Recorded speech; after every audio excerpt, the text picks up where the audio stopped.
Okay, it should be working. I don't have the chat up. That's a problem. That's a problem. But no matter.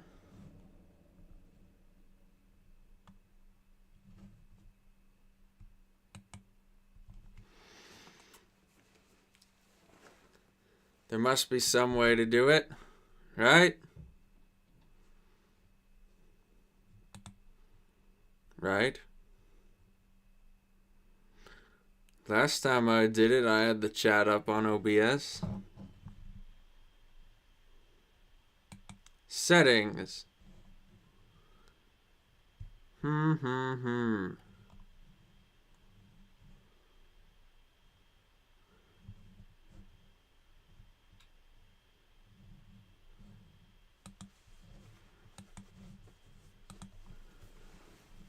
Alright, we're gonna Google it.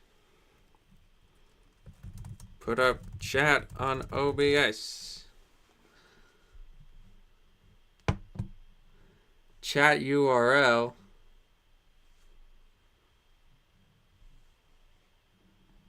Click the plus.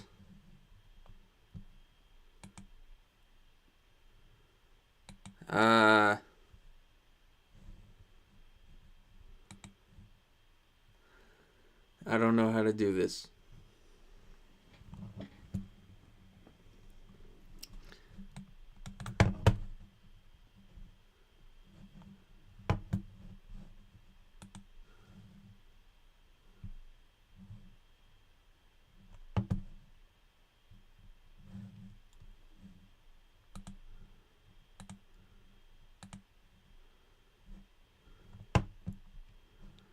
I'm just gonna pull up the chat on YouTube. See it now.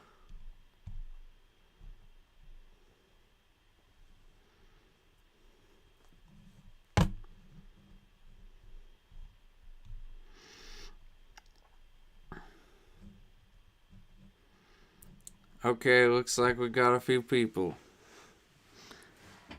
Carl 2 says hey.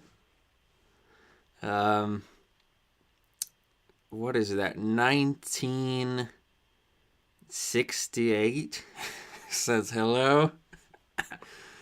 And Disaster Piece says hi chat. Well, if any of you knows how to pull up the chat on OBS, I would very much appreciate the advice. Whoa, it's Forever Dirt of that one James Rolfe video fame. Indeed it is. Yeah, that video has 56,000 views. I assume I'm coming in well. I'm assuming you're hearing me.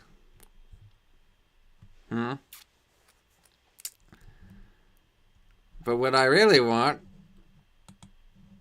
is to get the chat working on OBS so that I don't have to flit between windows. That would be excellent.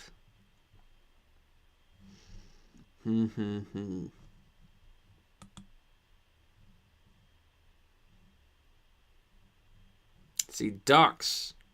That could be it, right? Oh, chat. There it is. I got it. I got it pulled up.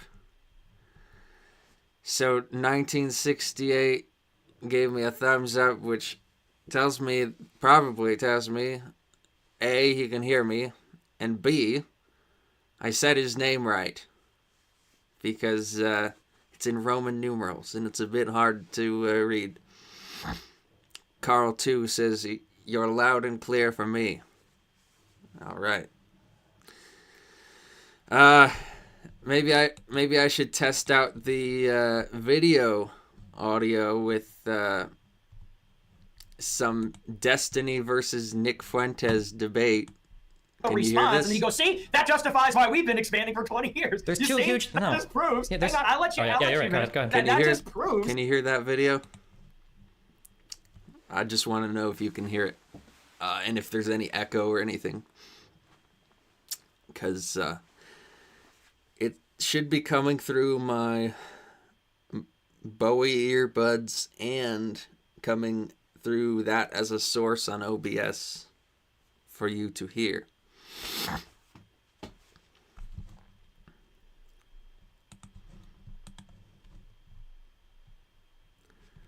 Disaster Piece says, yeah. Jack says audio sounds fine. Okay. It's been a while since I did one of these. Oh boy. And we have so many new viewers now, because the first one I did, I had 1,000 subscribers. Second one I did, I had like 1,040, and I did it with my friend. Yep, Fuentes' nasally voice is coming through.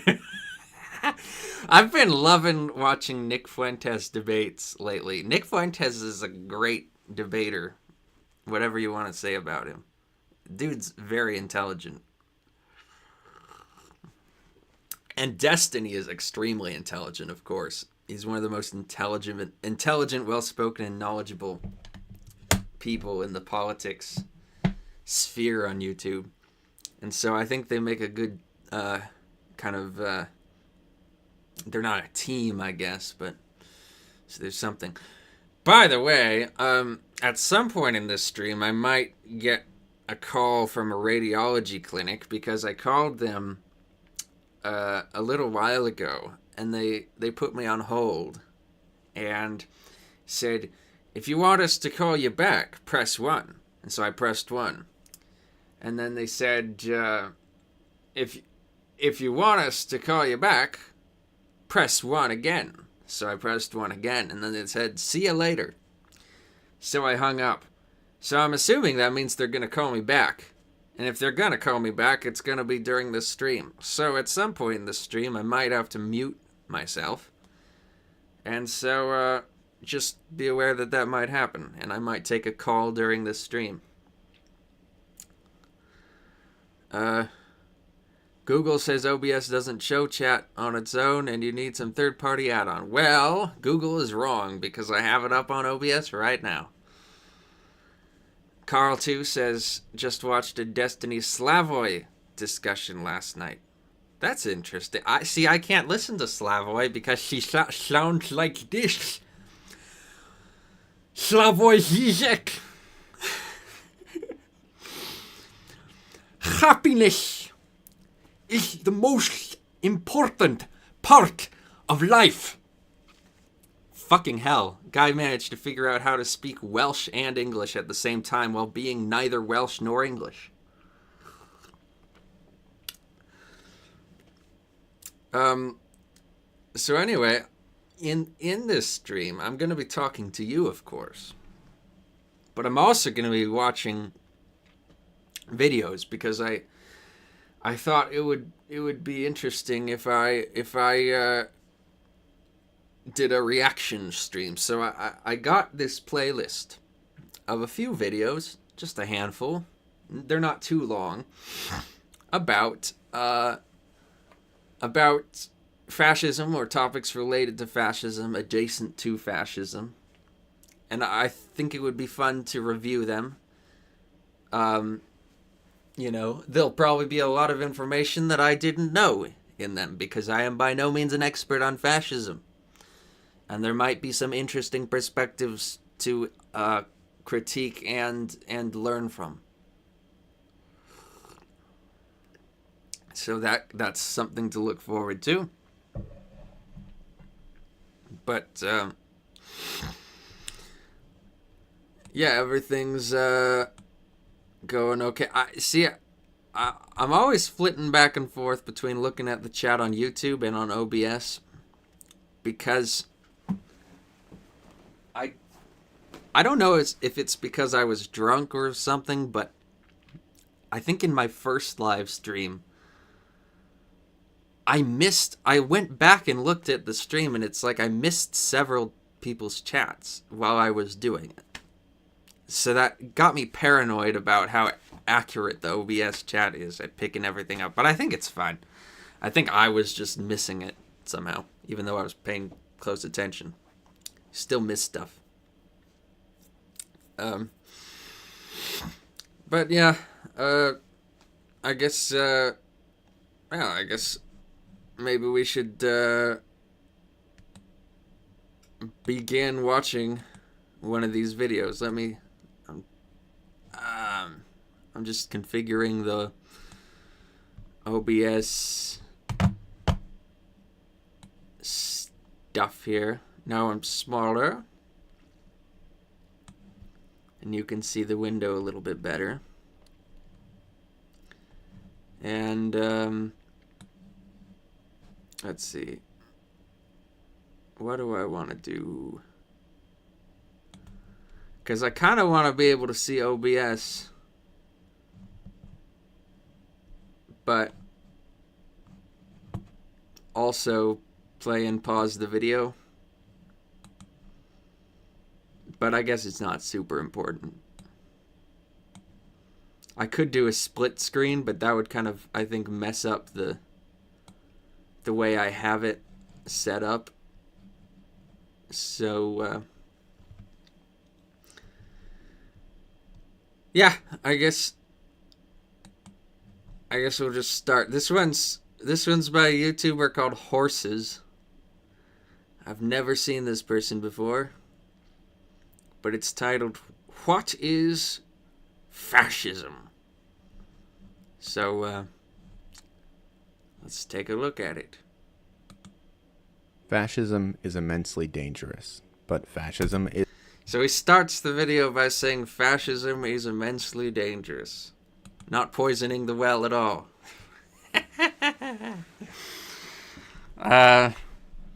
No matter. I'm sure it's a good video. But he's right. Fascism is immensely dangerous. So, but you know, everything cool is also dangerous. Am I right? is also probably the most egregiously and frequently misused word in political discourse. Also, I mean, that's true. That's very true. In America, anyways. This combination is a huge problem. I'll get more into that later, but for now, I believe it is irresponsible and cheap to recklessly throw this word around as a partisan attack or a sensational headline. Instead, we should strive to understand history's most violently destructive political ideology, and we should learn to identify fascism in an accurate, honest way. Only then can we realistically keep fascism out of our modern systems of governance. So with all that said, okay, so I like the editing so far. It's got a cool kind of old-fashioned quality to it. Jack says he thinks he saw this guy's video about how productivity is tearing you apart or something like that. Maybe productivity is tearing some people apart, but I can tell you for myself, it's not. It's not. It's not. If anything, unproductivity is tearing me apart.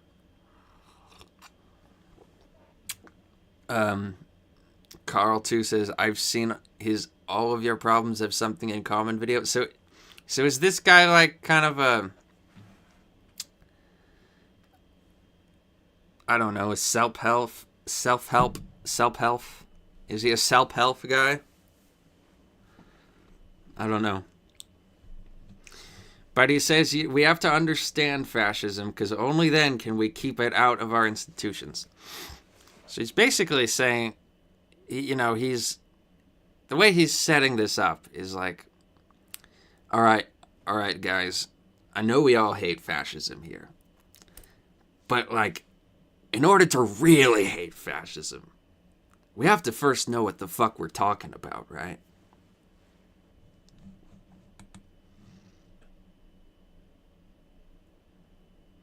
If you're looking for a really Difficult quick, to define. effective definition of fascism, that's too bad.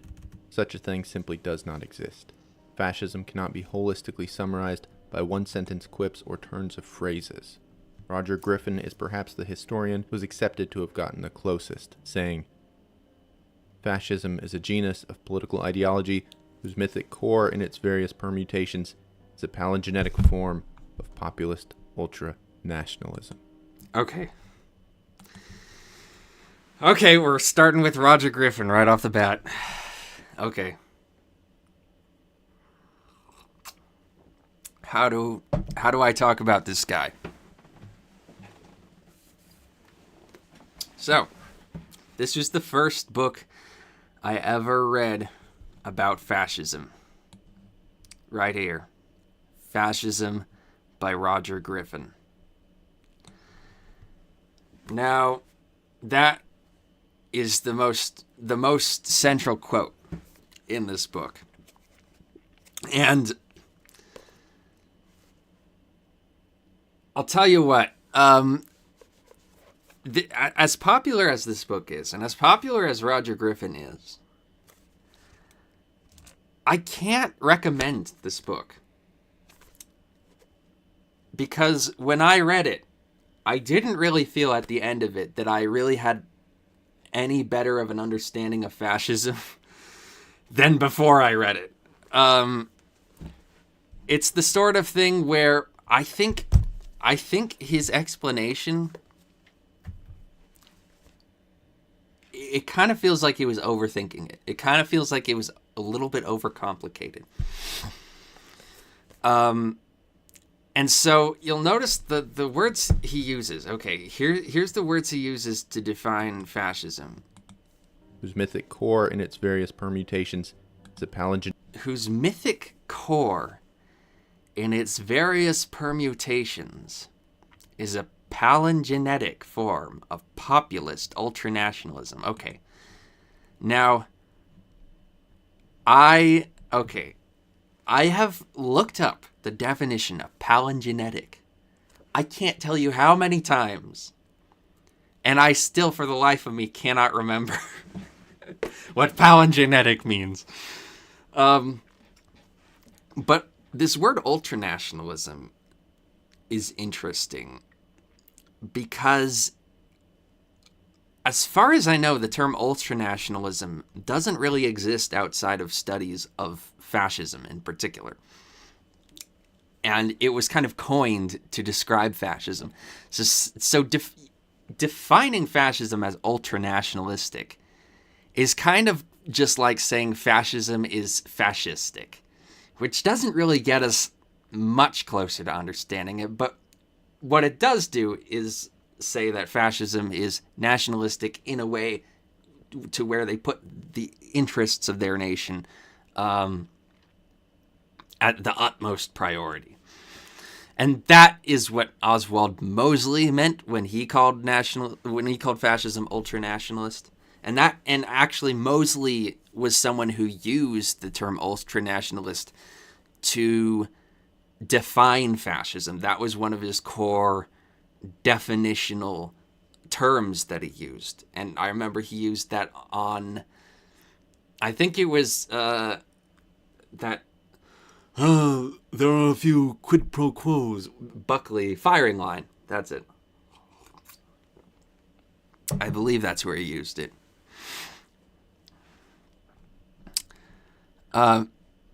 Jack says, is he trying to say that it was independently rediscovered multiple times in history? I don't know what you're referring to. Carl 2 says rebirth and recreation. So that's palingenetic. Okay, so palingenetic is the idea of, it's the fascist idea of we are revitalizing our nation. We are creating our nation anew with a new renaissance of our nation. Okay. Palingenetic form of populist ultranationalism. Okay. I can see that's actually a fairly good description of fascism. I think I was always getting tripped up on this palingenetic word because I could never remember what it meant. But actually, I think it's a decent definition of fascism. I'll give you that. I'll give you that. Genetic form of populist ultra-nationalism. Palingenetic here as in the rebirth of a nation, a revolution. Although elegant and accurate, Griffin's definition is a simplification that isn't functionally very useful. This Yeah, and so that's kind of the problem I had with it.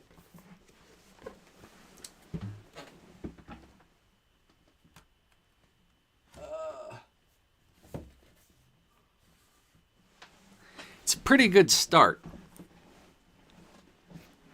But, you know, one thing it doesn't do is it doesn't talk about the centrality of the state in fascist thought. And that is absolutely essential. It doesn't talk about the totalitarian ideal. And that, to me, is essential. And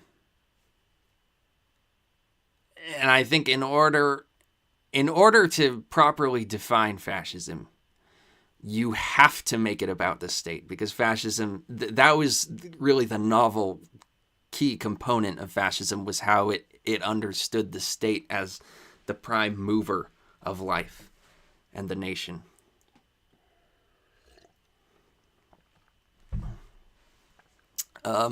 Jack says, oh, okay, Wiktionary said palingenesis was the repetition of historical events. Okay. I see what you mean. definition alone doesn't make it any easier to pick out a fascist regime. A succinct definition of fascism has indeed eluded historians for decades, for a lot of reasons.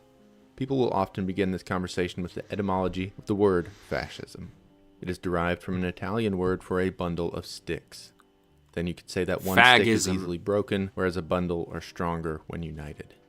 This strength and unity accurately describes fascism, yes, but it also accurately describes a huge number of other political systems that have existed throughout history. In fact, you could argue that the point of all political systems is to create strength through unity. So this discussion doesn't really do not everyone. I mean, I guess the point of no, because like there are some political philosophies that are hyper individualist, and like minarchism, where like the state is understood as like a necessary evil. Like, do we have to have? I guess we sort of kind of need this thing, but it's not about strength and unity so much as it's just about like protecting our property, basically. Much for us. Another thing we should not do is define a political movement by the particulars of its incarnations. In this video, I will give examples of fascism being applied in real life, but I will not say, because Mussolini wrote X, Y, and Z, fascism as a whole means X, Y, and Z. Yeah, and one pitfall that I see commonly is there's this kind of circular phenomenon with understanding fascism where people are like, well, the Nazis were fascists, right? And the Nazis are like the most famous fascists in history. And so in order to understand fascism, let's understand the Nazis. But of course, we all know the obvious problem with that, which is that the Nazis explicitly were not fascists. They were explicitly of a slightly different ideology. And, or I guess I shouldn't say explicitly. I should say de jure. That's what I should say. And so if we call them fascists, it's in a de facto sense. They are the de facto face of fascism, but that shouldn't be used to then understand fascism as a generality.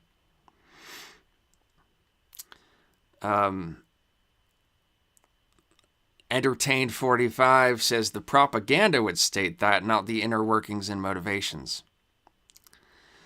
What are you talking about there? I'm not sure what you mean.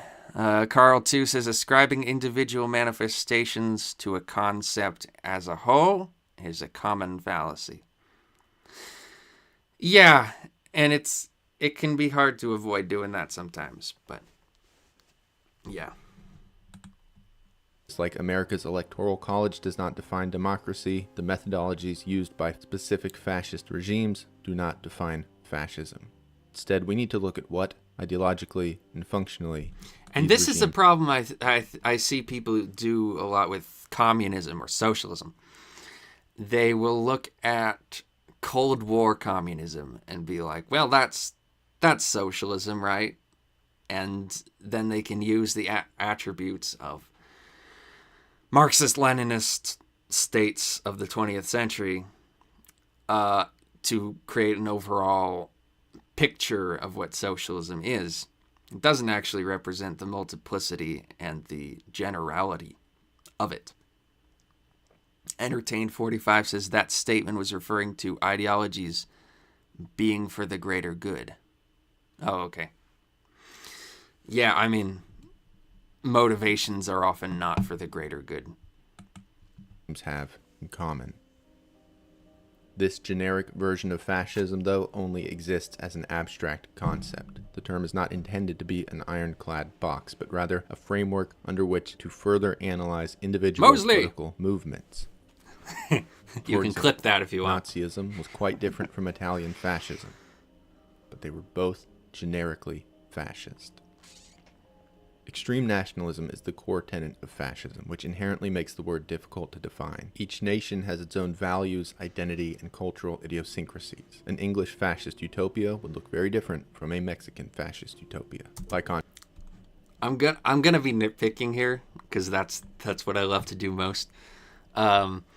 He says an English fascist utopia. Now I understand that Mosley did use the word England quite a lot in his rhetoric, but technically it would be British fascism, not English. But that's a mild nitpick.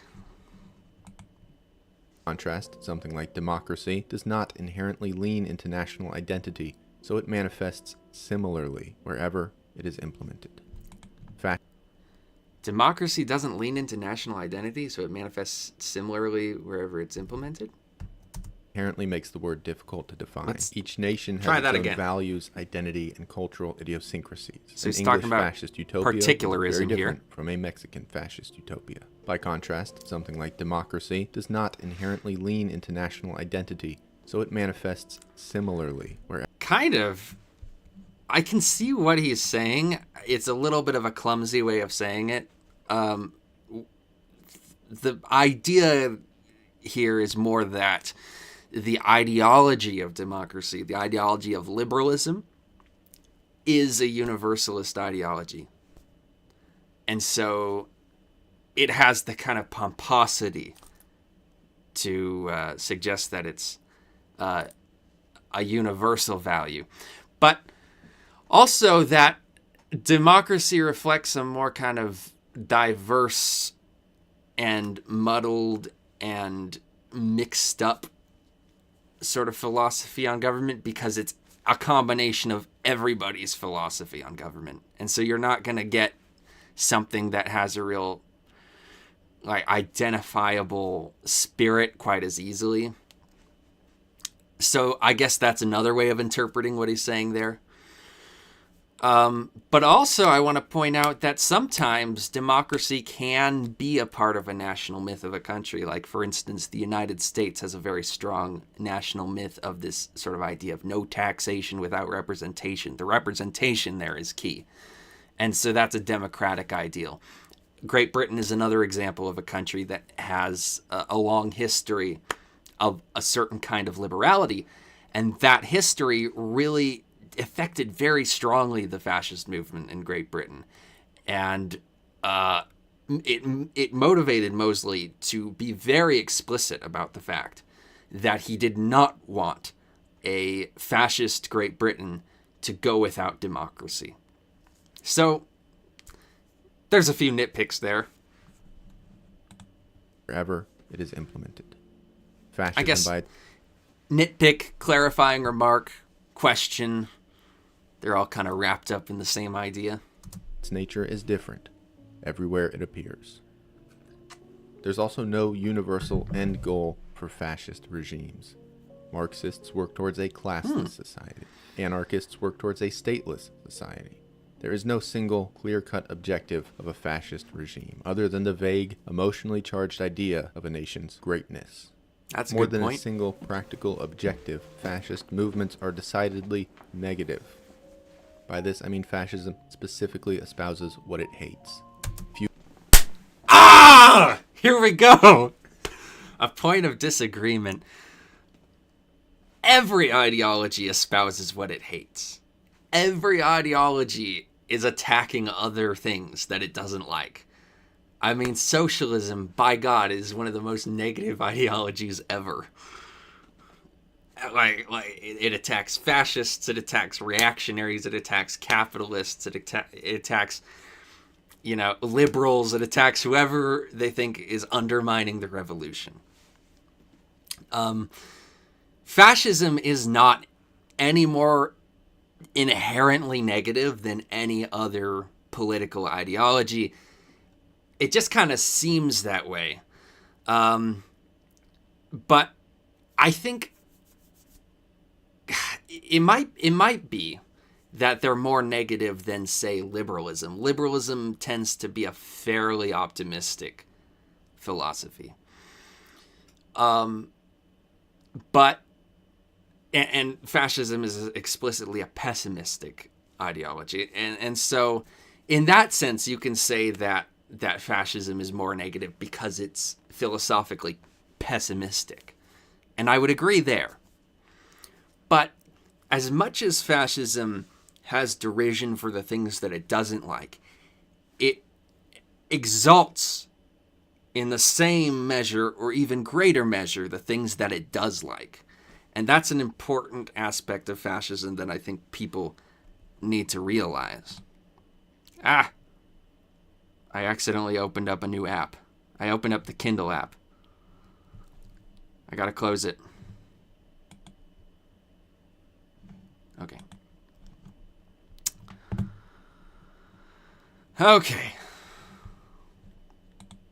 Few movements are as purely negative as fascism, which claims to be anti-individualist, anti-liberal, anti-conservative, anti-democratic, anti-Marxist, and anti-capitalist. But fascist ideology is not so specific about what it supports, and in practice... Well... okay. Yeah, it's quite vague in some ways. Yakushi says, in what ways is fascism pessimistic? In philosophical ways. So the roots of fascism's kind of philosophical pessimism go back to Georges Sorel, who believed that, optimism, the belief that society is going in the right direction and that people are inherently good and blah, blah, blah. That's sort of a progressive ideal of liberalism. He believed that was morally problematic because it sort of made people content. And he didn't want people to be content. He wanted people to be violent. He wanted people to be kind of angry. He kind of wanted what people criticize in America, the whole right wing, like anger mentality. Like, how the right wing in America in the last 30 years has gotten really fucking angry. He kind of liked that. Sorel liked that. That's what he wanted. And so Sorel's revolutionary syndicalist ideology was philosophically pessimistic. It said things are not going good. Society is not headed in the right direction. And it used that as its psychology for kind of pushing people into radicalizing, which is really, it's the psychology that mattered to Sorel. And so that idea carries over into fascism. That in order to radicalize people to become these very, dedicated militant fascists, we can't just go around believing that everything's generally okay and things are going to be fine and there aren't really any problems that are major and important. Because you might as well just accept the status quo at that point. What we want is a climate of high tension where even in peacetime we feel like we're in wartime. And that creates a climate of action. And so, yeah, I can kind of see, maybe I was wrong to say that fascism is not inherently more negative than any other ideology. I think it might be slightly inherently more negative than other ideologies. But that doesn't mean that fascism is an inherently negative ideology in itself. It just means it might have more negativity than other ideologies. This fascist movements have acted in disagreement with these aforementioned antis, which even further muddies the water. Fascism is really a set of philosophies and methods, and these things also appear in a bunch of other non-fascist systems of governance. So it's easy to see something that is present in fascist regimes and then assign that thing itself as the definition of fascism. For example, if a political party is trying to silence their opposition, that alone does not make them fascists. Correct. Despite that being a tool used by fascists. Correct. Now, with all of that said, we can still identify fascism. Fascist regimes, whether they came to power or not, have things in common. We can break down the ideology of fascism in a meaningful way. It just takes some patience. In his book, Fascism, Comparison and Definition, historian Stanley G. Payne offers this table to explain fascism. More than any single sentence or definition, this table effectively communicates what fascism is. Again, though, this is not a hardline, ironclad definition, but rather it provides a framework for a generic idea of fascism. Fascism is built on an idealistic, almost utopian approach to extreme nationalism. Fascism says with this philosophy alone, a society can build itself into a great nation, in charge of its own destiny and united by the blood of its people. This extreme sense of national greatness is the heartbeat of fascism. Fascism promises to create a new culture and a new nation which is capable of achieving greatness in ways that previous societies simply could not. It does not promise improvement, but instead a whole new paradigm of existence for a nation. Fascism further seeks to radically change a nation's relationship with other nations. This could come in the form of imperialist expansion, but it does not have to. Within fascist framework, this great new nation operates under an authoritarian state, which is not based on any preceding models or government structures. The people must submit to the party.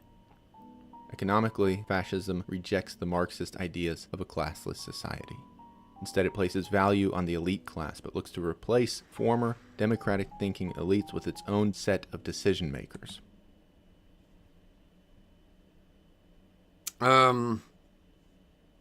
Okay. So it places value on the elite class. So he says that fascism doesn't envision a classless society. What I would say is that fascism erroneously envisions the current society as a classless society. They put their blinders on and act like class doesn't exist. And so to them, they look for merit. They look for who is, most worthy of being in charge. And for them, that is not a democratically decided thing, because democracy is, the will of the masses, who are not then the most, capable and ready people. So, but yeah, the language of fascism doesn't envision a classless society. It implies that fascism envisions society ideally as being divided into classes, which it doesn't.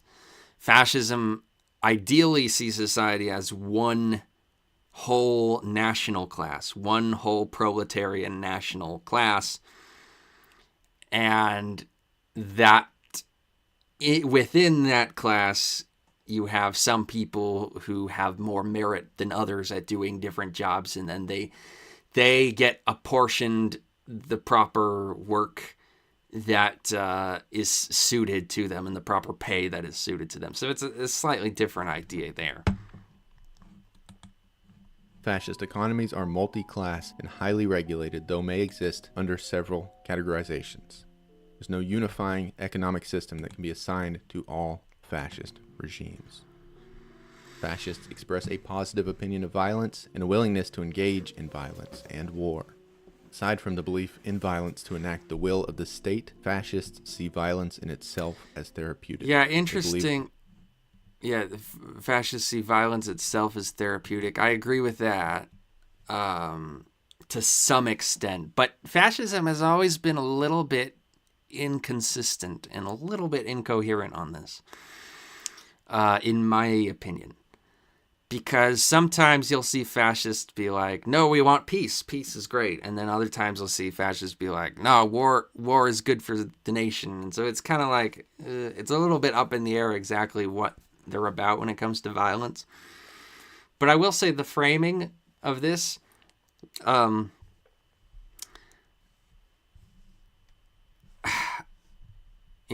fascism is all about violence. There's quite a lot of left-wing actors who are in favor of political violence too. And,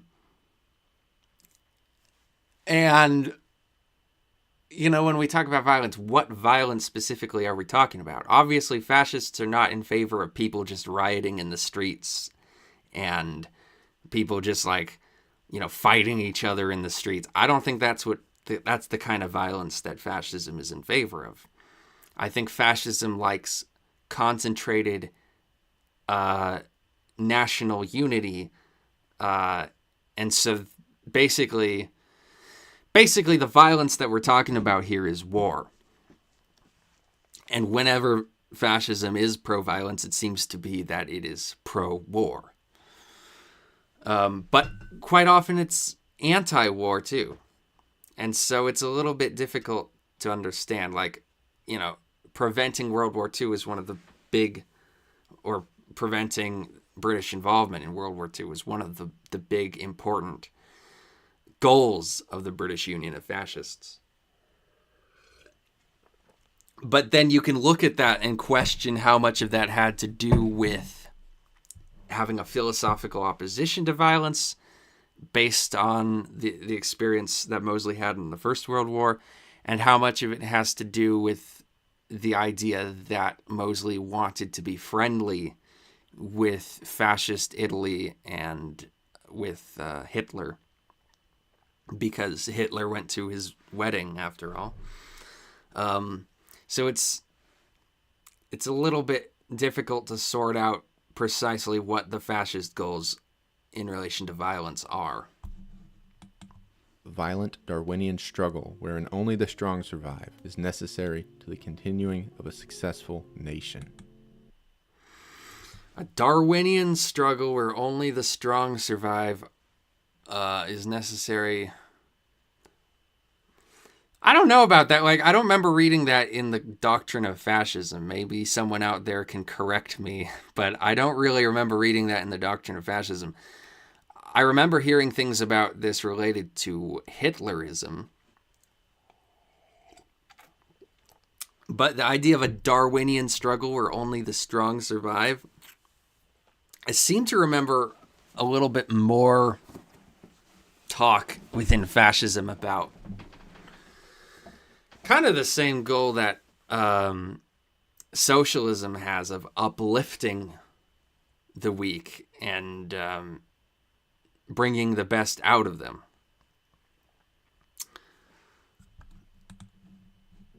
These together form the core ideology behind generic fascism. And next, as Paine does in his work, we can look at the methods fascists use to achieve these goals. Fascism provides ways to organize and execute its plans. Again, taken individually, these methods can be found in other non-fascist regimes, but... Entertain 45 says the victors write history. Sometimes, but sometimes you get the salty-walty crybabies who write history, like the Jews. I forgot that I can't just go around talking about the Jews. No, but what I'm talking about is like the Old Testament. When you read, like in the book of Daniel, they're crowing about Antiochus the Fourth Epiphanes being an evil dictator. And in Revelation, the Jewish Christian John of Patmos is talking about, I assume he's the Jewish Christian, I don't know. I think most people in the Christian community were Jewish back then. I'm not sure. But he's definitely a part of that cultural heritage because he took a lot from the Old Testament writing that Revelation, that apocalypse. But you can see he's crying about the Roman Empire. And then, that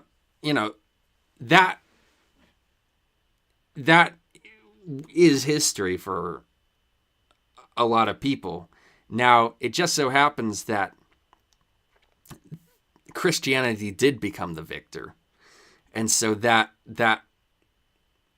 kind of history then does become the ascendant form of history. But I do think that there's a bit more diversity within history than people acknowledge when they use that cliche that the victors write history. I do think that, like, to me, that hasn't entirely rung true. And you can have, a country that lost a war, and that country will have their own version of that history that'll be different from the country that won the war.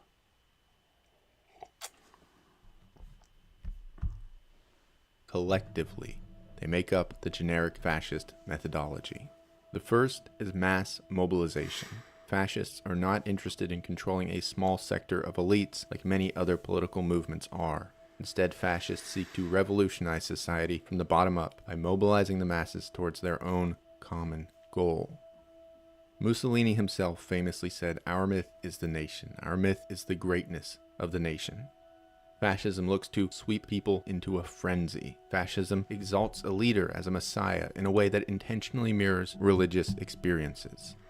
The state... Carl, too, says, take the lost cause of the Confederacy. I'm not sure what the lost cause is that you're quoting, but definitely, he says, that's an example of the defeated dictated the historical narrative. But you're right that in the culture of the southern United States, the ascendant historical narrative is quite often from the losing end rather than the winning end. And so there are a lot of people who still to this day consider it the War of Northern Aggression, which honestly it was, because if you think about it, like, the South wasn't the South didn't decide to invade the North. The South just wanted their freedom to own slaves. It was the North who decided that we're not going to allow you to do that. And so it kind of was the War of Northern Aggression. But it was also the war of ending slavery, and that's kind of the main point of it that they conveniently leave out. It intends to replace traditional religion with a secular civic religion. The state is the religion. Exactly, and that's a point that I made in my video about fascism recently. One of the brilliant things about fascism is that it saw, I think, a crisis in religion and recognized, unlike all the revivalists who their only answer was, let's just get people to believe in religion harder, their answer was, let's go where the wind is blowing and push the religious impulses of mankind into a direction where we can foster them and sustain that in a new environment in the 20th century. And so they went in this secular direction. While not abandoning traditional religion, they still recognized that it wasn't going to be the thing that was going to get them out of the mess that they were in.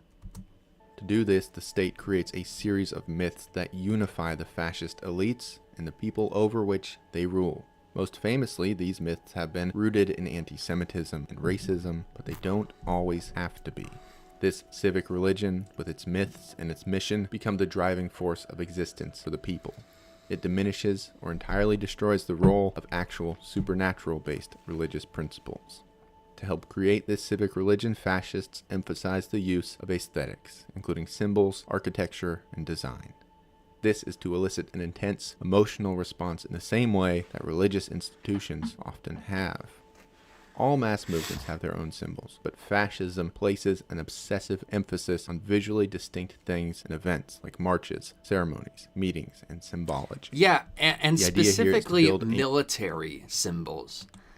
And so that's one of the key components of why I consider fascism, why my definition, which honestly isn't really very much better than Griffin's definition, because it does leave out a key component, which is the centrality of the state.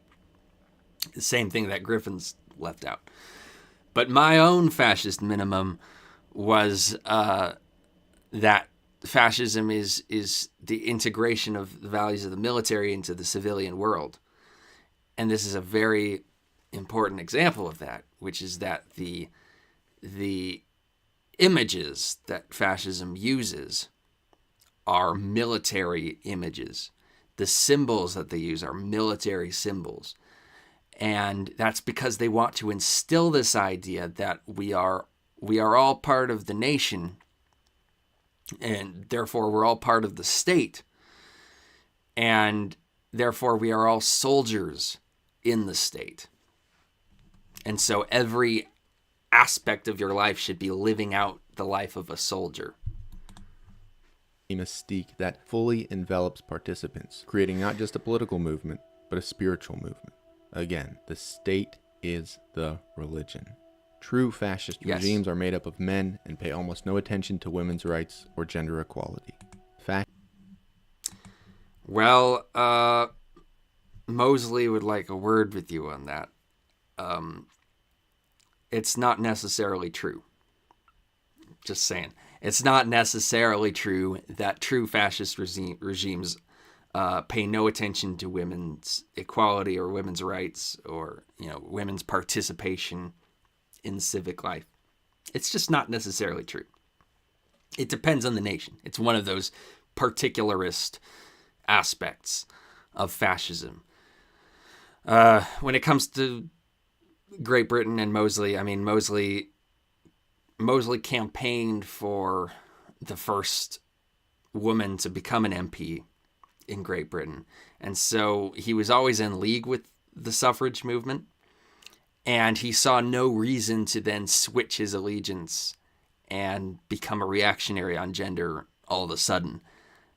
He thought rather it would make more sense for his country to incorporate feminism into fascism in a way where they will mesh properly together rather than conflict against each other. Fascism obsesses with the perceived strength of the male gender. This likely stems from fascism's need for constant struggle, for unending revolution and violence. The fascist notion is that men are the predominant force in society. And women fascism is very homosexual. But I kind of admire that about them. Like they are very much in the interest of promoting sort of a masculine ideal that the conservatives today crow about how we never see that anymore.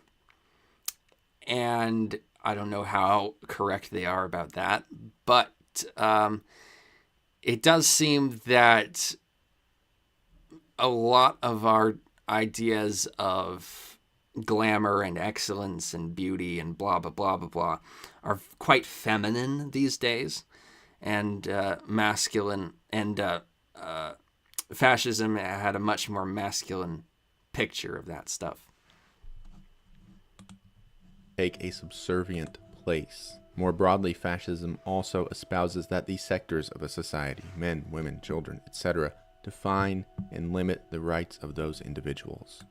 Because fascism is inherently revolutionary and seeks to provide nations a rebirth, youth is specifically exalted over members of older generations. In a literal sense, the youth are the future of a nation. But the daring, action-taking sensibilities of a fascist revolution appeal to the youth in a way that can be less interesting to older, more pragmatic people. There is also authoritarian command. All movements rely on charismatic leaders, but fascism is unique in that it combines populism with elitism. Fascism looks to appeal to the masses, to the entire people of the nation, while also emphasizing the role of an elite messianic figure. Fascism leans into the function of this leadership rather than party lines or specific procedural doctrines. This leadership figure may be elected, but the participants of fascism must ultimately subordinate to him. Alongside this, fascism dictates that leaders should militarize government institutions. The goal here being a party militia, one military force that represents, defends, and executes the will of the party. This militia also serves in the aesthetic function of fascism.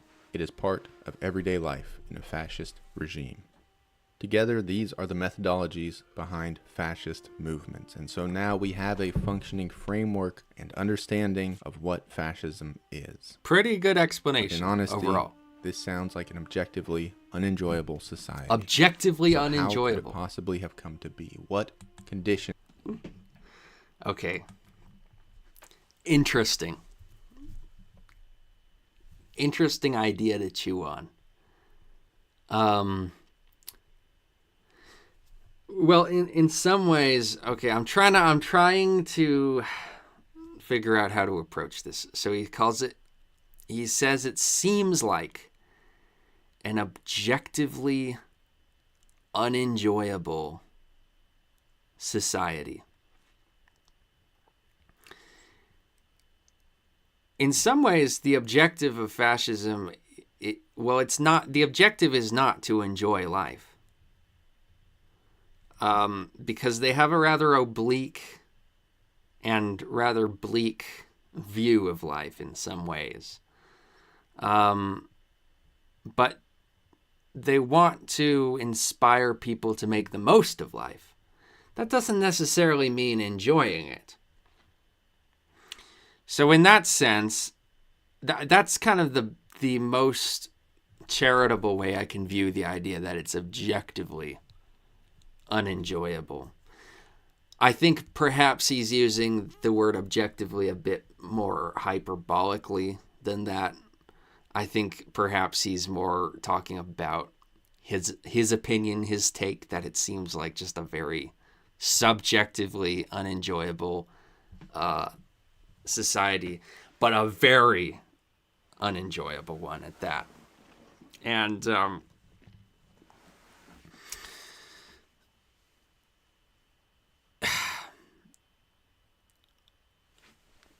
I don't know if I totally agree with that. I mean, nothing that he really said so far precludes, nothing that he said so far about the society as set up in fascism really suggests that you can't enjoy your life under this sort of regime. It's not like a Pol Pot situation where, like, the whole nation basically becomes slaves on a plantation.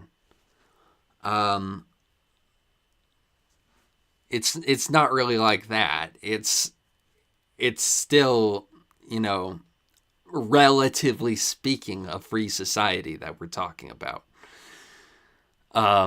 Just based on the stuff that he said, and he didn't say anything about like censorship and repression or anything. He just talked about the things that I talked about, infusing the military ethos into the civilian world and creating a secular religion centered around worship of the state and the central leadership figure.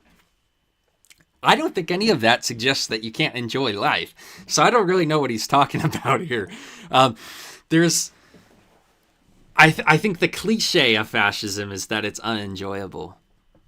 But to me, none of this seems like it precludes the idea of enjoyment.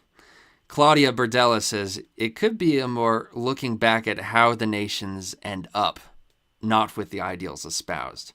Yeah, that's more kind of what I think he's going for. Or what, not what he's going for, but I think what he's accidentally doing in saying this. I think perhaps the bias that he has of the historical examples might be affecting his analysis of the principles espoused by fascism. But let's continue. Could produce fascist sympathies.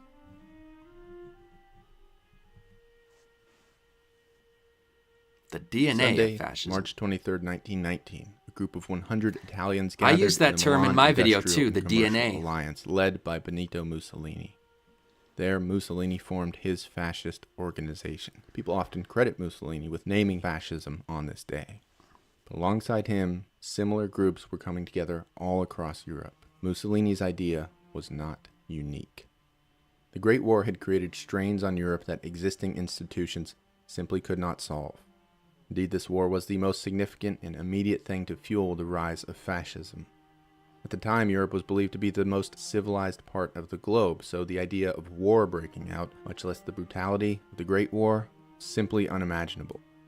When the Great War slaughtered an entire generation of men, people felt like European civilization was crumbling. By the time the war was over, it had wreaked such havoc that Europeans felt the old world was unsalvageable. Whatever promises Europe had of peace and prosperity were quickly forgotten. Meanwhile, they disagreed intensely about the future of this new world. After the Great War, three political ideals were competing for influence over the globe: liberalism, conservatism, and communism. Liberals believed that each nation could basically determine their own fates and exist in harmony. Led in part by U.S. President Woodrow Wilson, they argued that no real external force would be needed for future peacekeeping. Conservatives were mostly silent, but believed that armed forces should continue to handle relations between nations. And then there was the communist regime, installed by the Bolsheviks in Russia. Lenin wanted all nations to set democracy aside and adopt his ideology. He wanted nations to create temporary dictatorial parties to install this model into a worldwide communist society. None of these three parties had total success. Wilson's liberalism came in the form of peace treaties that had been pushed into a conservative direction by other world powers. Liberals nor conservatives were ultimately satisfied with the result.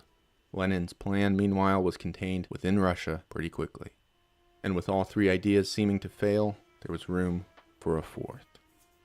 Although just an anecdote, the words of Italian soldier Italo Balbo spoke to the climate in Europe after the war. When I returned home from the war, just like so many others, I hated politics and politicians who had betrayed the hopes of soldiers, reducing Italy to a shameless peace. Yeah, and just the effeminate, weak nature of parliamentary democracy was disappointing.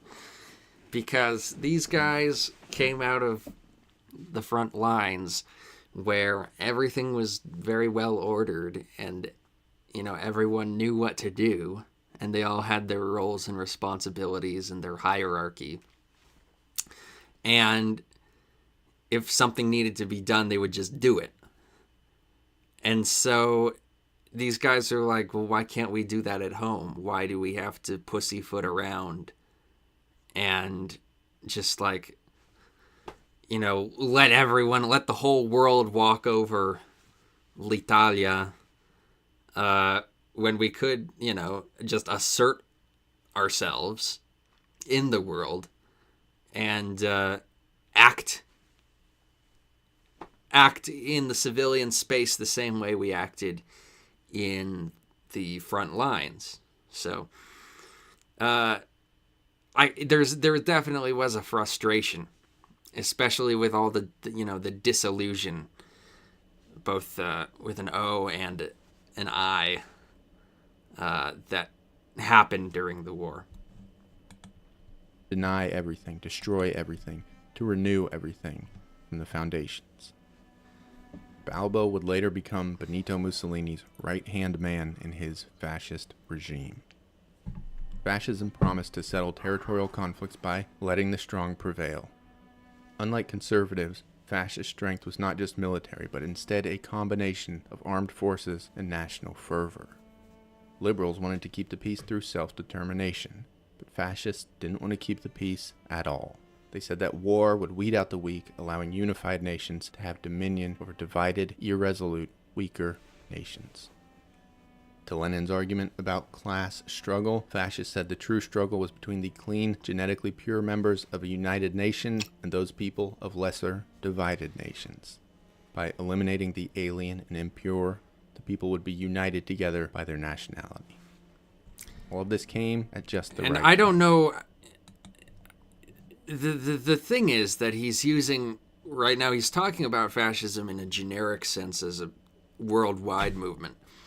So I don't know what examples specifically he's talking about. I mean, we're all thinking of Hitler right now, and certainly a lot of this rhetoric feels very Hitlerian.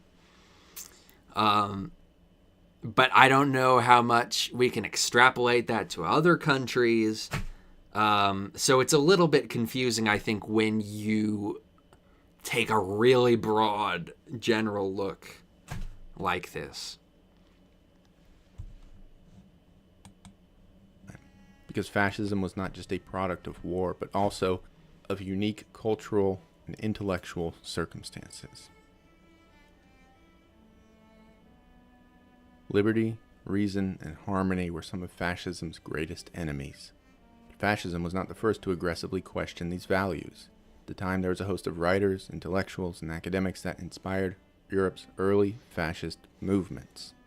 The philosopher Friedrich Nietzsche has been given the dubious title of being fascism's intellectual grandfather. On an emotional level, there's a case to be made. Nietzsche's writings carry a decidedly hard and even angry independence of spirit. Rexist party in France, to a degree. Ultranationalist Catholicism. What do you mean by that? Some of these comments, it's like we have a thing said, but I don't have any context for what it means. God was dead, Christianity powerless, and science false.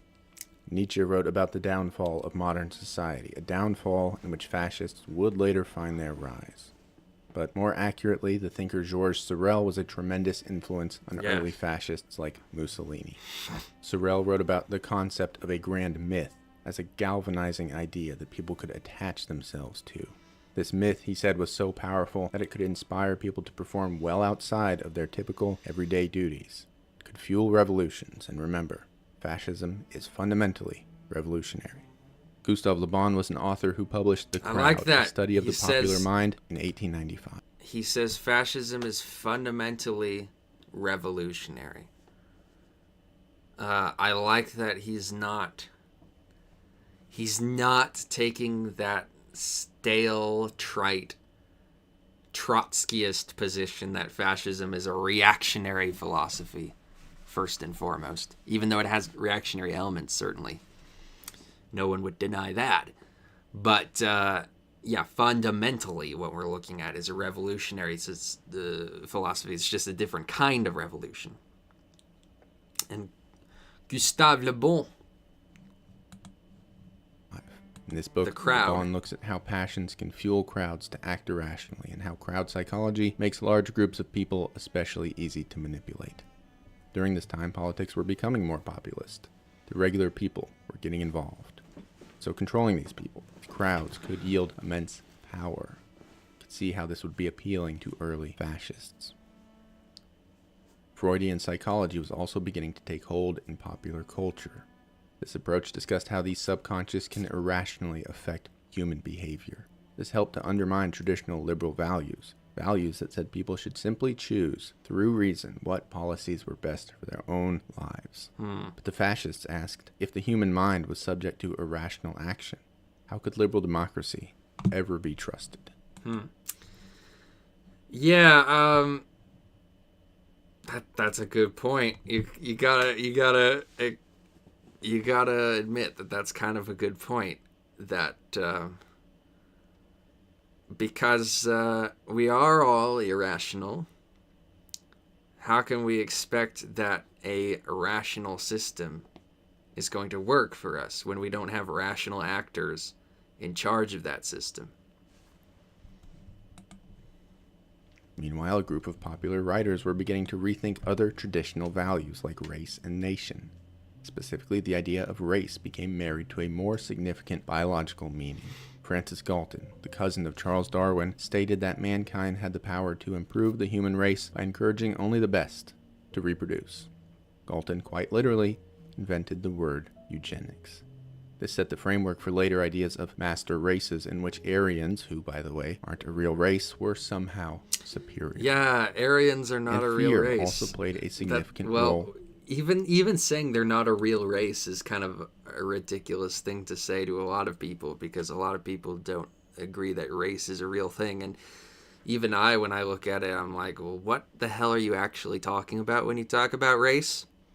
And it's not entirely clear. It is a more or less kind of vague and watery concept. Cosmic Cynic says, what is the alternative for democracy? That's a very good question. I don't know. I don't know the answer to that. And setting the stage for fascism. I like technocracy. I like that as an idea. I just don't know what would be a good way to implement it in a way that would actually work better than democracy, or be, trustworthy enough to replace democracy. Because one advantage that democracy has is that it's kind of like the option you choose if you're giving up. If you're like, well, we can't decide what to do, so let's just put it up to a vote, It's a great way to just be like, to relinquish the responsibility of having to construct a system and having to select for people who are going to be qualified and capable, when you can just say, well, we can't agree, and so let's just put it up to a vote, and whoever wins, that's the fairest way to do it. Cosmic Cynic says, for now, democracy is the best thing we have. Ugh. I hate even admitting that, but it's kind of true. I hate democracy so much. I fucking hate democracy. But it's like, what's better? I can't think of anything. I really can't. About the collapse of community, urban sprawl began to set in, immigration increased, and individualism became a more valued trait. In this new landscape, there was a feeling of purposeless drift, wherein people did nothing meaningful because they had no significant social ties to anyone or anything. No community.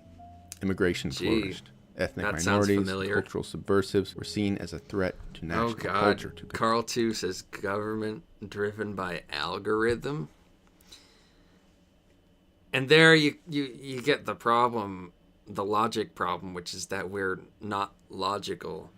And so it's hard to say that a logical system, a purely logical system, would be the best thing for managing a group of illogical babies. It would be good, if we were a society of computers, of robots with computer brains, and we were governed by a big computer mother, then okay, that would work because we're all logical. But Ray C says a country and their people preserving themselves, their culture, values, and rights is nothing like fascism.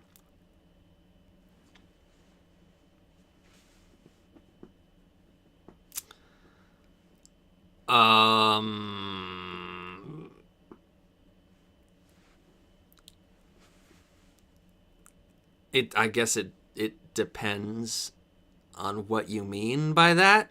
Like, what do you mean by preserving yourself, your culture, values, and rights? Like, what does that mean to you? It means something different to everybody.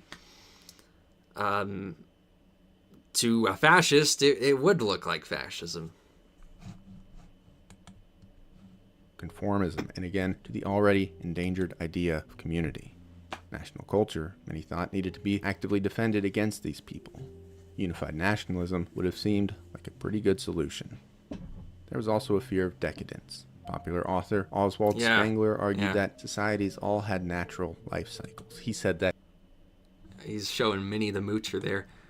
Spengler, I tried reading Spengler. That motherfucker. Oh, God. I cannot understand how people read that guy. I'm not even saying that his book is bad. I just cannot understand how people are able to read it. It's so frustratingly hard to read. And it so frustratingly feels like how long is that book? Is it like 800 pages, the first volume? Yeah. It's an absolute nightmare. Oh, Moldbug? I've heard of that guy. Yeah. Yeah. Doesn't he have another name too? Like a first name? Isn't Moldbug like his last name? Isn't he like just some weird kind of... I can't even remember what he is. I think I came across him when I was looking into Evola. People were talking about Moldbug. And it's like, how did this guy get popular? Seems like a weirdo to me. But then again, Evola's a weirdo. And he's very intelligent at the same time. Mencius. Yeah, I was thinking it was Mencius. But I didn't want to say. But yeah, so this guy is bringing up decadence. And God, I mean, do the themes of decadence and alienation from society, do they resound like any weaker today than they did back then? I mean that's a rhetorical question, because the answer is that they resound several times stronger today than they did back then. And so maybe that's why fascism resonates so strongly with me, because I am feeling the same troubles. I'm feeling the same just philosophical crisis that they were feeling back then. Carl too calls himself an esoteric neo-reactionary rather. Sounds very much like Evola. That Europe was moving from a creative, amazing age of culture into an age of civilization, wherein people thought only of money. He advocated for a great revolution, hoping that some heroic Caesar-esque character would come save Germany and Europe. So you had a sharp change in the structure of politics, from elites only to mass participation, and there were fears about the breakdown of community and national identity, as well as a cynicism about modern thinking. However, to paint fascism as the direct result of some intellectual equation isn't really correct. I don't know that it's honest to selectively read back people's interpretations of society and say everything was pointing towards fascism. It does a disservice to the world at the time, and perhaps also the authors, by cherry-picking through Nietzsche or Sorel or Le Bon as precursors to fascism, these authors' works. I'm not really much for the whole determinist idea. That, like, oh, the way things happened is the way they had to happen because of the things that happened before. I think there's a lot of randomness to life, so I would agree with him here. Are seen incompletely, fragmented, and out of context. Indeed, the fascists who later cited these authors as inspiration were doing just that. You see, anti-fascists drew upon these people too. Nietzsche inspired thinkers from both sides of the political spectrum. His writings were not uniquely appealing to fascist sensibilities. Oswald Spengler, Here's a longer comment from Ray C. To show the UK political landscape, I just have to ask this question. Do you support Palestine and get called anti-Semitic and a skinhead, or support Israel and be called a Zionist and Islamophobe? Is that what it's like in the UK? Doesn't surprise me. I mean, didn't Jeremy Corbyn get fucked over because a bunch of idiots, well, not even idiots, like smart political actors removed him by smearing him as an anti-Semite, even though he's like clearly, I mean, this dude is a hardcore socialist. So like, why would he be racist against Jewish people? And like, it doesn't make any sense. Like he's like a democratic socialist. Claudia says that's not standalone for the UK. Yeah, it's kind of becoming a thing here too. The whole like, you support Israel or you're an anti-Semite, you know. They're kind of trying to make it a thing here, but it's not really working. Nobody really buys it here, I think. Like, that's the Daily Wire narrative. And then the Palestine thing, they're also, some people are trying to push that, but yeah, I think the average American, unless they're like, I think we have kind of a diversity of thought. There's probably an equal number of Zionists and, you know, free Palestine advocates here. Cosmic Cynic says there are awful people on both sides of the Israel-Palestine conflict. Yeah, and that's why I don't really care about it, because, okay, you have a country that just decided to plant itself in the most hostile region possible, and then they're expecting us to cry a bunch of watery tears over the fact that they're getting persecuted. Like, fuck off. You made your bed, now lie in it. And then on the flip side, you have a country that's like, we want to destroy Israel. We want to genocide the Jews from Palestine. And it's like, okay, and I'm supposed to cry a bunch of watery tears for you when Israel doesn't want to give you your independence, because it would be not political suicide. It would be like national suicide for them to do that, because they're being controlled by a terrorist group that like wants to destroy the nation of Israel. Like, why would they do that? Why would anybody expect Israel to give Palestine independence?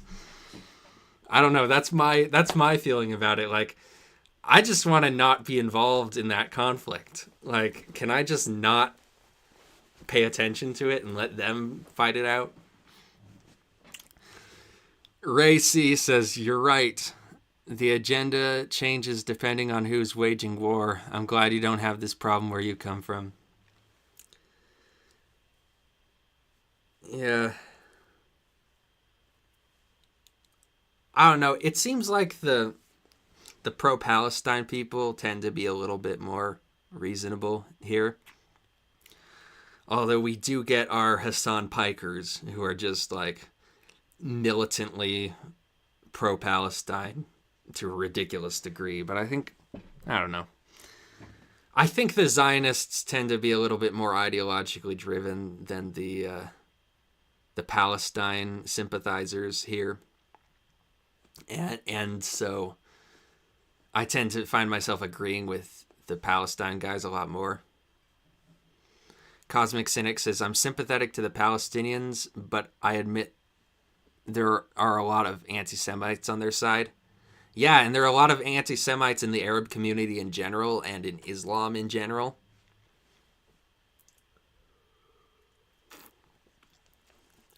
Racy says, 250 innocent people got kidnapped and tortured and held for ransom. But people feel bad for the underdog that is in shackles.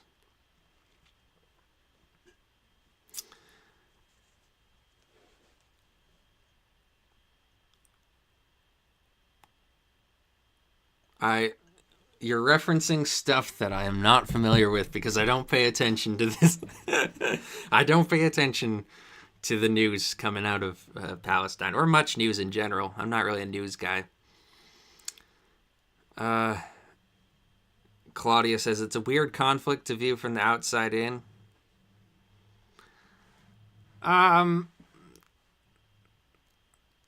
It's kind of a weird one when you think about the fact that, like, is the Jews just created this country out of nowhere in the span of, say, 50 years of the Zionist settlement movement. And then, like, now this is everyone's problem all of a sudden. Like, now everyone just has to pick a side. 1968 says, how long is this stream planned to be? It's not planned to be any length. I have about 6 videos to go through. We're getting to the end of this first one. Let me see. Yeah, I have 6. So, I'm assuming it'll go for as long as I feel like it. We don't have to watch all 6 videos. I'll just stream for as long as I feel like. Take breaks every now and then. About the age of civilization, hated Hitler. The Nazis later drew on the work of the poet Stephen George, who wrote about a purified community of peasants led by an elite few. But one of George's closest students, Klaus von Stauffenberg, tried to assassinate Hitler in 1944. Cultural circumstances and the works of intellectuals gave fascism a place to exist, a room to live in. But they did not bring it about. In reality, you can't paint a logical map towards fascism, because fascism simply isn't based in logic. No, it thrives Ray C says, I'm talking in about the start of the conflict. Their soldiers stormed a music festival a few months back. So the Palestinians did that? I mean, yeah, well, didn't Palestine start this whole conflict? Like, not the whole conflict, obviously, but, like, weren't they the ones who started this new war? So, like, I'm supposed to feel bad for them. They're escalating tensions and getting their asses kicked because they're going up against the strongest military in the region, and I'm supposed to sympathize with their side. I don't get it. Cosmic Cynic says, do you have a Twitter account? And then Carl says, better to keep off Twitter. Yeah, I don't like Twitter. I don't like Twitter. I think Twitter is garbage. X. I call it X. I try to call it X because everyone else is offended by calling it X. And I hate Twitter in the first place. So I'm calling it X. Elon Musk buying Twitter was the best thing that ever happened to Twitter because it exposed how rat shit Twitter always was from the very beginning.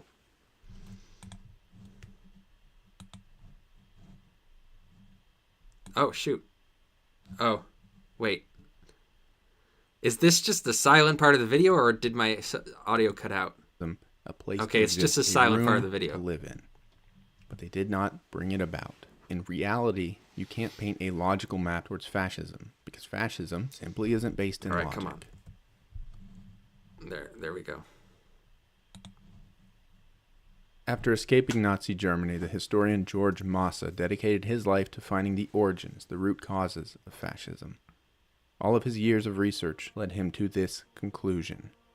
Fascism does not come about through intellectual, societal, or cultural precursors, but instead through something more amorphous, through mood. Massa points to 9 mobilizing passions as the drivers of fascism, feelings within a society that build a foundation for the home of fascism. They are crisis, a sense of overwhelming crisis that traditional methods are entirely incapable of fixing. Duty, the idea that an individual has duties to a group, duties that are... Duty. That's a mood? I guess. But it kind of reminds me of a thing, fascism as a mood. Yeah, this is a mood. It reminds me of a thing that Mosley said when he was being interviewed by this guy on Thames Television. And it was a great interview question, because the guy said, he asked him, you talk about the drive for action and the man of action, but we've seen men of action, and many of them turn out to be horrible. And so is it no surprise that your average person might look at that and say, our little muddle, our present muddle at the moment is better than the possibility of entrusting power to a man of action who turns out to be bad? And Mosley says, you're absolutely right. You put your finger on the whole complex. And he says that, he doesn't blame the people for not knowing what's really going on, and for not knowing the dire, straits that they're really in. But the question is, when things do go wrong, they will turn to the man of action. And so what he's saying there is really, I think, falling in line very much with what this guy is saying, how it's the climate that provides a space for the fascist impulse to rear itself. And it has to be a climate of high tension. And that's what Sorel was talking about. We have to engineer that climate of high tension. Claudia Bردella says, he calls it without logic, but if you carefully examine even the most illogical kind of behavior, there's a simple logic to it. Interesting. You yourself made a whole video demonstrating that point for the logical stuff.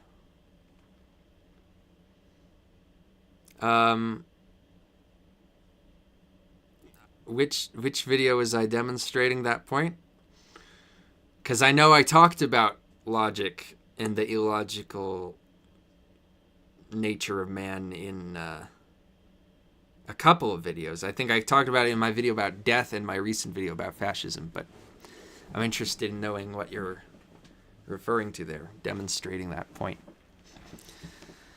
Because you're talking about a logic within illogic, which is an interesting idea that I don't know if I personally touched on. Ray C. says, it's just an observation of how a reckless conflict can split people depending on their stance. They call each other fascist invaders and tyrants. Yeah. The Why I Admire Fascism one? Okay. Yeah, I don't remember really touching on the idea of the logic in the illogic, but I like that. I like it. Superior in every way to every right any individual or group otherwise would have. Victimhood. The belief that one's group is a victim. This feeling justifies virtually any action towards an enemy without any moral or legal limits. Decline.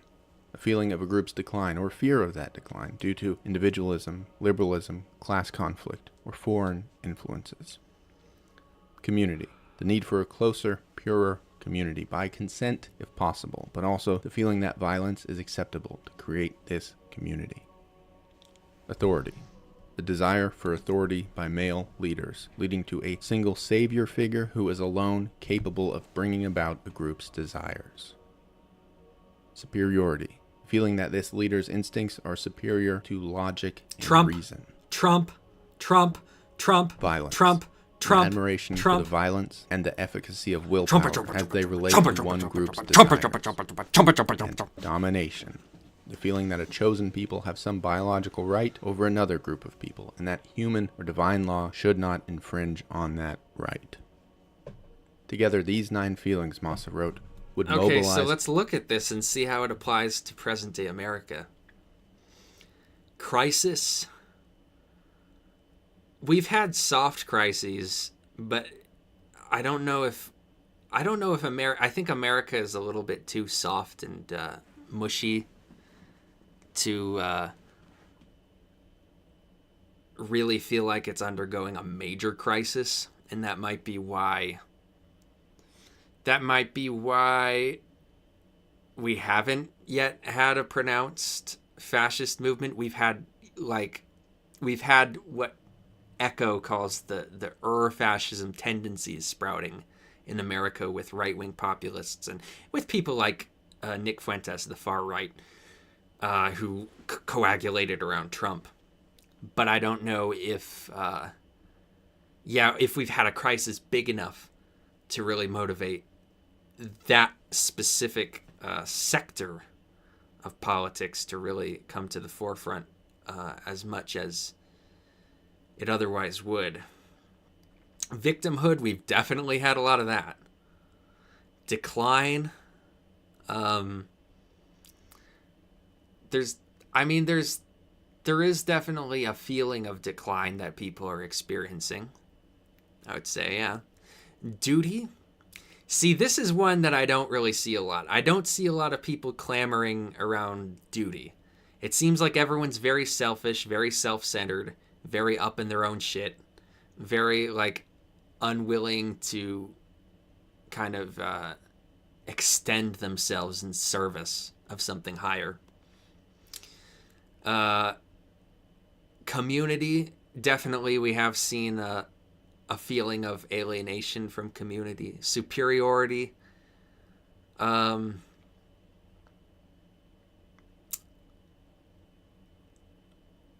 yeah, I mean, American exceptionalism, America first, America's the greatest guy. We've kind of always had that ever since, probably ever since the fascist era started, is kind of when we started developing this, or a little bit before that, maybe after Reconstruction, when people started talking about conquering Cuba and you had the Spanish American War, Theodore Roosevelt. That's probably when the whole American exceptionalism thing really took hold. Violence. Yeah, I mean, violence has been a huge issue for us. Authority and domination. Okay, so it seems like we're kind of on the way to fascism.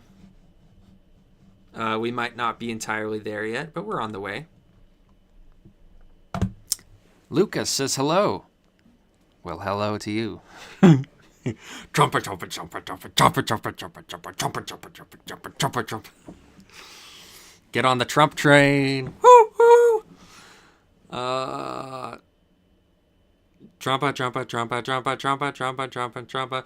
Trump man. Slow motion managed crisis. That's a good way of putting it. Pithy. Muted anxiety. Being a victim is I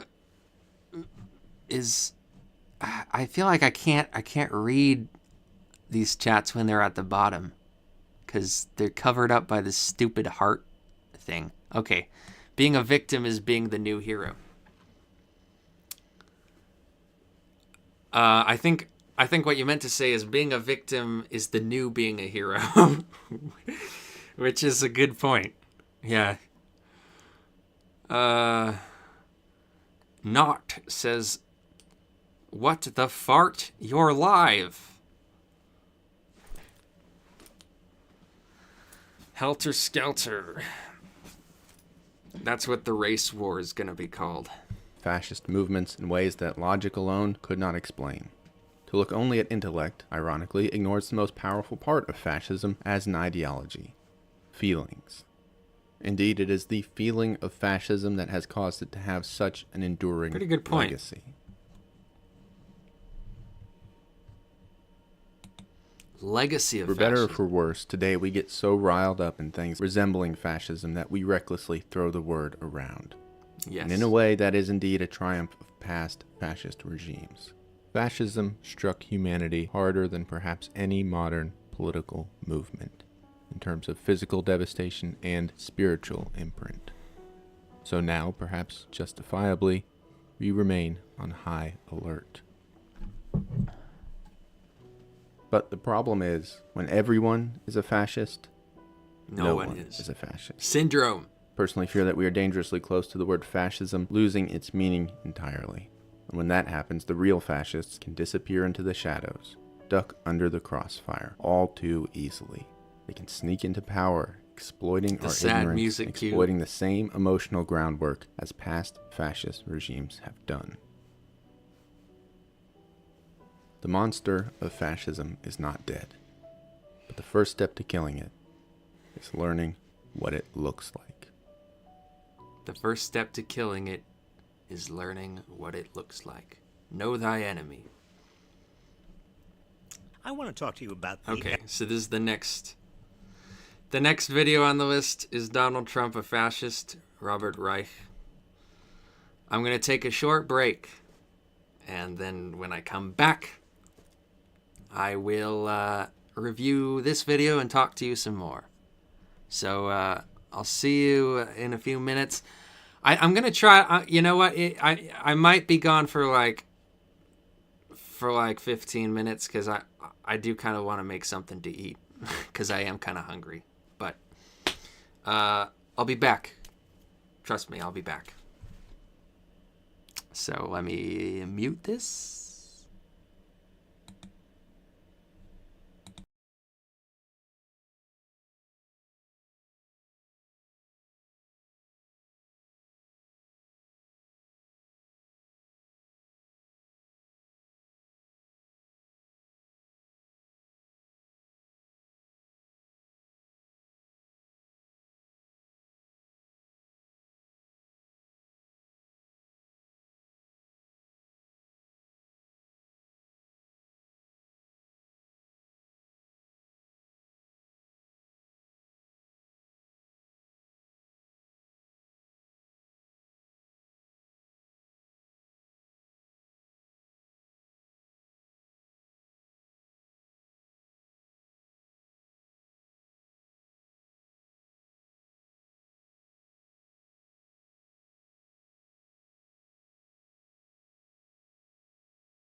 And that, my friends, is how you take a 15-minute break. I'm a poet. I don't know how long that was. How long was that? Were any of you keeping count? Huh? Okay. So let's read these comments. Wow. We have quite a few of them.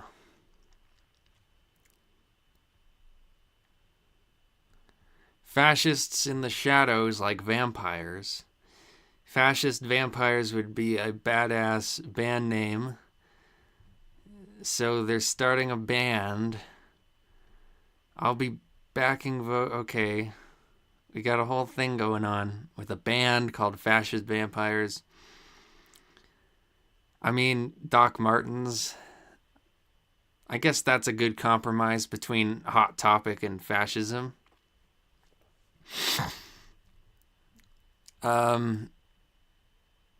Quibble, you did not miss me. I was just on a break.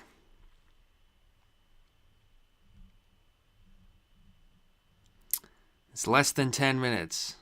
See, that's how you do a 15-minute break. You don't do what other streamers do, which is they say, oh, I'll just be gone for 5 minutes, and then they're gone for half an hour. I made a whole meal in that time. Okay, so is everyone here? If you are, if you aren't, who cares? I'm starting again. So our next video is Donald Trump a fascist? Oh, Carl says he's making dinner, but he's here. All right, nice. So let's watch. Is Donald Trump a fascist? Oh, shoot. I forgot. I need to put my earbuds in. Hold on.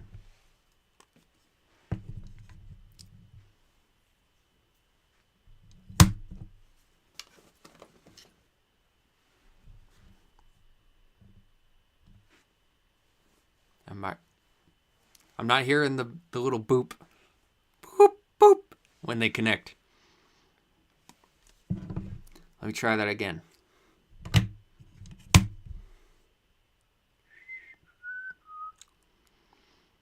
Bluetooth earbuds are difficult. I have to use the Bluetooth ones because the sound jack on my computer broke.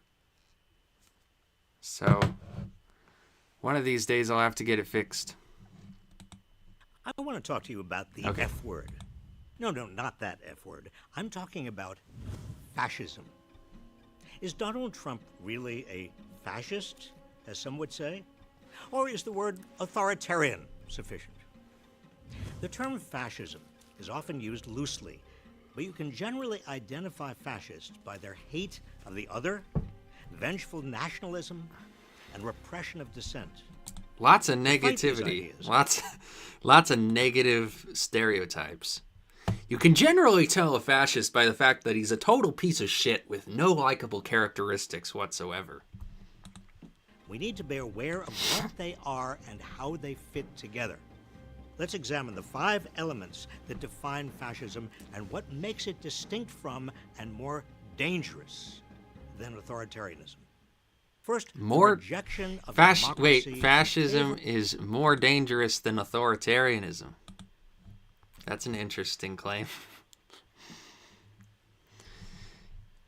I mean, can fascism be dangerous without being authoritarian? Of a strong man.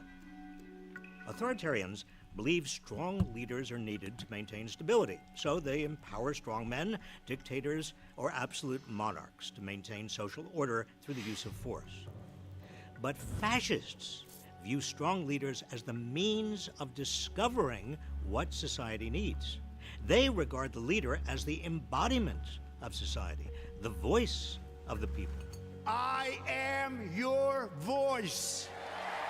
Well, then you're a pretty good representative of the country because you're pretty fucking stupid. Second, stoking rage against cultural elites. Authoritarian movements cannot succeed without at least some buy-in from establishment elites. While fascist movements often seek to co-opt the establishment. Yeah. The Nostalgia Critic reminded us that Trump made an appearance in Home Alone 2. But what that means is that Chris Chan is 6 degrees away from Hitler. Did you guys know that?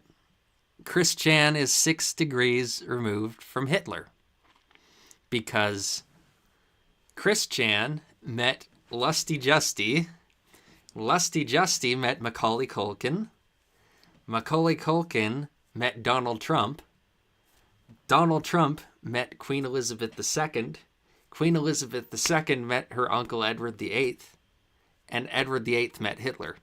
So Chris Chan is 6 degrees away from Hitler.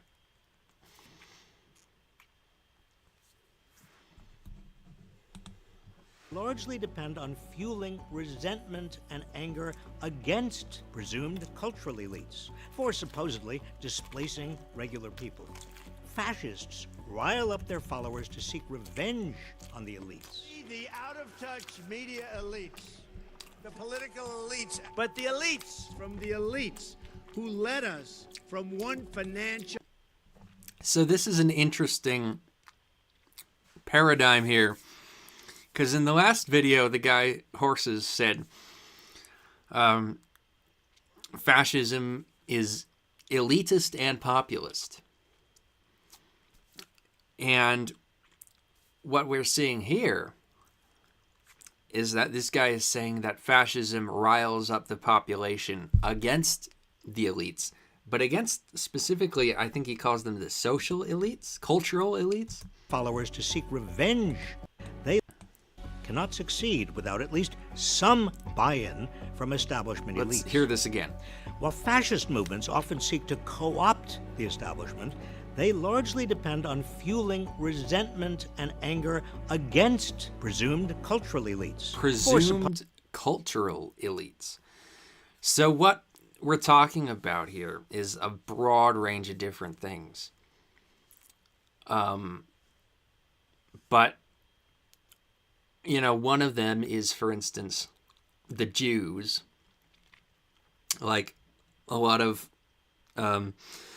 fascists or fascist adjacent people will talk about the Jews as some sort of monolithic cultural elitist club, which is kind of a simplification of the truth.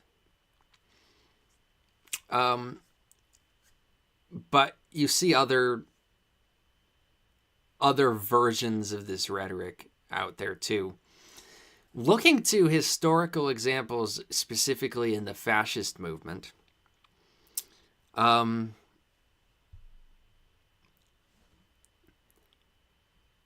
you know, I can't really recall off the top of my head a lot of examples of fascists specifically stoking tensions against a perceived cultural elite. What I can think of is fascists stoking tensions against the plutocratic nations, as they called them, or Mosley called them financial democracy.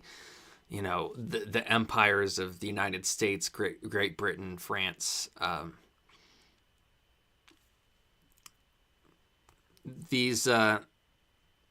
And then these tensions will be stoked both within and without those countries. So, like, Mosley will rally people against, like, the parliamentarians, who he called the talking shop at Westminster, for instance. But, you know, I don't remember seeing a lot of talk about, like, cultural elites. That's not to say that there wasn't any. I just don't remember that from my research. But I do see that a lot in modern day America on the conservative right. That's where I see it a lot. So I don't know if what he's saying is true in that it's a characteristically fascist idea. Definitely it's true if we're talking about the Jews in their relationship with the Nazis and with other fascists. Like there are a lot of anti-Semitic Jews. There were anti-Semitic Jews, but there were a lot of anti-Semitic fascists in Great Britain, even though Mosley claimed that he was against that sort of talk. There was definitely a perception of a Yiddish sort of hegemony that they wanted to dismantle.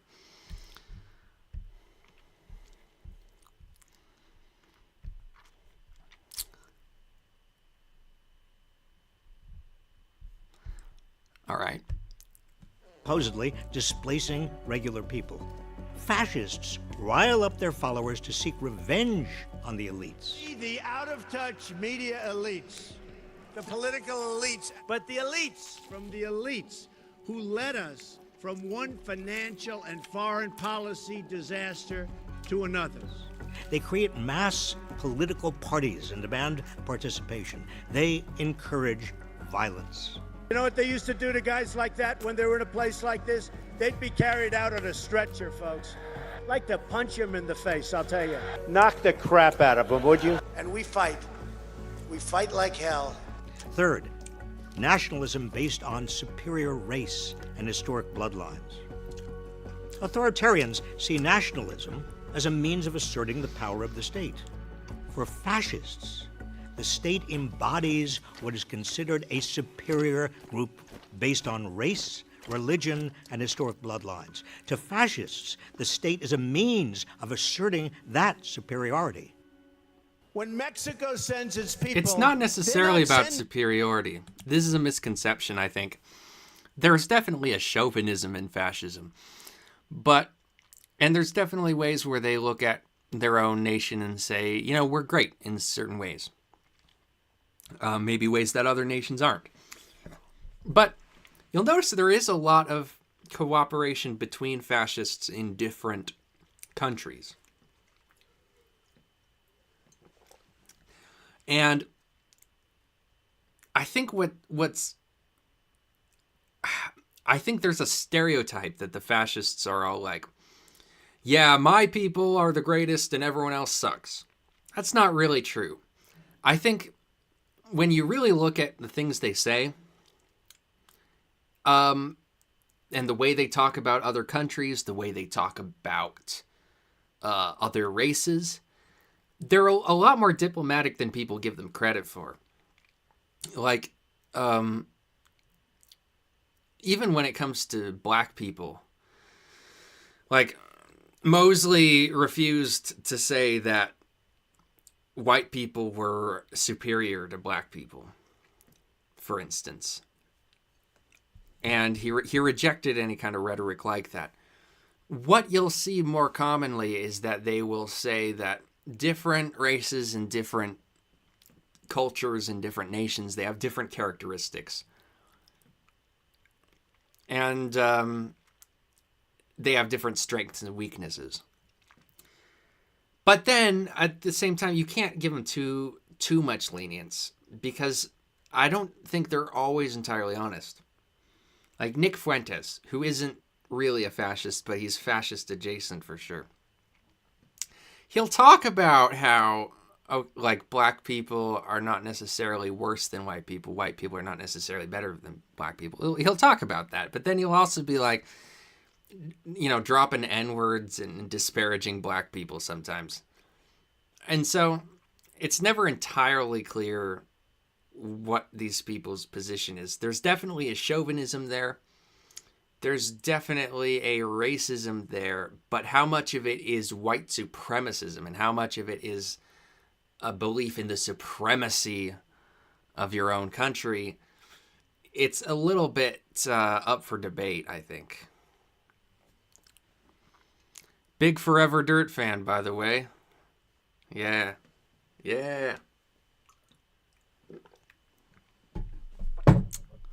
Big Ryan fan, by the way.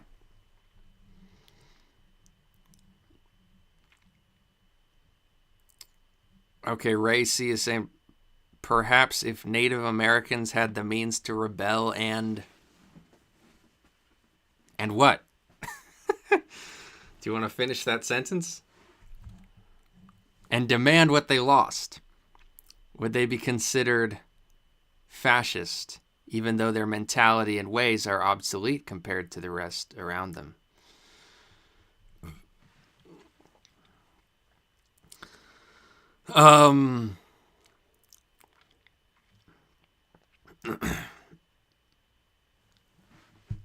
Yeah, I mean, I don't think they would be considered fascist by most people. But would that be fair to make an exception for them just because, unlike a lot of other countries that have victim narratives, their victim narrative is like actually like demonstrably true? But I don't think that would mean that they're not fascist.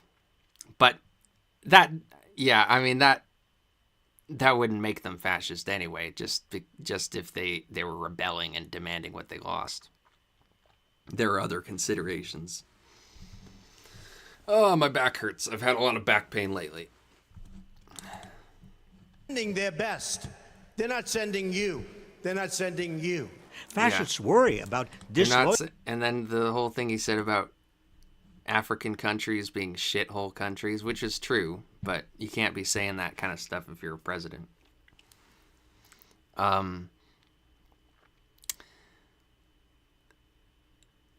But, you know, like, what he was saying there, he was saying they're not sending their best. So what that implies is that there is a best there that they could be sending over. They're just sending over the worst elements of them. That's not a statement of superiority of the U.S.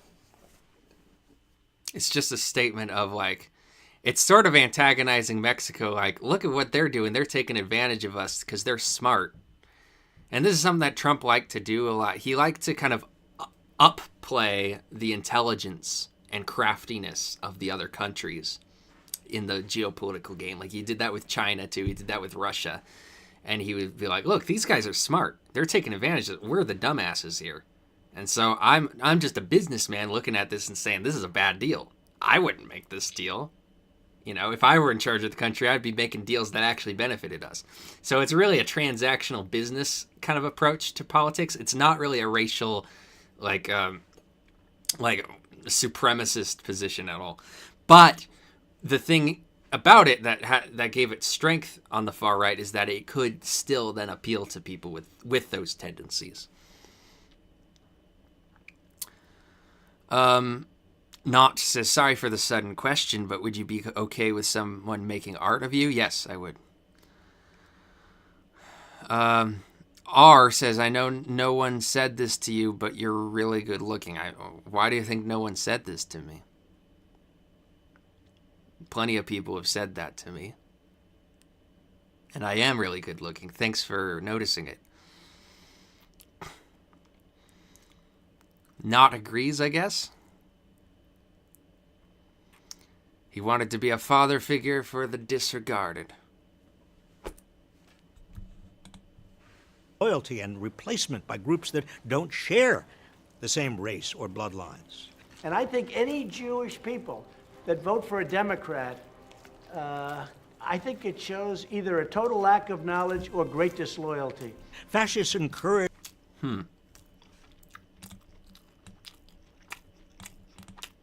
that superiority. When Mexico sends its people, you. Fascists worry about disloyalty and replacement by groups that don't share the same race or bloodlines. And I think disloyalty or replacement. Two very different concepts being kind of lumped in the same point. So here we have Trump talking about disloyalty. I think any Jewish people that vote for a Democrat, I think it shows either a total lack of knowledge or great disloyalty. Fascists Interesting that he talks about Jews being disloyal. Disloyal to what? Disloyal to America or disloyal to the Jewish race? I'm not really sure what the context is of him saying that. Because it can be taken either way. And I know that Donald Trump is a Zionist.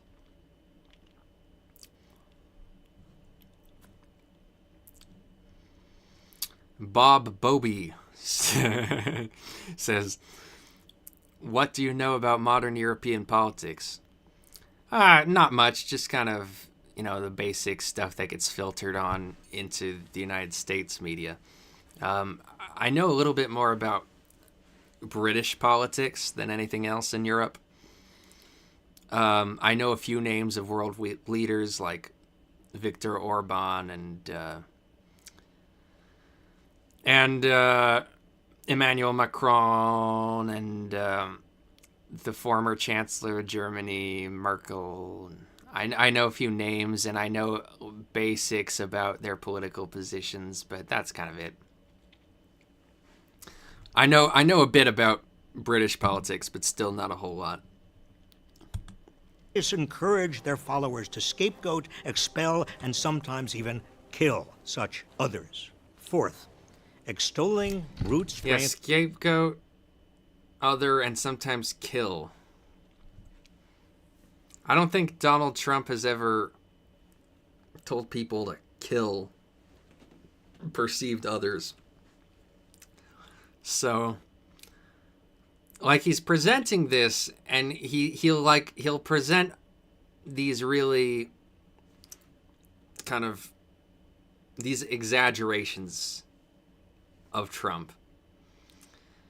And then he'll show a clip of Trump saying something that kind of resembles the exaggeration, and then he'll move on. And there's not really a lot of cross-examination. There's not really a lot of critical evaluation here. It's a short video, but you can see the propaganda at play where he's using a lot of language and then artfully kind of maneuvering around that language to convince people of something. And it does seem that this video is, inching toward the idea that Donald Trump is a fascist. And heroic warriors. The goal of authoritarianism is to gain and maintain state power at any cost. For authoritarians, strength comes in the form of large standing armies that can enforce their rule. They seek power to wield power. Fascists seek state power to achieve their ostensible goal, achieving their vision of society. Fascism accomplishes this by rewarding those who win economically and physically, and denigrating or even exterminating those who lose. Can we hear that again? Accomplishes this by rewarding those who win economically and physically, and denigrating or even exterminating those who lose. We're seeing again a repeat of the thing that the guy, Horses, in the last video brought up, of this Darwinian aspect of fascism. Again, I'm not really sure where they're getting that from. Like, survival of the fittest, reward the people who succeed and punish the people who lose. Where are you getting that from? Everything that I read about fascism suggested that it's supposed to be about uplifting the better nature of people and uplifting the side of people and supporting the side of people that is most in agreement with the values of fascism, rather than punishing people for being like perceived weak. That seems more like a Nazi thing to me. That seems more like a Hitler thing to me. Bob Bobby says, thoughts on Brexit then?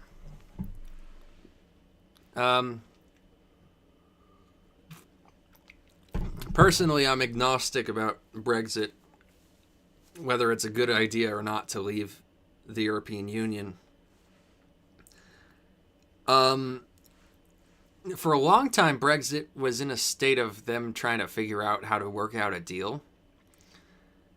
and then they set a hard limit for like, this is when we have to exit no matter what. You would probably know more about that. What actually happened? Did they leave the European Union? How did they leave? Like, what did they get in the deal in the end? Because I haven't heard about Brexit ever since the Theresa May years. But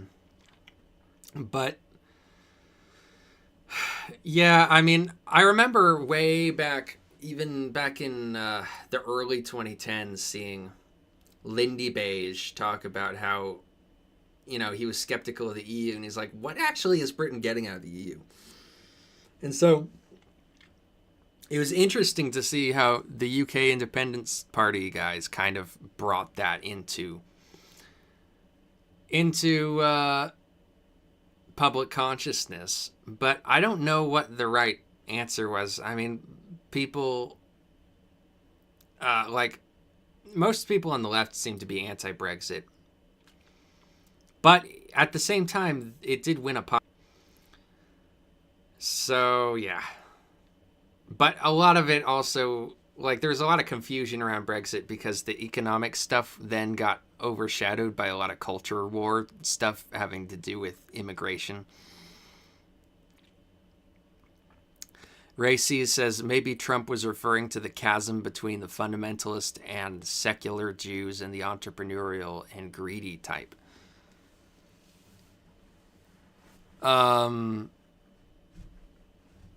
Fundamentalist and secular Jews, entrepreneurial, and so like the fundamentalist and entrepreneurial ones are the ones he's more a fan of, whereas the secular and greedy ones are the ones that he's not.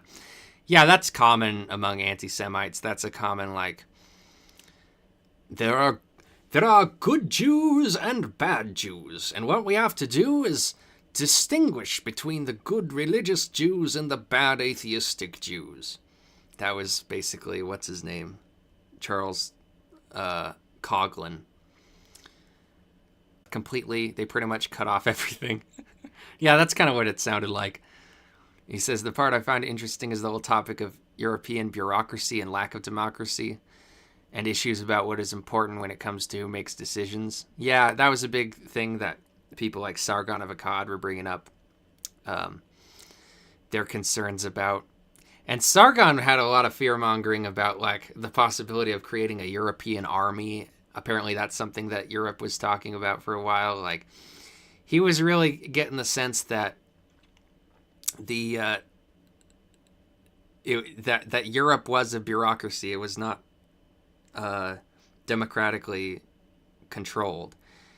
And so as it starts kind of thinking of itself more as a united entity, that poses a threat to national sovereignty. I don't know how valid those concerns were, but those were his concerns. Carl says they're out and currently negotiating trade agreements. Lots of stuff concerning the Irish border, etc. Yeah. Racy says, I'm from the UK and Brexit was like shooting yourself in the foot. Yeah, that seems to be how a lot of people felt. Fascism depends on organized bullying, a form of social Darwinism. Our people are tougher and stronger and meaner and smarter. For the fascist, war and violence are means of strengthening society by culling the weak and glorifying. I love that. It's one of my favorite Trump moments. Heroic warriors. But look what he did there. He took an instance of Trump just making fun of a weirdo. Now, he happened to be a weirdo with a disability. But he was doing like a schoolyard bully, just make fun of the dork thing. Because the dork happened to be critical of him. And he's then conflating that with Hitler telling people to exterminate the weak elements of society. Like, can we see the propaganda here? Can we see how this is being exaggerated?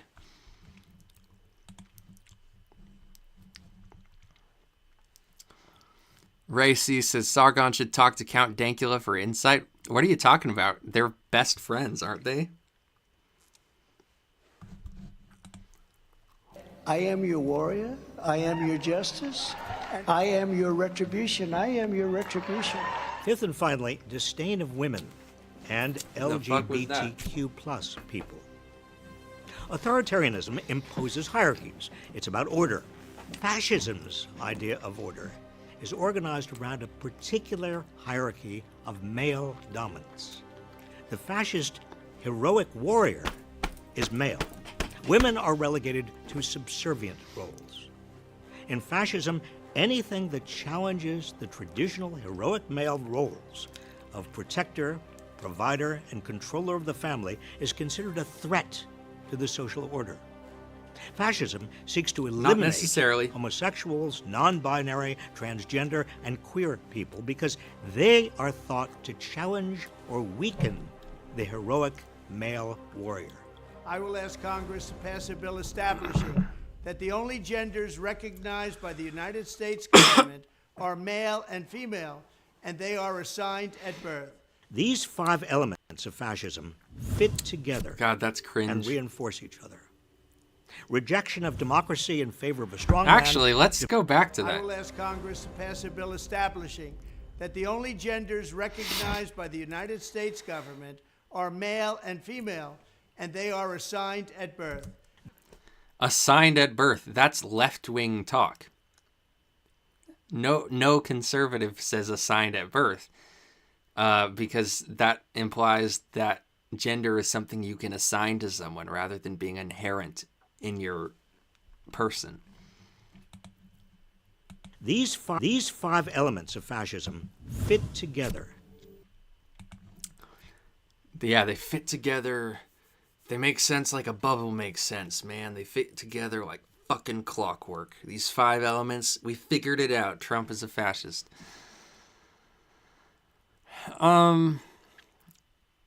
Let's see. Schoolyard bullying versus the T4 euthanasia program. I see very few differences. Yeah. That's the thing.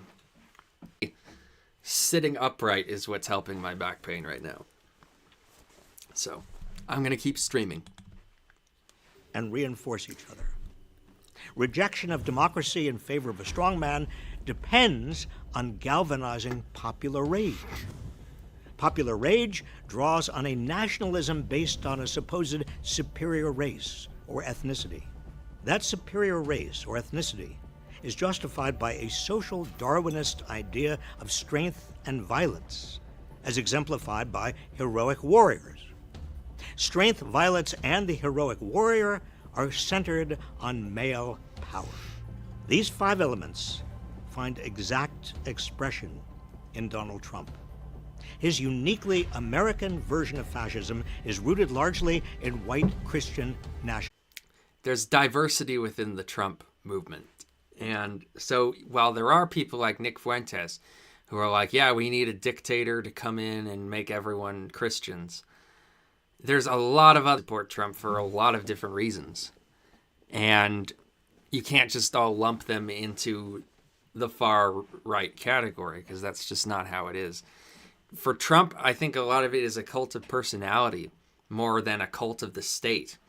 And while cult of personality is important in fascism, you also have to have a cult of the state. And the problem with calling Trump supporters fascists is that they're all like anti-establishment nut jobs. They're all like Alex Jones, like conspiracy theorists, deep state, fucking anti-government, anti-mask, and don't tread on me, don't tell me what to do, don't raise my taxes, don't take my guns. Like, that is a strong aspect of American conservative ideology that does not have a place in fascism. And there's no sort of state-centric religious fanaticism within the Trump movement. It is rather a hodgepodge of different forms of fanaticism that all kind of coalesce around this figure of Trump as the central figurehead. And it's so really the cult of personality has far more influence than anything else on the Trump wave. Bob Bobby says, do you think it's good that the U.S. government take more control of decisions of the state? I assume you're talking about federal versus state governments, right? I use Americans' opinions of these issues as analogies for what to think of Europe often. Okay, so you're talking about federalism. The people whose temperature I take for understanding the left in America, and they seem to be very pro-federal government, very anti-states' rights, anti-10th Amendment.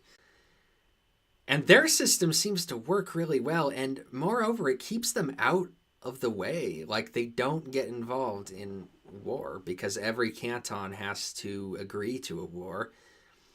You know, every canton has to agree to pretty much everything. That's how I understand it. It's like how it used to be under the Articles of Confederation. And maybe when they were struggling to pay back their debts at the beginning of the country's history, that became a problem for them. But, yeah, I think that individual states can have a better chance of getting more things done and trying out new things, trying out new ideas. I think that politics is so locked right now. National politics is so locked now in a 50-50 split between radical, diverging parties that it's hard to even call ourselves a cohesive nation anymore. You know, I was actually reading on Quora yesterday, I believe, about the 20th century politics of America. And it's interesting how in the 20th century, the Democrats didn't really stand for anything, and the Republicans didn't really stand for anything either. They were these two very similar coalitions of people who got together for odd reasons. And you could pretty much be anything. You could be a Republican and be anything you want, and you could be a Democrat and be anything you want. And at the time, people criticized that system. At the time, people criticized that as, the parties are the same. I mean, they say that these days, right? They say, the two parties are the same. They're not. But back then, they used to be. But the weird thing is that we're seeing, now that the parties have diverged from each other to a significant extent, it's actually, the political climate is getting a lot worse. And things are getting a lot more polarized between camps. So it just goes to show how the national community is having a hard time being a community now. And I'm wondering if that is telling us that we should have focused more on building up local government.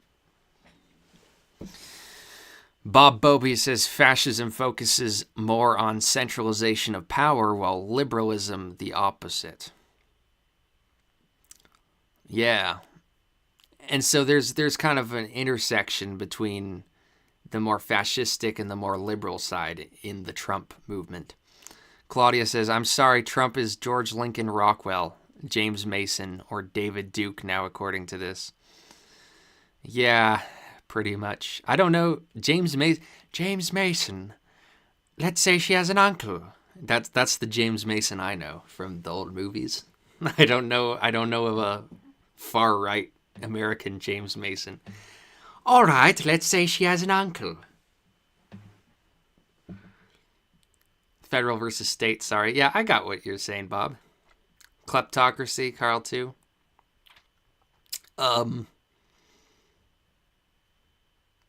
What's the context there? I don't know. Racy says the Republicans and Democrats back then were like two hands that wash each other, not a means of contention. Yeah, it was a way of having a two-party system without actually having two parties. It was just basically one party. Just interesting.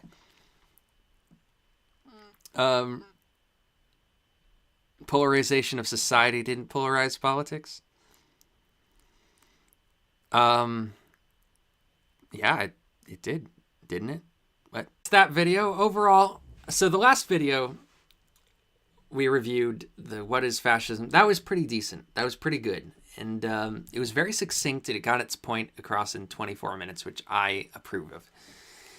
This one feels a lot more like propaganda. This one feels a lot more like liberal propaganda. So I'm not a huge fan of this one. But let's move on. I'll just let this play through.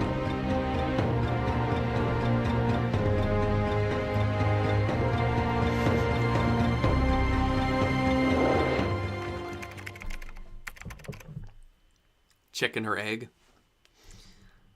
I mean, I think it was both feeding off of each other, right?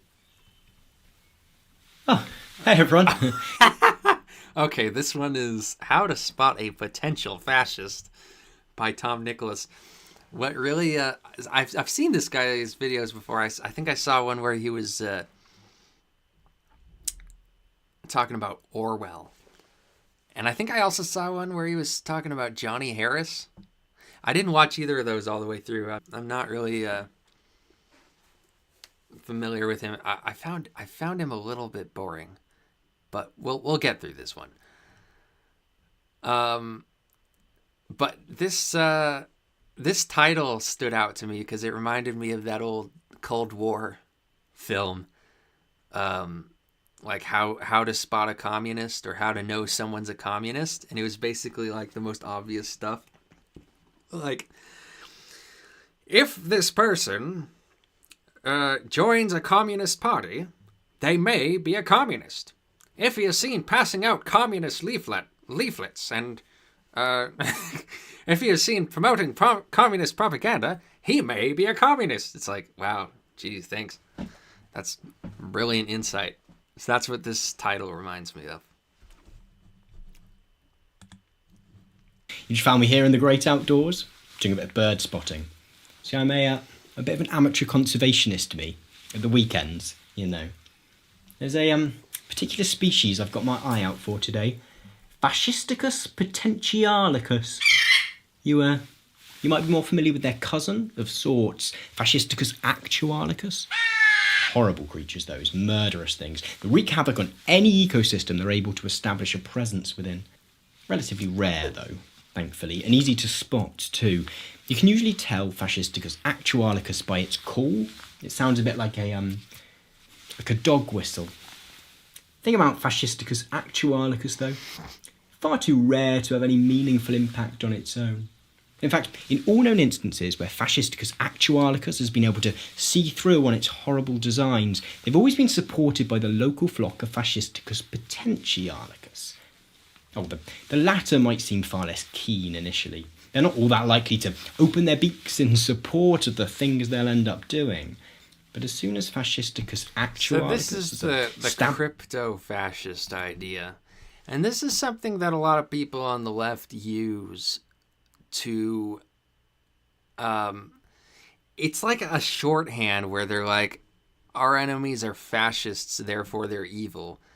And so let's say that they're all potential fascists or crypto-fascists or hidden fascists, so that you can recognize that they're not overtly fascists, but they're really, when you get down to it, they're fascists. But it's really just a way of saying they're evil, you know? It's like the word fascism doesn't really have much to do with it. It's more just like, these people are evil, and here's our way of propagandizing people to believe that they're evil. Established a meaningful presence in a locality, well, you'll soon find Fascisticus potentialicus puffing up its chest and flying in whatever formation it is that Fascisticus actualicus decrees. The problem for conservationists such as myself, though, is they're just so damn hard to spot. And recognising these floundering fowl is essential if we're ever going to encourage them to beat their wings in a different direction. Rule Britannia.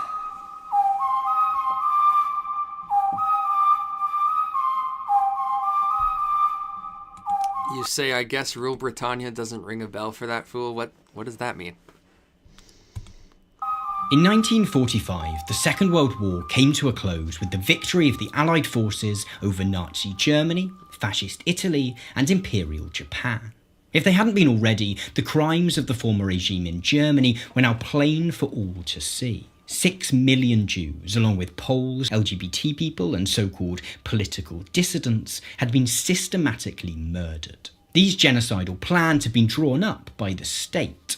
Nevertheless, their enactment had required the complicity and active participation of a huge proportion of Germans and those living in the countries they came to occupy. With the war over, there was thus a growing interest in what had caused so many supposedly ordinary people to lend this heinous regime their support. Among those interested in finding answers to this question were 4 psychologists based at the University of California, Berkeley: Theodore W. Adorno, Elsa Frankel-Brunswick, Daniel J. Levinson, and R. Nevitz Sanford. Never heard 2 of of their any number, Adorno and Frankel-Brunswick, were unavoidably existentially invested in this topic, both being European Jews who had fled to America to escape persecution.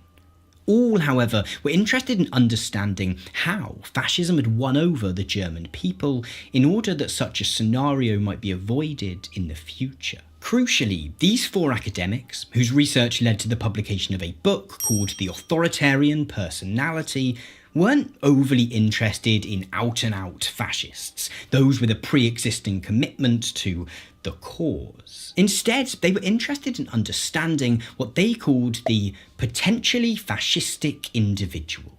The kind of person who might distance themselves from fascist beliefs in any normal time, but who, should fascism take hold in the country in which they live and appear to have some level of popular support, might be persuaded to participate in its murderous designs. Eventually, as the title of their book suggests, they began to consider whether there might be a set of personality traits which make some people more susceptible to... Did you do the one from the Sisyphus 55 channel? No. Let me see if that one's on the playlist. Probably not. Oh, I forgot. I wanted to review the comments on these videos too. We can do that as well. No, it doesn't look like... Oh, it looks like I have 2 videos from one person on here. I didn't know I had that.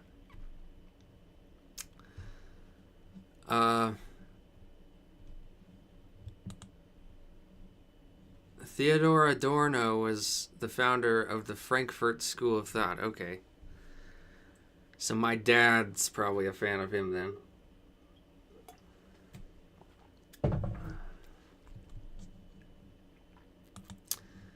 Yeah, I kind of want to backtrack. So we're 4 minutes into this video. I kind of want to backtrack and look at the comments on the previous 2 videos. So let me do that.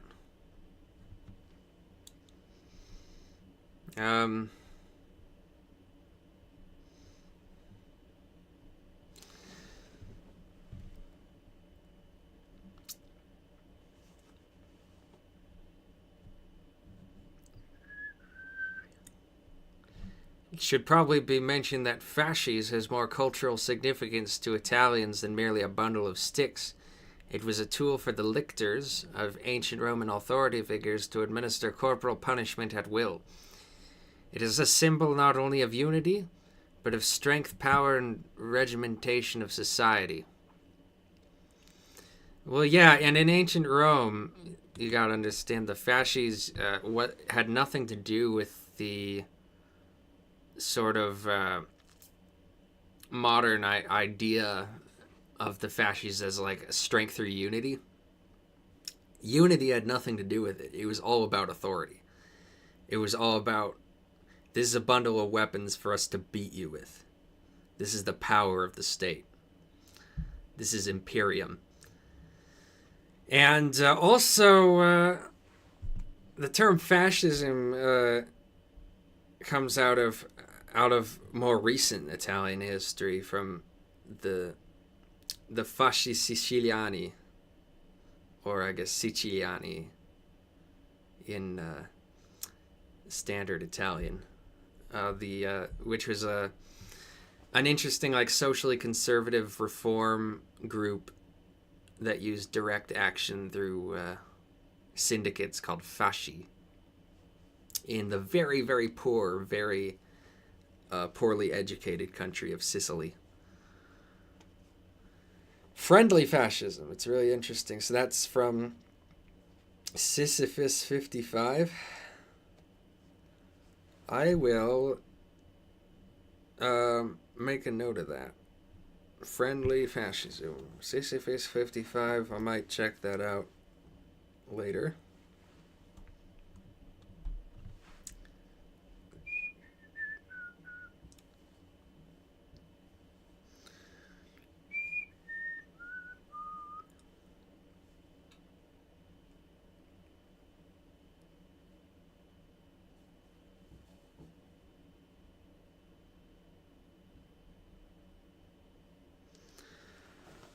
All right.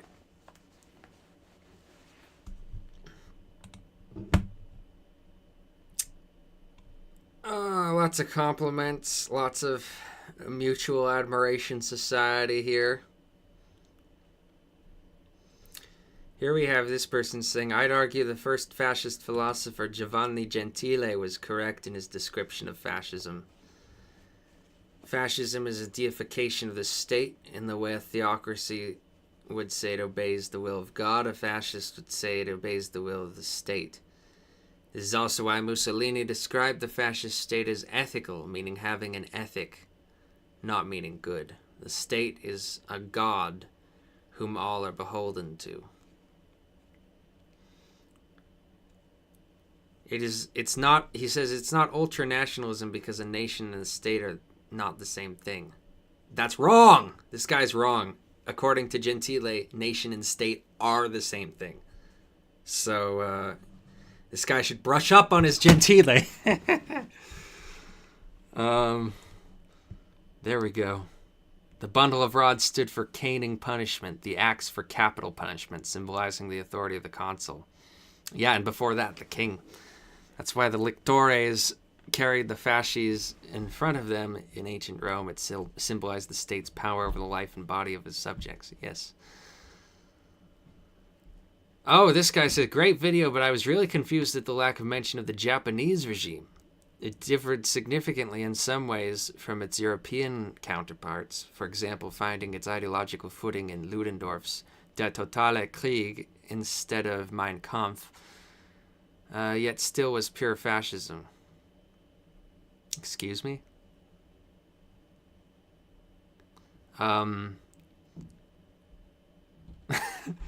Really? Did Japanese... Wait, no. There's no way. Japanese imperial ideology did not... It's not a German importation. No way. Way? Is that true? I don't know anything about Japan, really. I want to learn more later. Bob Bobby says, why was fascism built around the military and not, I don't know, engineers? Well, it was built around engineers too, but engineers don't have a philosophy other than, like, this will create a structurally sound building, which I guess is fine. But the military has an actual philosophy on life. It's not always a likable philosophy, but it's an inspiring one.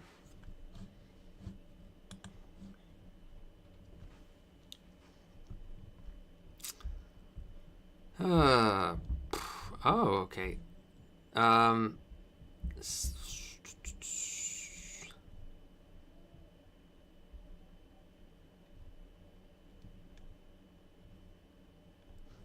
So here's a criticism. I find the video very interesting and informative. I do think there is one contradiction not in the video, but in the definitions regarding tradition. Many of the academic definitions shown talk about a revolutionary impulse in fascism and a strong secularism, but many fascist regimes, think Spain, were ultranationalist and traditionalist. there's very salient, we have lost our values discourse in some, not all fascisms. And this does not mix well with the we are a new, exceptional, futuristic people discourse in other fascisms. Yeah, that's the interesting sort of contradiction of fascism, as it has confused a lot of people, because there's a confusion about whether this is a reactionary or a revolutionary ideology. And I think the truth is that there are strains of both in fascism. But it's, as Roger Griffin says, it's palingenetic. So it's about a revitalization of something very old. And sometimes that means getting back in touch with the good parts of tradition that we've sort of lost along the way. But it doesn't mean a backtracking of society. And that's why I think it's more revolutionary than reactionary on the whole.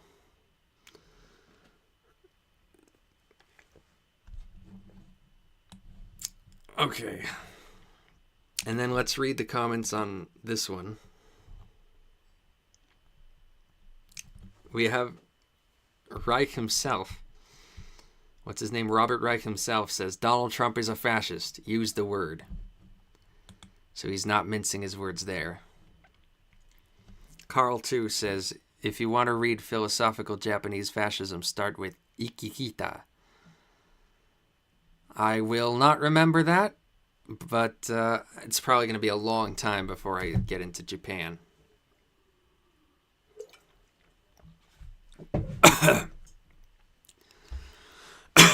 I'm really fascinated by Yukio Mishima. That dude was pretty cool.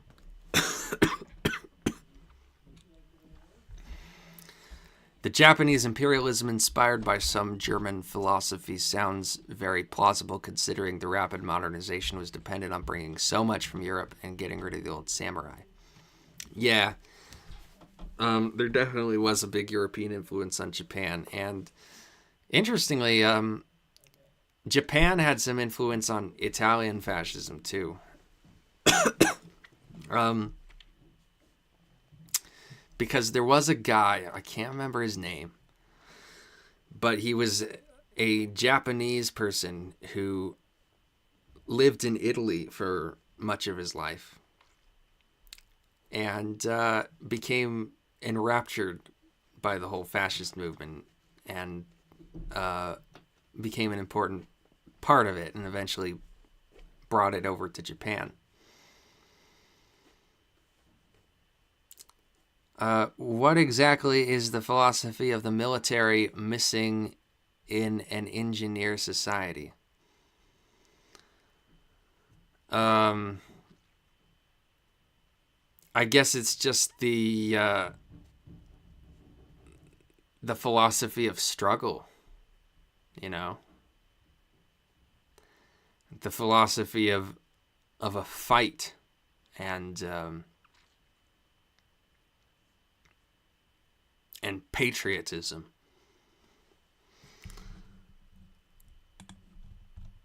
Let's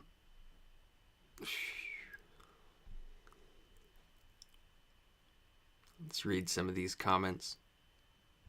Thank you for clearly defining the difference of authoritarianism and fascism. Yeah, but he didn't do a great job at defining fascism, did he? I mean, he gave a bunch of stereotypes of fascism, but did jack shit of actually explain. The other guy actually explained it pretty well.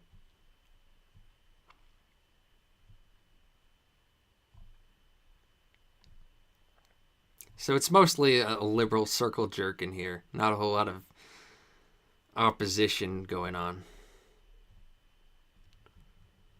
Doesn't anyone think it's ironic this dude's name is Reich?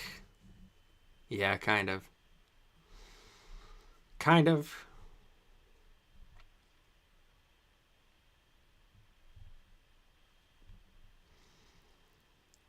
Another distinction is that authoritarian regimes generally want to keep people passive, while fascists aim at total mobilization under the leadership of their strongman leader, which means that they constantly need to find new threats and enemies to mobilize their followers. I don't know if they need to find threats and enemies. I think they just need to find a message that can resonate with people.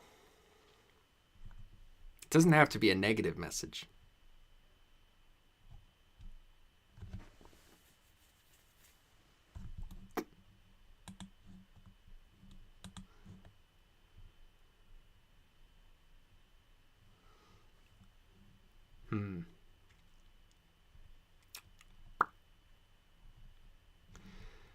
All right. Well, let's go back to our other guy. But who We're about and others? this. It's worth this saying way that into the video. Adorno et al. Weren't seeking to propose a purely psychological explanation for the Nazis' rise to power. They repeatedly stressed throughout their book that the emergence of fascism in mid-20th century Europe was the result of numerous economic, political and social forces and circumstances. Furthermore, though the Nazis did win a huge share of the popular vote in Germany in 1932, for many, both in Germany and Europe more broadly, fascism was something that was forced upon them, rather than something which they brought about themselves. What the researchers behind the authoritarian personality were interested in exploring was instead what people's responses to a fascist regime might be should it come to power, and what it is that separates those likely to resist such a movement from those who might end up participating in it.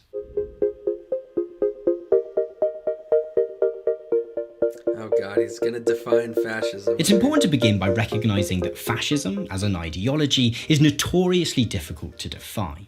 The novelist and critic Umberto Eco, who grew up in fascist Italy, notes that the various forms of fascism which existed in Europe in the mid-20th century varied wildly in their ideological content, and predicts that, should it re-emerge, its mottos and insignia would be different once again. He describes fascism as a fuzzy totalitarianism, a collage of different philosophical and political ideas, a beehive of contradictions. As Eco goes on to articulate, however, there are a handful of... like, you have all these contradictions, but that's... I mean, some of that is internal, but some of that is just due to the diversity of thought within movements that are labeled fascist. Of key traits that have been consistent across movements which have described themselves and using, as fascist. Using terms like contradiction, using these terms describing fascism in this way kind of makes it sound like what you're saying is that fascism is incoherent. And that's a charge that I've often heard against fascism. It bears some on the truth, but I think that it's a pretty uncharitable reading of the situation at the same time.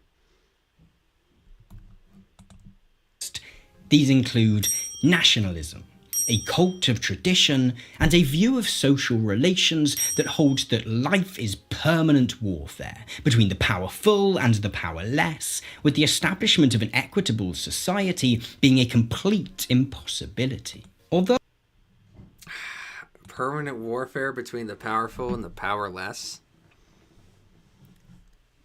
That's again, that's reminiscent of Hitler, from the very little that I have read about Hitler. I've heard that he had a very kind of Darwinistic, sort of competitive approach to society. It doesn't really remind me of fascism, because fascism is more likely to sort of undermine the idea of competition within a nation. Maybe it talks about healthy competition for economic purposes, but it doesn't have this idea of like the eternal struggle and warfare. That's more of a, if anything, that's more of a Sorelian idea that was carried into other places, not necessarily into fascism proper. Though, as we'll see, many of these aspects of fascism did eventually come to be of interest to the researchers behind the authoritarian personality, they were primarily focused on another consistent aspect of fascism, and its most pernicious: the popularization of racism, prejudice, and bigotry. For, as Eco writes, fascism grows up and seeks for consensus by exploiting and exacerbating the natural fear of difference. Fascism, to Eco, is racist by definition. Adorno et al.'s primary focus, then, was what it is that causes some people to... Yeah, it's racist by definition, and yet there's people like Oswald Mosley who will say that, yes, I'm a fascist, but I am not a racist. So it seems that there's a disagreement between fascism and Eco on whether fascism is inherently racist. I don't know why there would be. I would just take them at their word for it. But if they say that they're not inherently racist, then we don't have to assume that they are. Of course, you can question whether someone is a crypto-racist, and in the case of Mosley, I think there is enough room to question that. But that doesn't mean that his ideology of fascism is inherently racist. And there's certainly nothing in the doctrine of fascism that says fascism has to be racist. So I don't really agree with that conclusion from Eco. But I am going to make some more coffee. So I'll be back in like 3 minutes, all right?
I'm back. Made some coffee. Hi, Carl.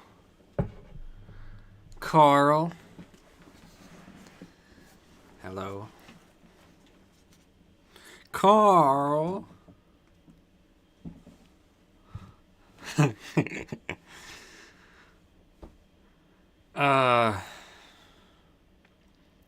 So I found this,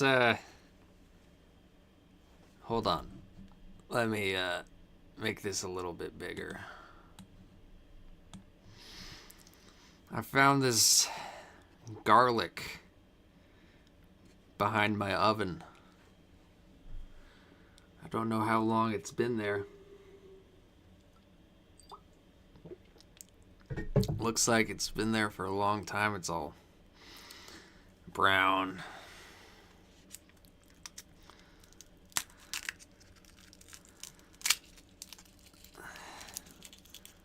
Look at that. It's all black on the inside.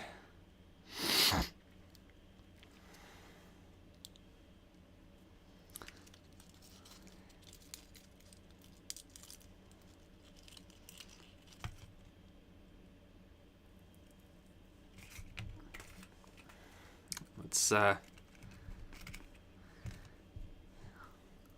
try it out.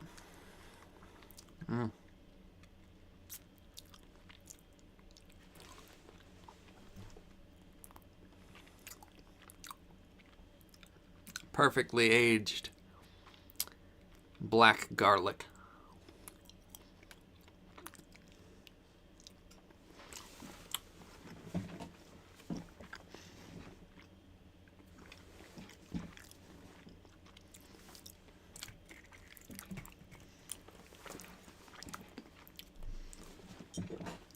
Consider the garlic.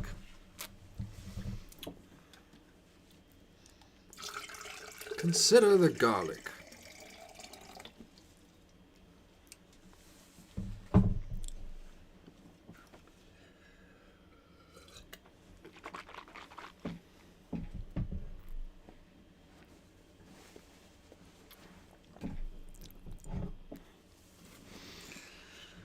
Yeah, garlic eating is not for fascist vampires, is it?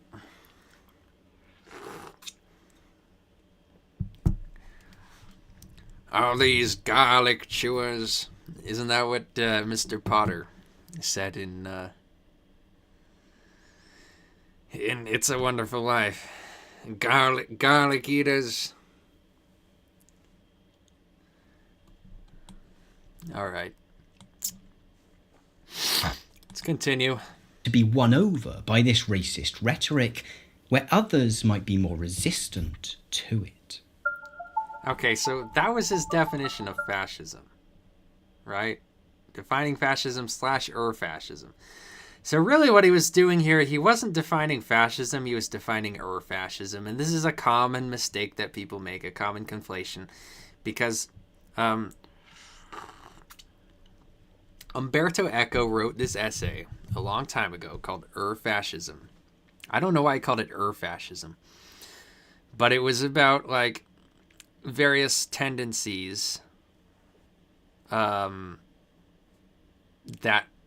you can apply to fascism, various, like, stereotypes of fascism, and how these are recurrent and they're perennial.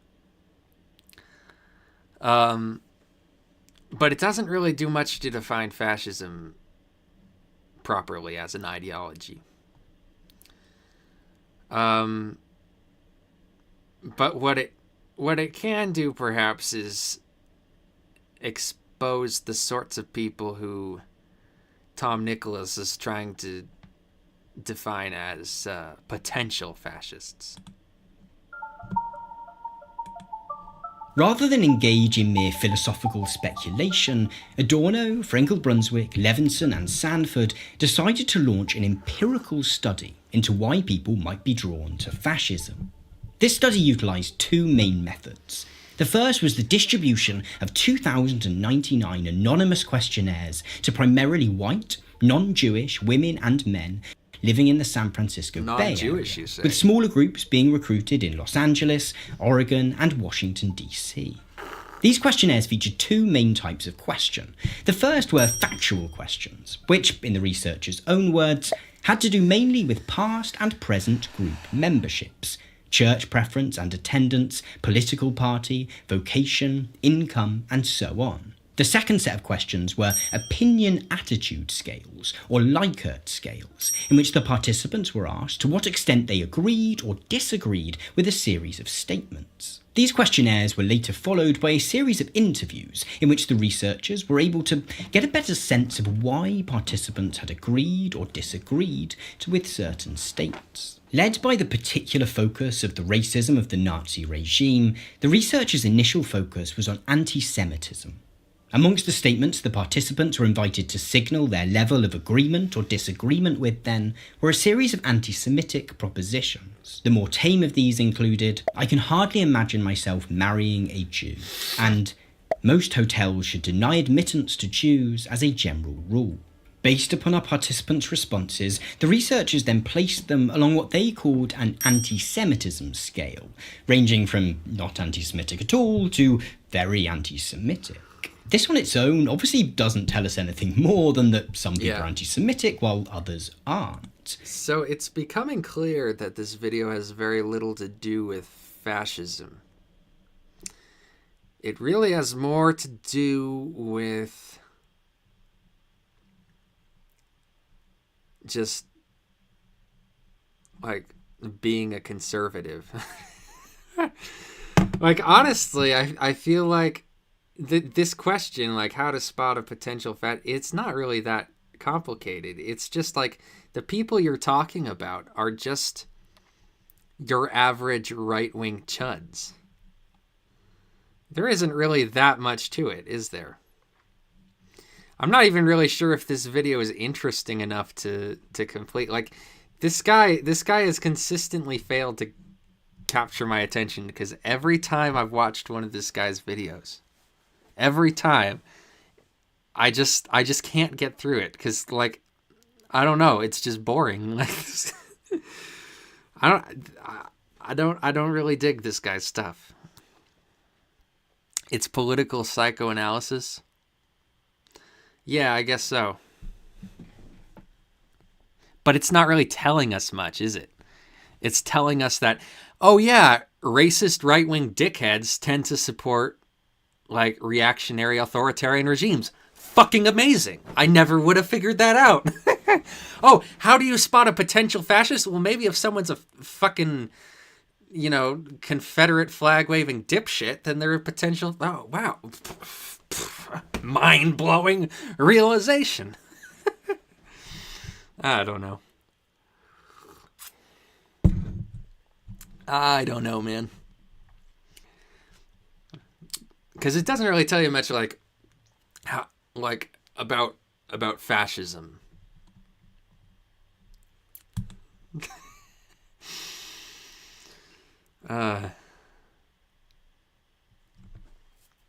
The truly scary thing is that virtually any person can express these traits in a state of fear and/or anger.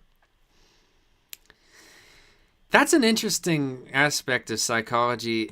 You notice that emotions really dictate so much about life and so much about how the way we think. We are not logical. We are very emotionally driven creatures. And you know, it's funny. I've seen like conservatives, like Nick Fuentes, for instance. It would be like, well, women are not logical the way men are. You know, like men tend to have a more rational view of the world. Women are more focused on like social stuff and like child rearing. And so he'll say stuff like that. And it's like, on a certain level, I kind of agree with him because like we all do know the hysterical woman stereotypes, and they're kind of true in some respects. I don't know if that means women are less logical. I think it means their form of logic or illogic, whatever it is much more socially based. than men. I think men tend to have a more kind of removed sort of, like, there's that stereotype that men are interested in things and women are interested in people. And I think that bears some amount of truth. And so I think that, I don't necessarily think men or women are more logical than each other, but I do think that we apply our thinking in different ways, typically. But we can see, this guy's like, anyone can express these traits in a state of fear or anger. And that's true, and it just shows how we're not dictated by logic at the end of the day.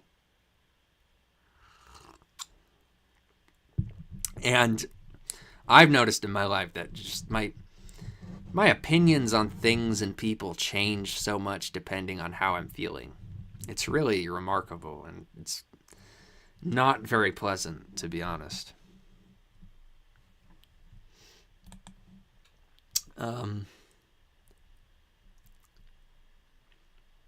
Maybe the real fascists were the friends we made along the way.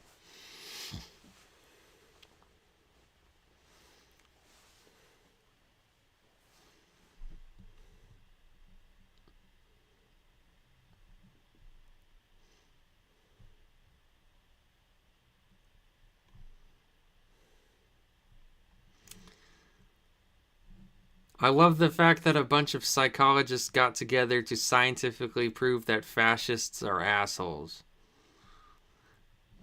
I mean, or just that fascists are fascists.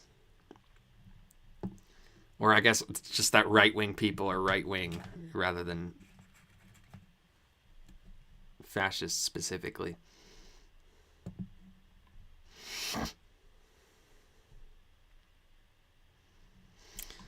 All right. Well, I don't think I'm going to finish this one. Everyone can read a wiki article and make it as consumable media. You notice when many people literally speak the same way and agree on the same agenda. Well, there is a problem that, what's his name? J.J. McCullough brought up, because he's really anti-Wikipedia in a bizarrely radical way that doesn't really make any sense. But one of the true criticisms he brought up is that Wikipedia kind of encourages a lot of people to copy it. And so you'll get a lot of these podcasts and articles and whatnot that regurgitate the same information that's on Wikipedia. And so they all kind of sound the same, and they're all kind of saying the same thing. And we have this homogenization of perspective, because there really isn't any perspective, because it just kind of exposes that these people are just copy artists. So that's something about Wikipedia that I don't necessarily think that means Wikipedia's wrong, but I just think that is what happens when you have a source of information that's as generally reliable and useful and ever-present and thorough as Wikipedia. Okay, so let's move on to Monsieur Z, Understanding Fascism. Hopefully, this video will be more about fascism particularly, and I saw the BUF symbol in there. So it'll probably have something to do with my area of slight expertise. Sorry for the joke, Monster Madness. Oh, yeah, it is a good point, because, James was doing that with Monster Madness, wasn't he? He was, Bimmy was like, just reading Wikipedia articles, wasn't he?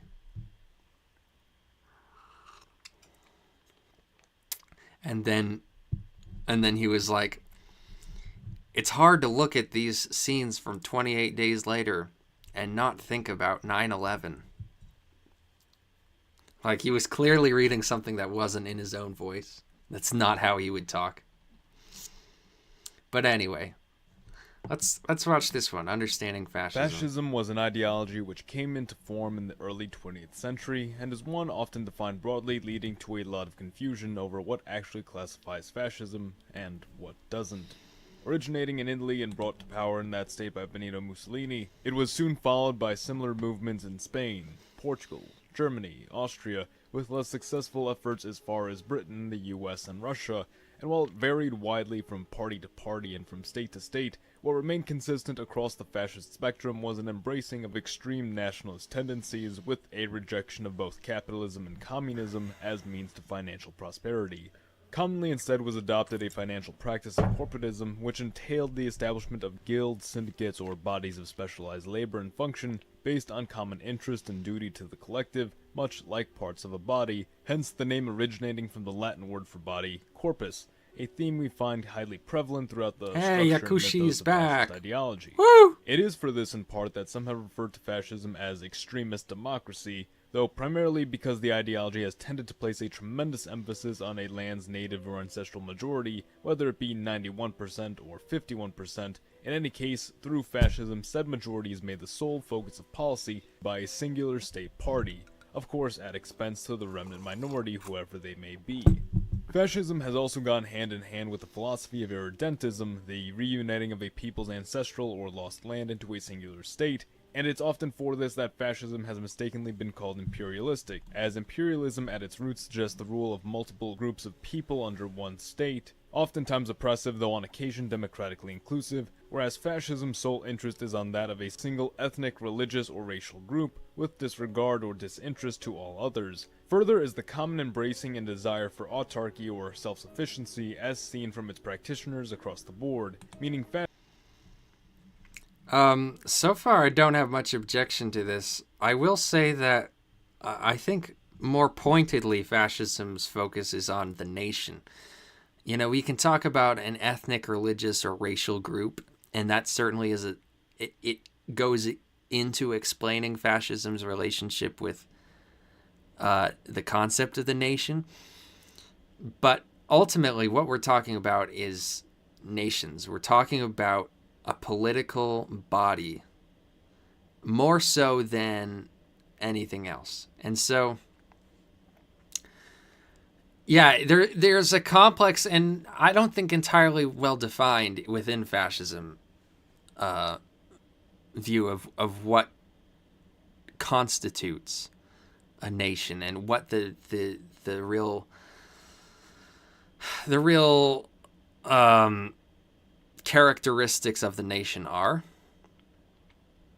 And so basically what I'm trying to say is that language like this, I think, subtly kind of influences people to think of fascism as racist. But it's not necessarily so. It can be. But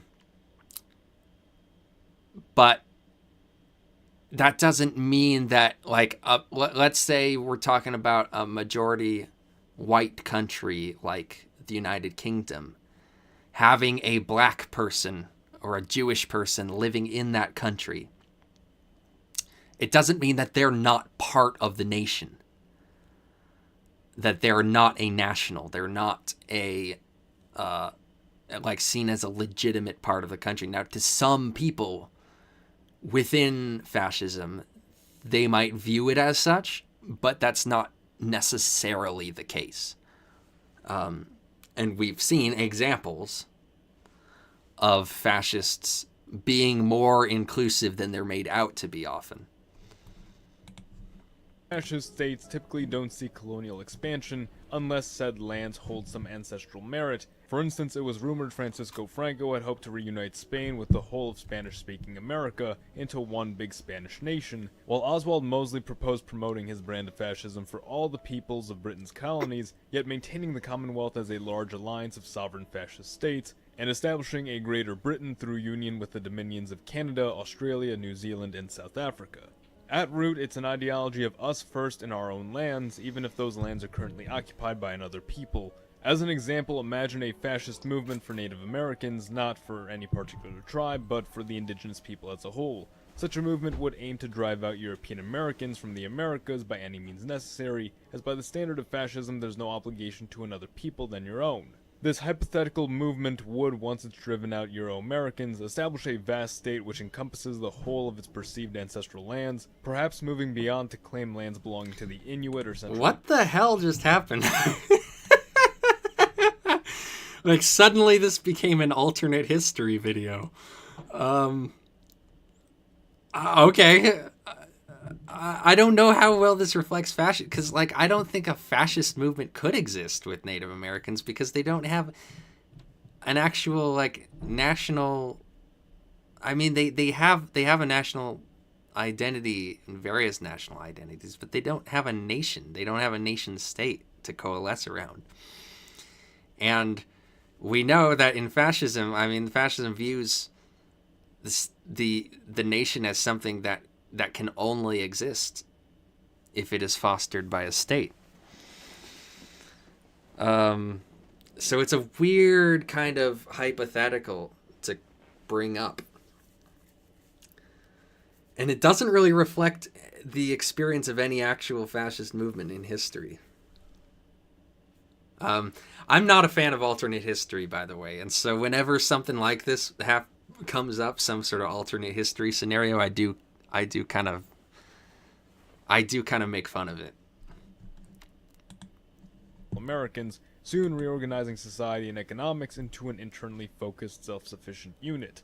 This would include the elimination of undesirables and those who fail to conform to the idea of what is the national identity and way of behavior. As with nature and nurture being the key templates for who an individual is to become, fascism seeks to impose a strong and cohesive national identity upon its now homogeneous group, doing so through what at times borders on propaganda, though in most cases is not dissimilar from what is done in even democratic nations, where national pride and tradition are central tenets in educating the youth. Conformity in fascism, of course, feeds into the corporatist aspect of the ideology, as individuals both born and raised similarly are more likely to behave similarly and share interests, thus making the nation a better unified collective unit in near-perfect synchronicity with itself, as everybody would basically want the same things and behave in the same ways. And here is a point in which fascism that's an interesting point, the sort of the connection between nationalism and corporatism. So we have an idea of an organic body coming together because of their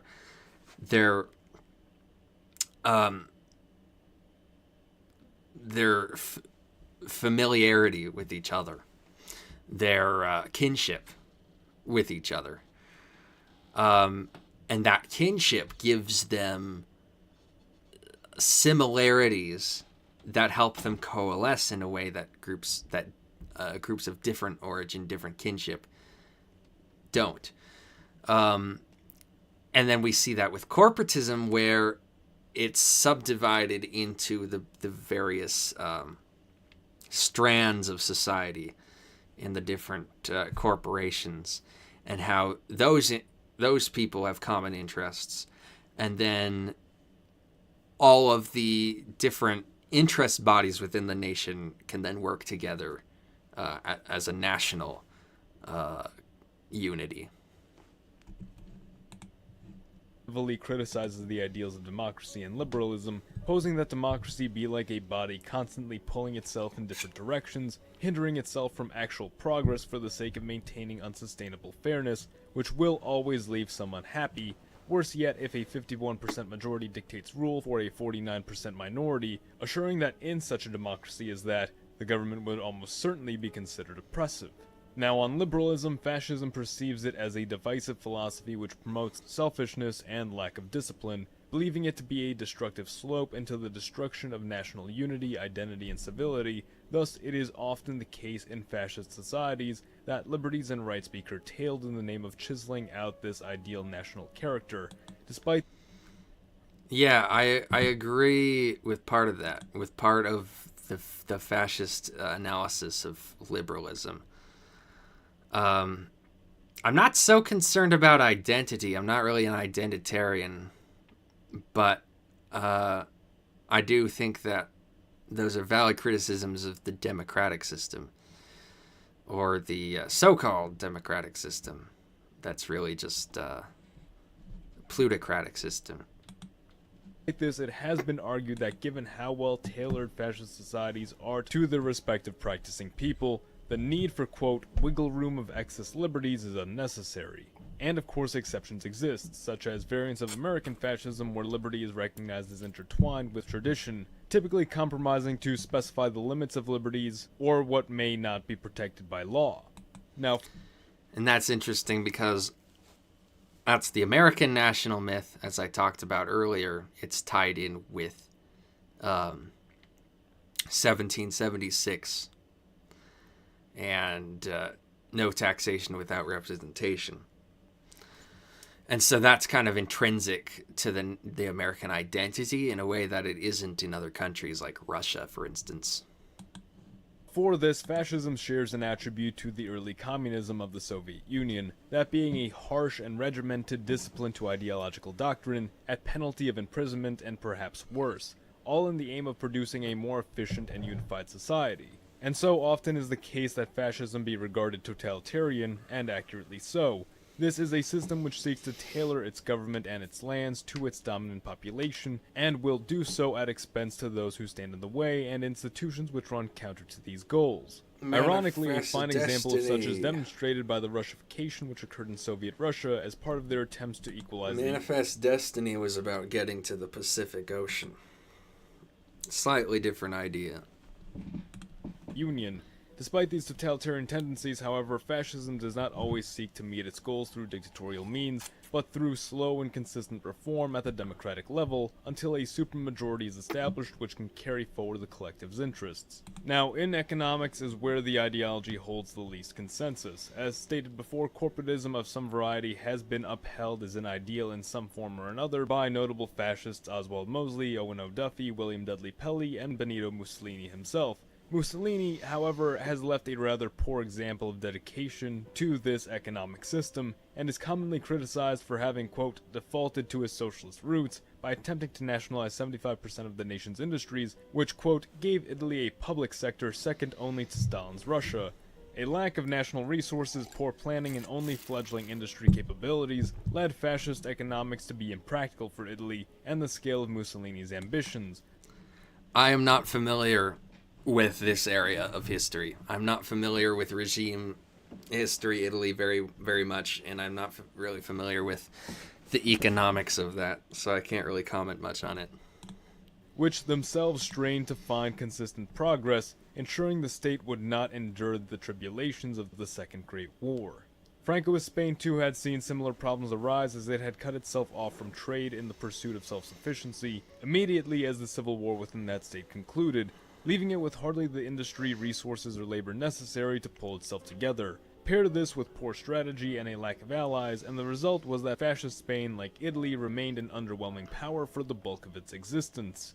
National Socialist Germany, which is commonly lumped into the category of fascism but at times regarded as a separate entity, had instead embraced an economic policy of productive capitalism based upon the real product of individual labor, a system which proved to be highly effective for the self-sufficient model, although coming at a significant level of effort as foreign trade had been drastically reduced to encourage the Germans to best utilize that which they already had or could acquire through captured lands.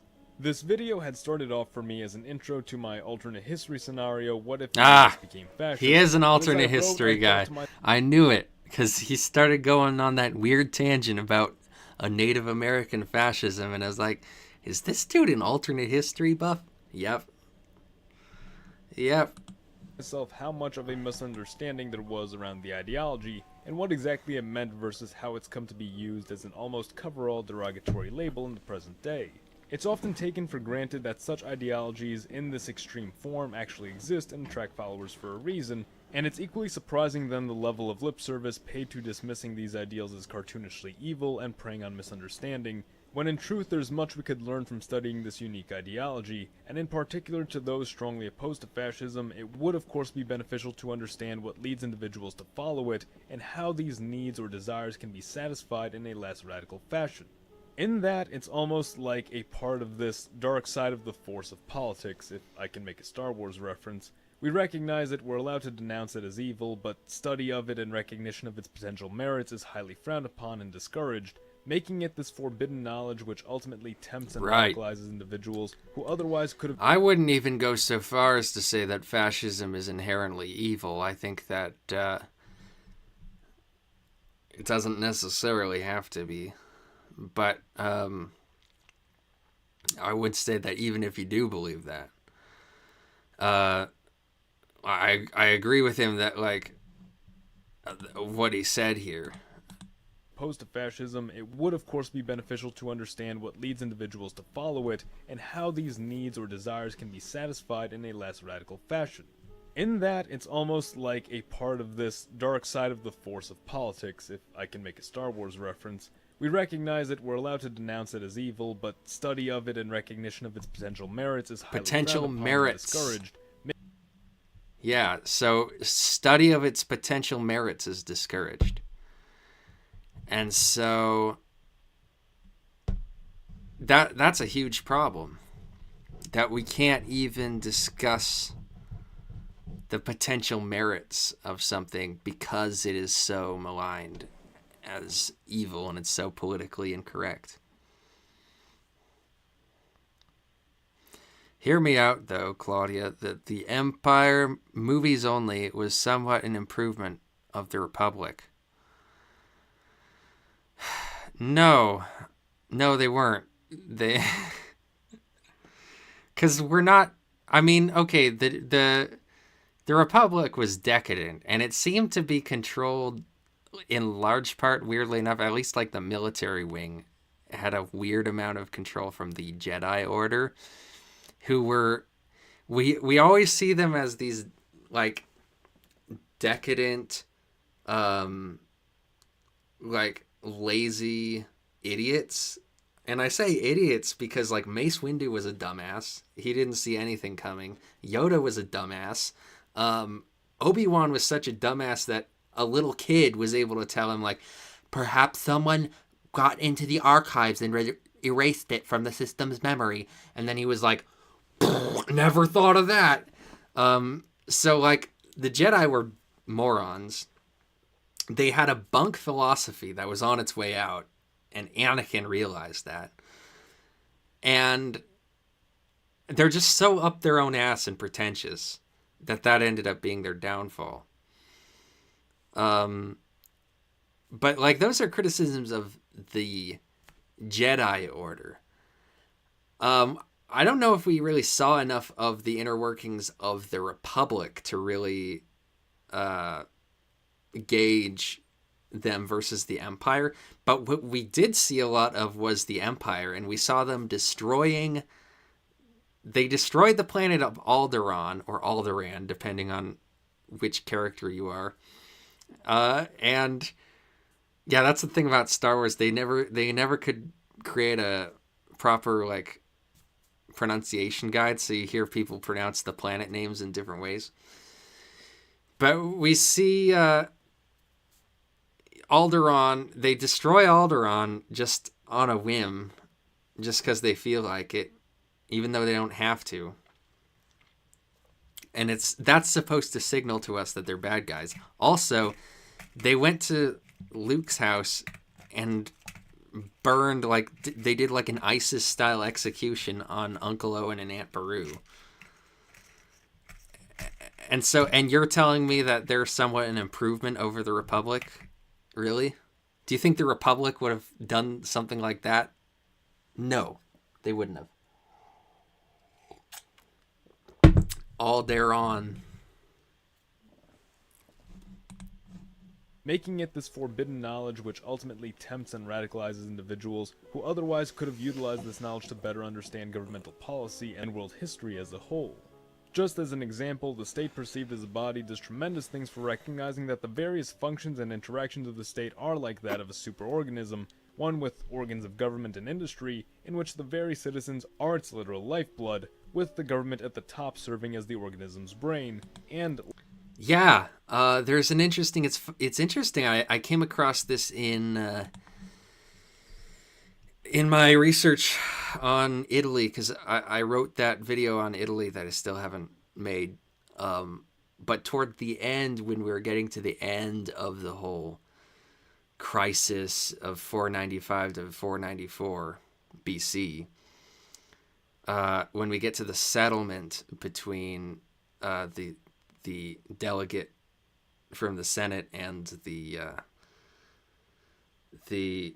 army mutineers, the Senate delegate makes an argument talking about the Commonwealth in a pretty corporatist manner, saying that, you know, that a Commonwealth is like a human body. And so, you know, what if the feet decide to declare war on the stomach, what sense does that make? Maybe they think that they're doing more work than the stomach, but the stomach still plays an important role. And so we see that language going all the way back to Dionysius of Halicarnassus back in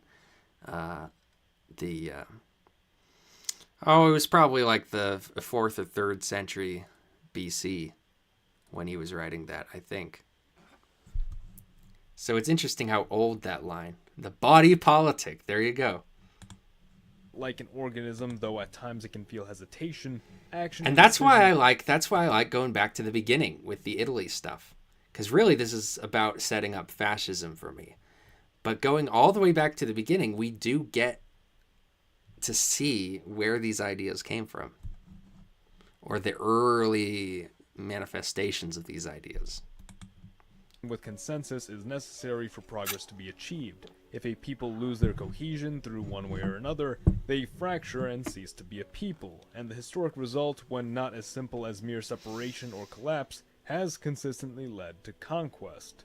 As Lincoln put it, a house divided against itself cannot stand. I believe this government cannot endure permanently, half Unity. slave and half free. I do not expect the Union to be dissolved, I do not expect the house to fall, but I do expect it will cease to be divided. It will become all one thing or all the other. And that is where I'll end this video for now. The US of Z thanks you for watching. You can pick up a... Alright. Let's look at some of these comments.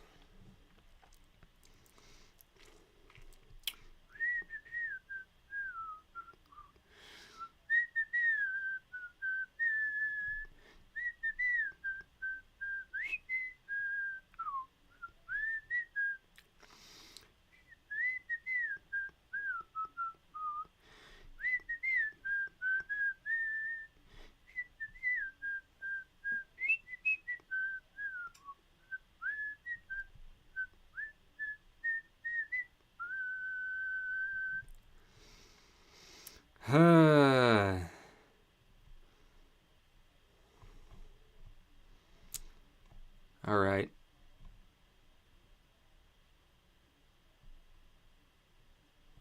Yeah, we're not seeing a lot of interesting stuff here, are we?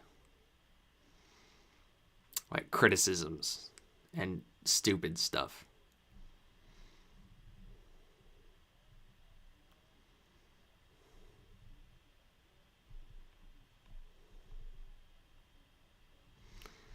Yeah, okay. Oh, Turning Point USA? Okay, here's one. Turning Point USA told me that fascism is Marxism. I'm glad your video cleared things up. Most libertarians and boomer conservatives often cite that Mussolini's socialist economic system means that fascism is a Marxist ideology. Most either don't know or choose to ignore that Mussolini made a policy switch after being in power for a few years. Yeah, he started out as pretty liberal on economics from what I remember. Because he was all over the place, really.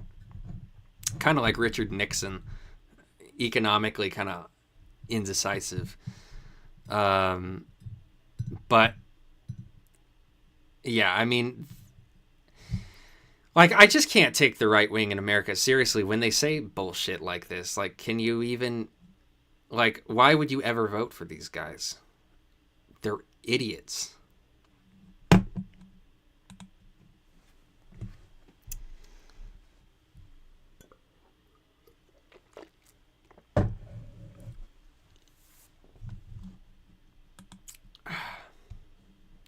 We got some stuff about Gentile and actual idealism, which is something I can hardly understand. I can't understand actual idealism.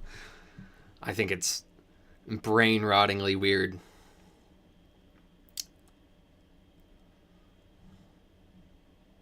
Oh, interesting. Is he going into some, like, Mazzini stuff? The negative liberty.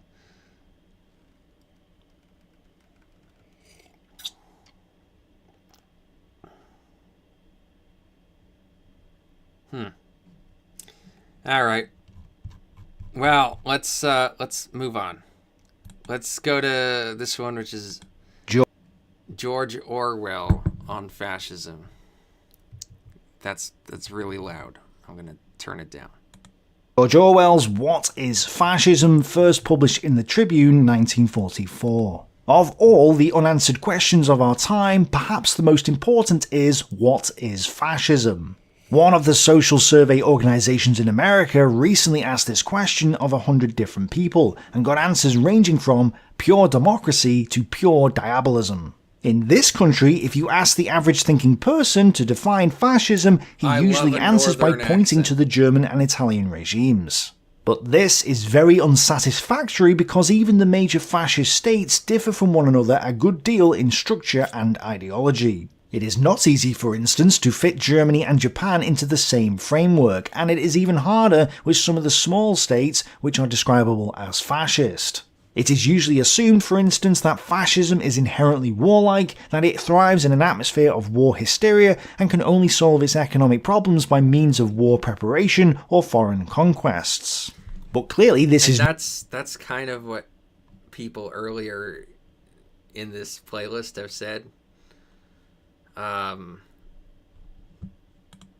true of, say, Portugal or the various South American dictatorships. Or again, anti-Semitism is supposed to be one of the distinguishing marks of fascism, but some fascist movements are not anti-Semitic. Learned controversies, reverberating for years on end in American magazines, have not even been able to determine whether or not fascism is a form of capitalism. But still, when we apply the term fascism to Germany or Japan or Mussolini's Italy, we know broadly what we mean. It is in internal politics that this word has lost the last vestige of meaning. For if you examine the press, you will find that there is almost no set of people, certainly no political party or organised body of any kind, which has not been denounced as fascist during the past 10 years. Here I am not speaking of the... If everyone's Spartacus, nobody is, you know? I am Spartacus, I am Spartacus, I am Spartacus. It's interesting that I'm seeing this point get brought up several times. And several people in the comments have quoted this Orwell passage before. And it's like even Orwell recognized that way back in whenever he was writing this, 1940s or 50s. And people are still making the mistake to this day.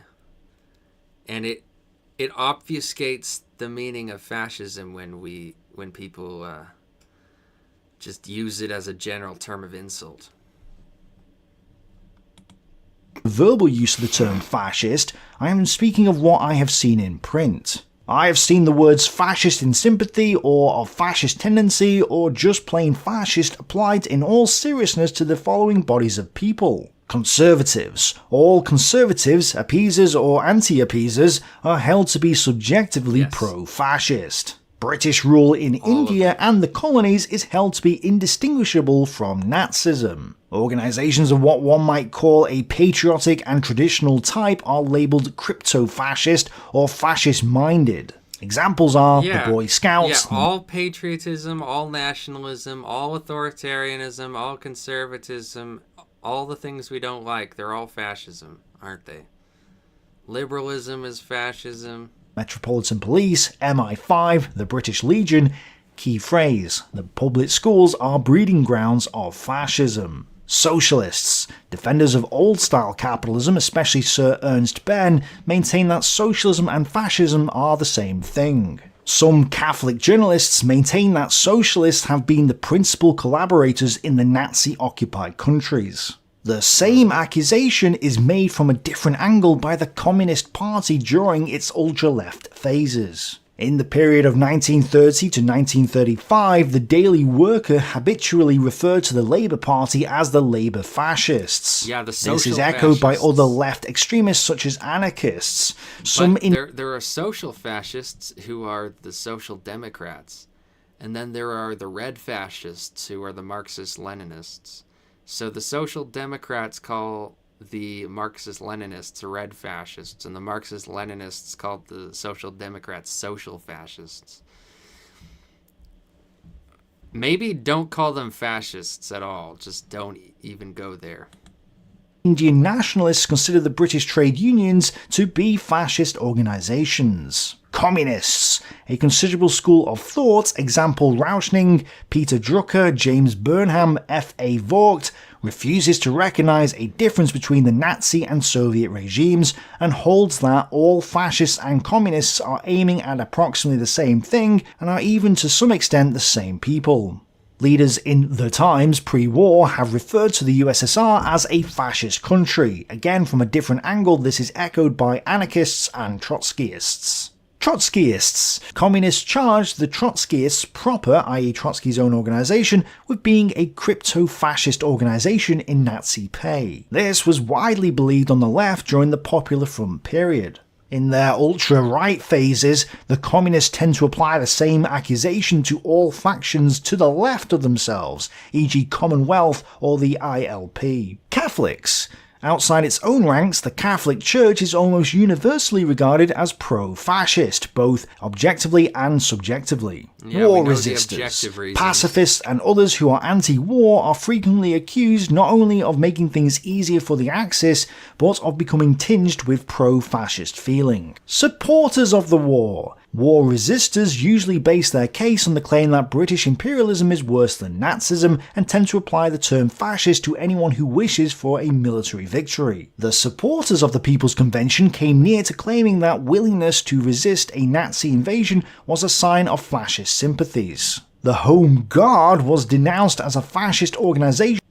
Yeah, we even see today, like,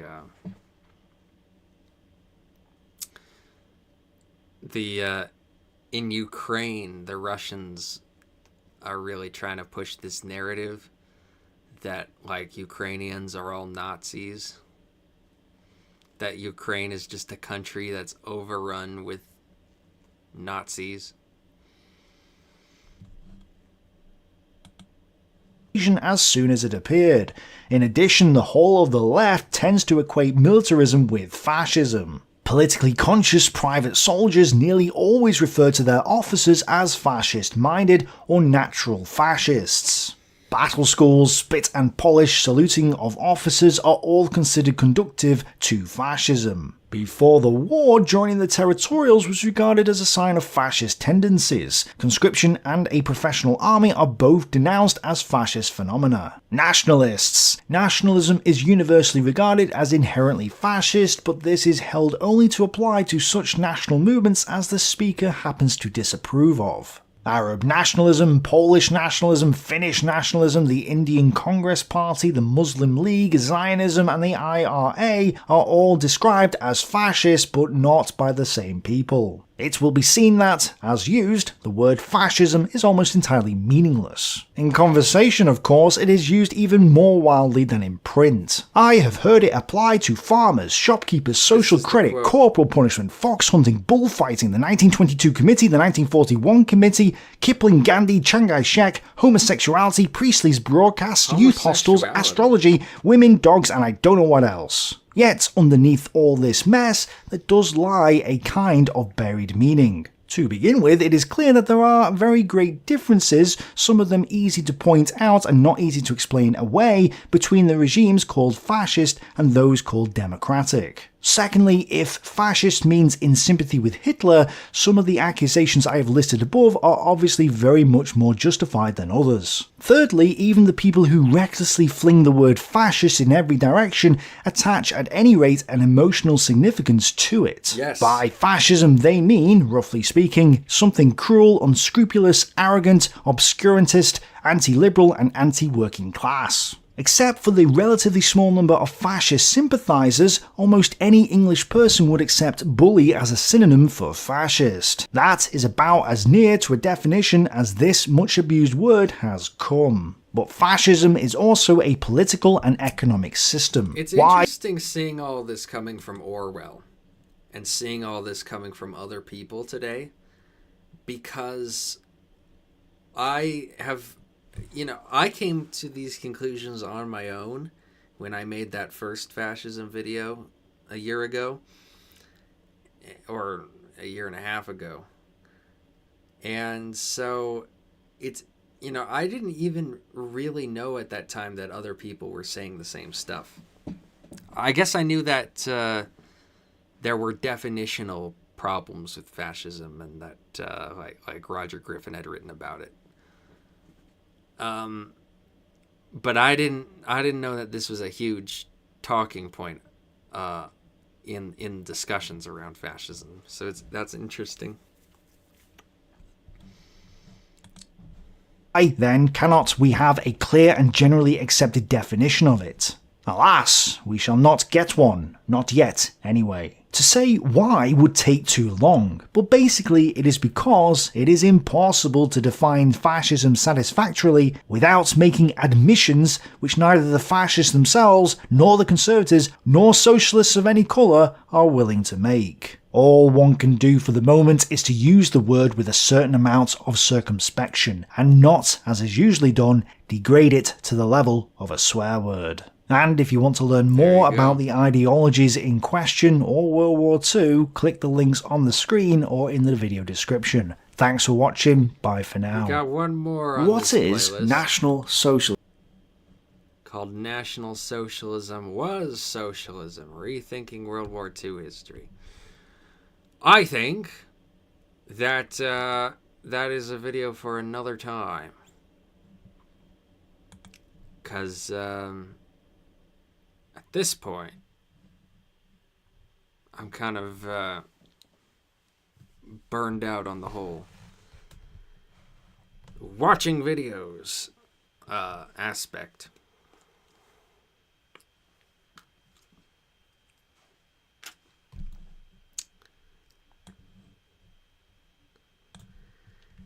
So I'll return it to here. Ugh. Is anyone still out there? Hello, hello, hello.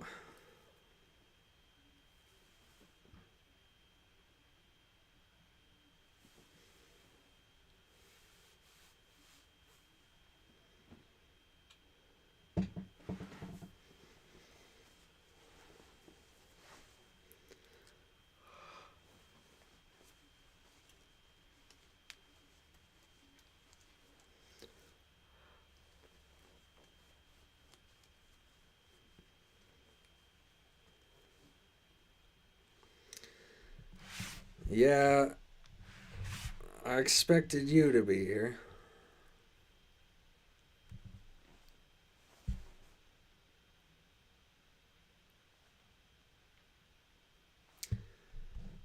Oh, how many people are watching?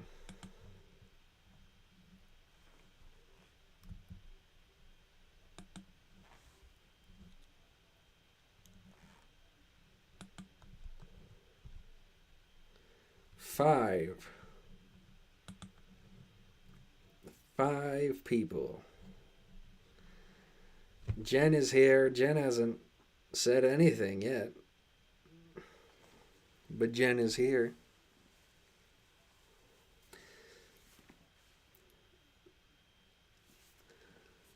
Anyone got anything to say?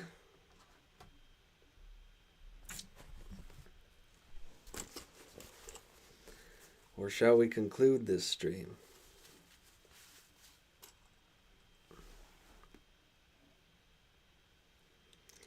Here's the description. National Socialism is centered around the ethnicity. Communism is international socialism.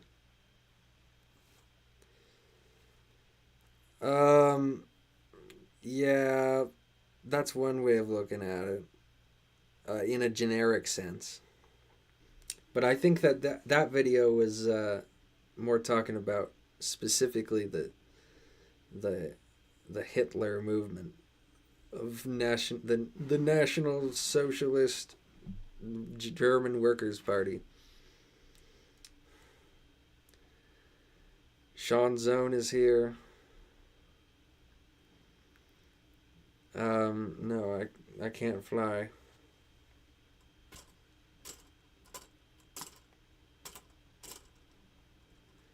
There's no self-propulsion. It's not a propeller. It's a turbine of some sort. You enjoyed the Vedin series. Very nice. I enjoyed making it. It was fun. It was fun to have to make a video every day. Like Inspector Gadget with the hat. Yes.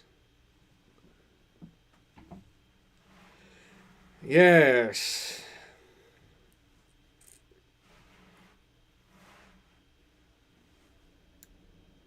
Go Gadget hat.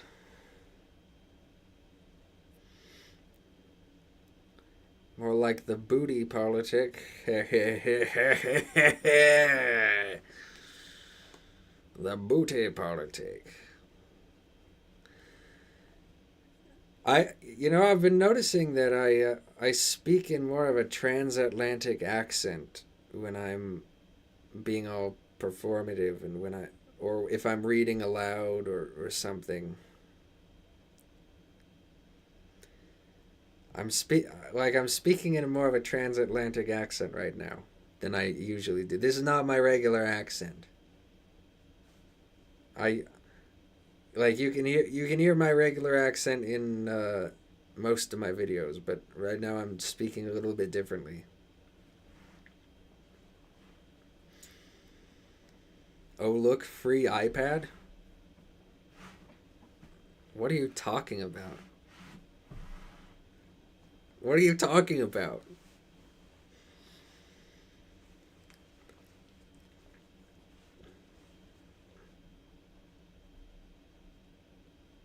What? I already gave a tour of my books, dude. At the beginning of November. Go on my channel. Look, I made a 2-part bookshelf tour. Very thorough. I mean, I didn't go over every book, but I went over all the ones that mattered, except I think I missed one. Because I remember I watched it back.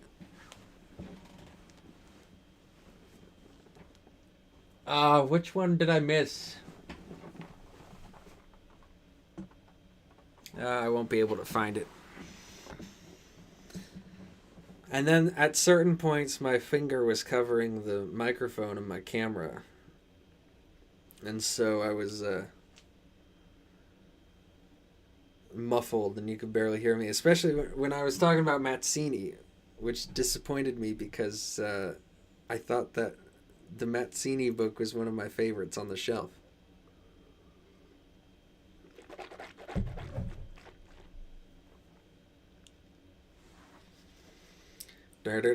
Inspector Gadget.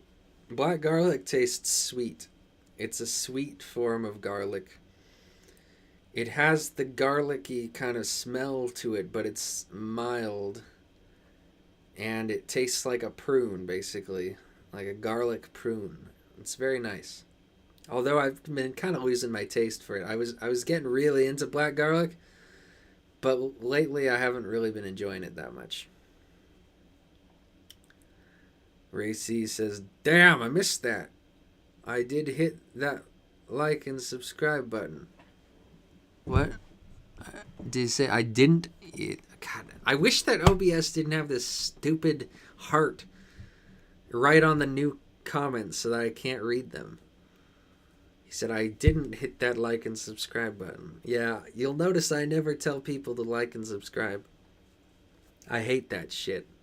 As if everyone doesn't already know about the like and subscribe feature. Like, if I like a video, I'll give it a like. If I want to subscribe to a channel, I'll subscribe to the channel. You don't need to tell me.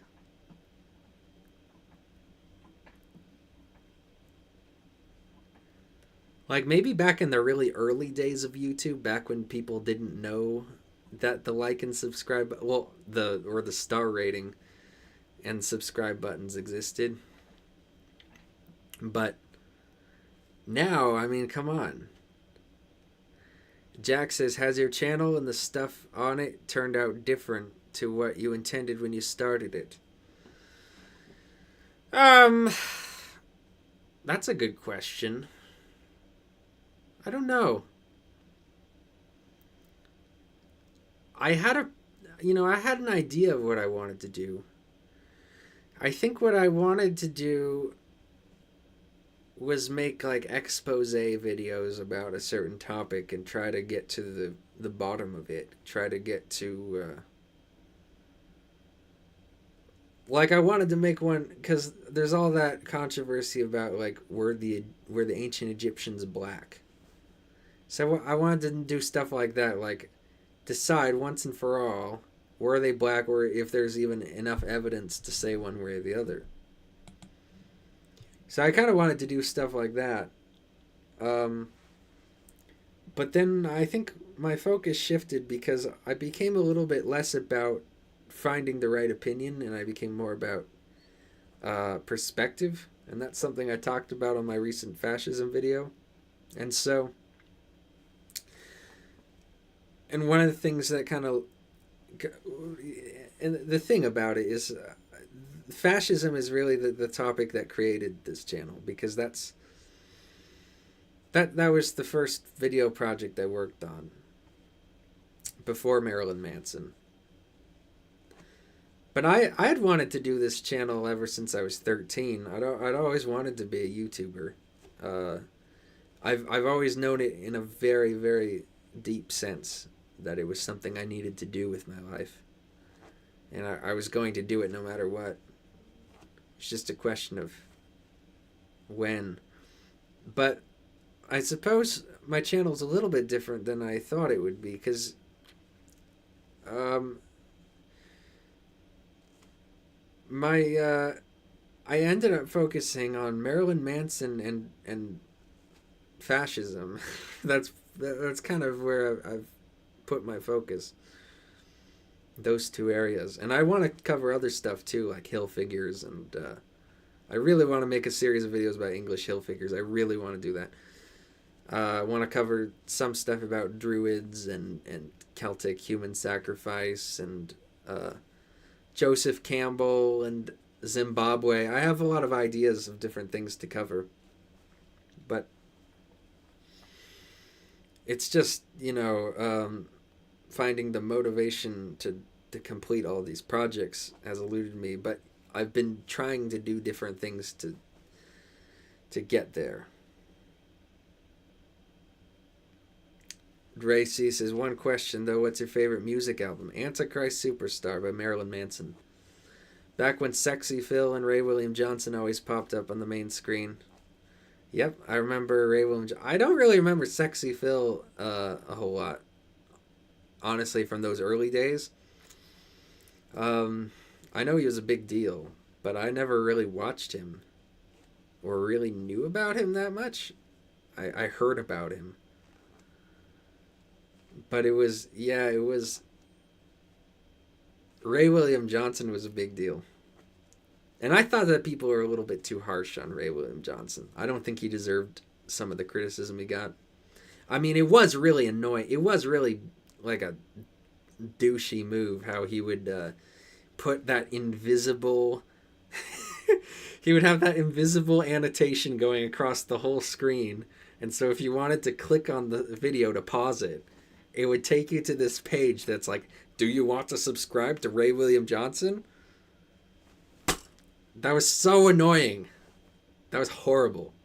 It was just such a... you can't do that anymore on YouTube.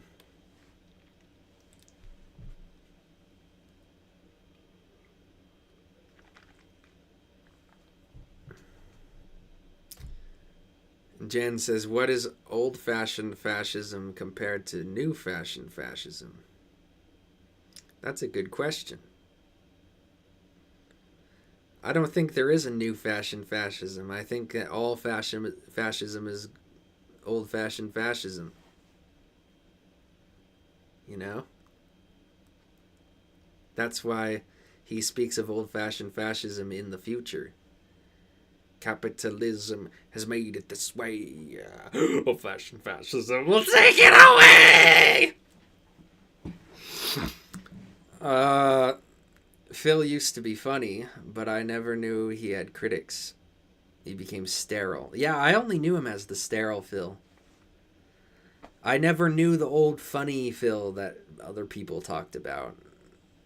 You know? Like, to me, Phil was always just kind of this... Sup, you beautiful bastards. Today I'm going to talk about this boring news story. And, hey, what are your opinions on it? Do you think that this is a good... Blah, blah, blah, blah, blah. It's like... I don't know. Never really understood the appeal of that.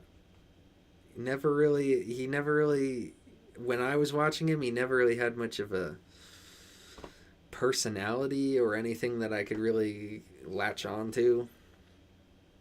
Ray William Johnson, though, was funny. He was pretty hilarious at times. And you know what? The guy they got to replace him was pretty good too, Robbie Motz. And unfortunately, he left to do something else. But I remember when Ray left that show, he said, we're going to have an audition to get a new guy to replace me. And if it doesn't work out, we're not going to get any people after that. We're just going to end the show. And fair enough. But then he didn't do the thing that he said he would do. Because when Robbie Motz left, I guess it worked out with Robbie Motz. He was fine. People tolerated him. But when he left, Ray was like, let's bring in that chick who I like, who helped me out with the show for so many years. Tasha or Tanya or whatever the fuck her name was. The black woman. Everyone hated her. And they were like, you should have had Carlos do it. And so then after a few months, they brought Carlos in. But then by that point, nobody was watching it. And he wasn't even any better than Tasha, whatever her name was. So, and then they ended it. It ended with such a whimper. It was so embarrassing. They really should have just done what Ray said from the beginning. Just end equals 3. If Robbie Motz doesn't work out, just end equals 3. You're on point. He should be a weatherman. Yeah, Philip DeFranco should be a weatherman. Ray William Johnson was a good way to find funny videos back in the day. Yeah, it was. Like, my exposure to a lot of those old viral videos was through Ray William Johnson. One of my favorite ones from that show was those black guys in their living room. I think one of them was on a keyboard, and they were wearing like business shirts and slacks, and they were singing that song, "Big booty bitches, I got big booty bitches, whoo, big booty bitches, I got big." Do you remember that one? That one was fire. I loved that song. Big booty bitch.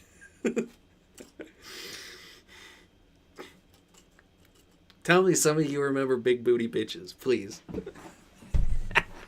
I love that video. Ray William Johnson has some popular shorts. Yeah, I guess Ray William Johnson has been like trying to find a home ever since quitting equals 3. It seemed like when he quit, he was like, I'm on to bigger and better things. But then you look at him, it's like, where are the bigger and better things? So, I don't know. He's been doing shorts lately. He's been getting popular. But most people just think of him as a has-been, I've noticed. Ray C says, I never knew these things about Ray William Johnson. I missed out on that. Yeah. Like, your favorite Martian is what you're talking about. Yeah. Your cosmic cynic. Yeah, your favorite Martian, never really got into that. That was a weird little project. Although I do remember a lot of those songs. So I guess it wasn't a failure. Like, I remember sipping on orphan tears, and I remember, like, he did the first one he did before Your Favorite Martian. He did doing your mom, doing your mom, and then I think he like remade that as stalking your mom. His kind of music project.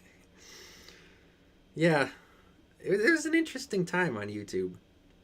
It was different back then, you know. I really liked those so much as a kid.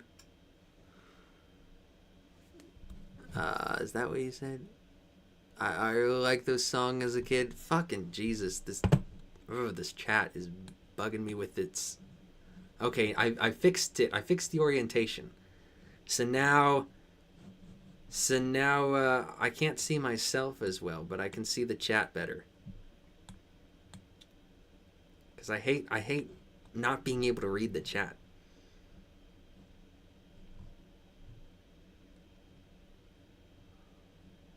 Okay, but now it looks like the chat's lagging for me.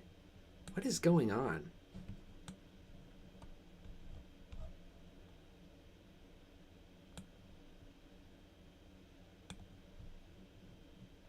Okay.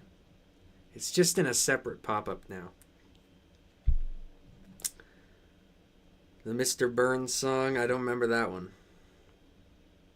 Back when you could get away with it. Yeah, you could get away with a lot more. Let's talk about Shane Dawson. Remember all the stuff that Shane Dawson got away with back in the day? Just the blatant racism. Shane Dawson is like the most racist YouTuber ever. It's insane what you could get away with back then. And I think a lot of it was like, I don't know, I guess just this whatever this is, this social justice conscious youth wasn't really a thing as much back then.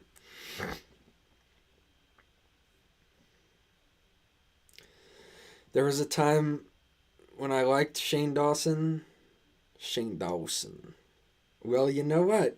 I hated Shane Dawson when I first saw him. I remember when I was in middle school, I thought Shane Dawson was just a horrible human being, and I just despised his videos. But later on in like 2017, when he started doing all those like campfire story videos in front of his couch, he was sitting on the floor in front of his couch wearing that red shirt, and he had that creepy music behind him, and he was like, "Hey, what's up, you guys? It's here. It's time for another creepy video, and today I'm going to be talking about the Illuminati in Disney movies." And it's like, I loved those ones because it was just fun to see, because he would play up the idea that these could be real, that these stories could be true, and it felt like a classic kind of campfire story, like tall tale, kind of spooky thing, and so I kind of got into those videos, and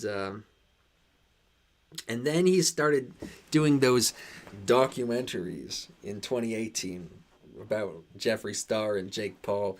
And those ones were a guilty pleasure for me. I watched those, but I knew that they were terrible.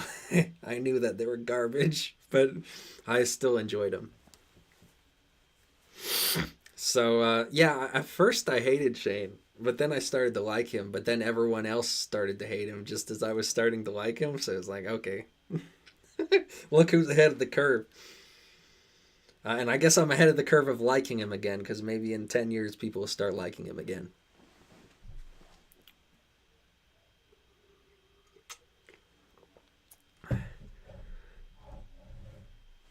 I got his hairstyle back then, Scene Kids and stuff. God, the hair back in the 2000s was horrible. I mean, it was almost as bad as the 80s.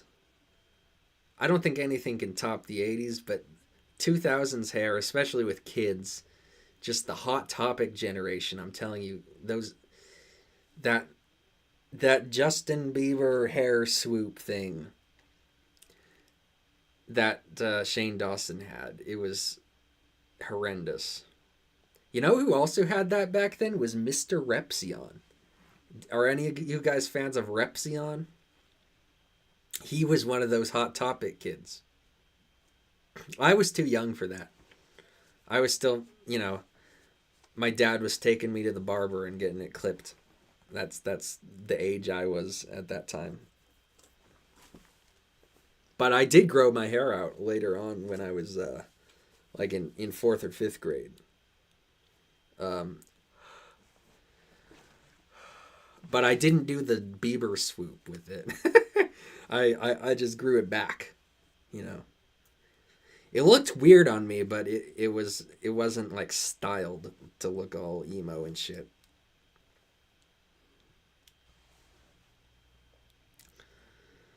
The problem is that ironic racism turned into unironic racism. Did it though?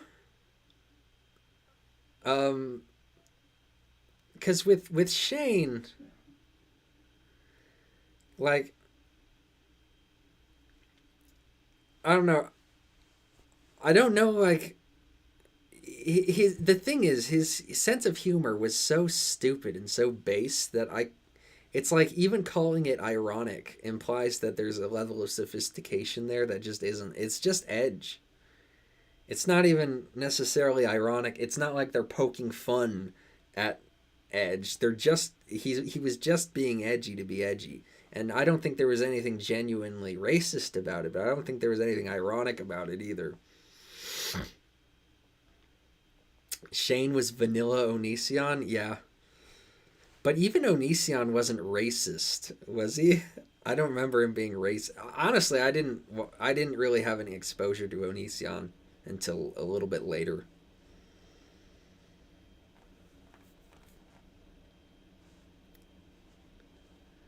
You stopped watching Shane after 2011 to 2012? Yeah. Shane was jealous of Jeffrey. I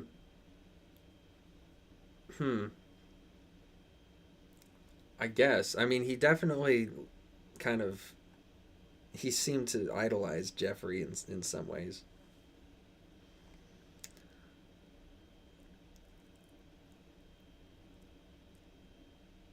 Watched him back in the atheism days. Repsion, yep.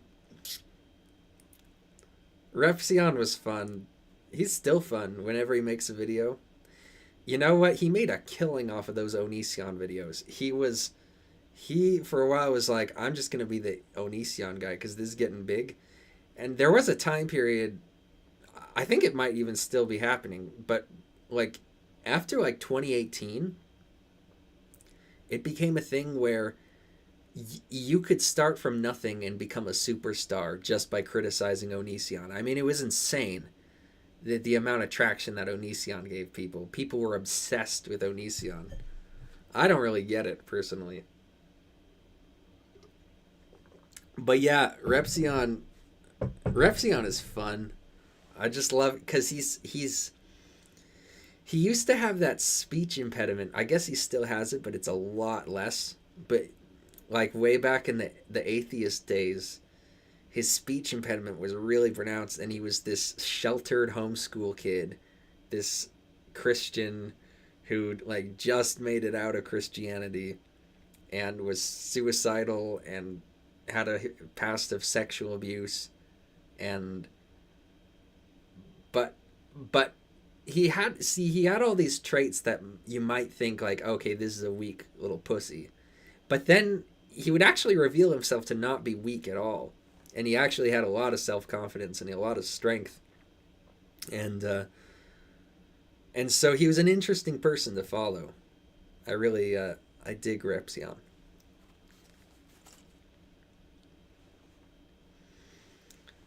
Cosmic Cynic says, I'm not talking about Shane, just about the internet in general. Okay, you're talking about the unironic racism thing? Yeah, you're talking about, like... What are you talking about, like alt-right stuff? How, like, the memeing about racism eventually just became racism? Like 4chan stuff? I never knew Shane was considered racist. Last thing I remember that he interviewed the anorexic girl. Yeah, Eugenia Cooney. Yeah, his old videos were extremely racist. And not ideologically, it was just they were racist jokes. He just could not get enough of the racist jokes and the blackface. It was insane. Like, the dude he had an insatiable thirst for racism.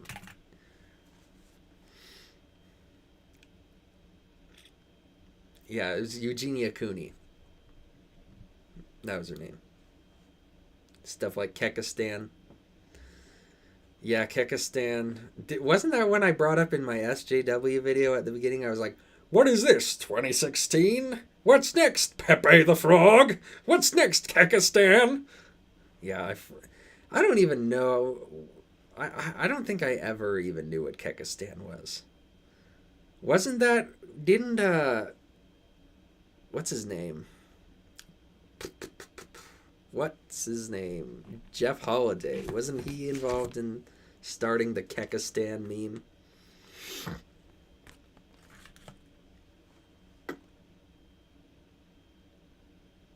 Never knew about Repsion. Might check out his archive. Yeah, Repsion started out on YouTube as a Christian. He was raised in a fundamentalist Christian household in Washington. And he was a Bible-believing Christian. Read the Bible several times through. But what was interesting about him was he demonstrated that he had a much more open mind than the other people in his fundamentalist community. And he believed in evolution. And he would watch atheist YouTubers, even though he wasn't himself an atheist. And eventually that led him to becoming an atheist. And then he had that whole arc. But you can see that on his YouTube channel. He left all that stuff up. So you can see his transformation. It was very interesting.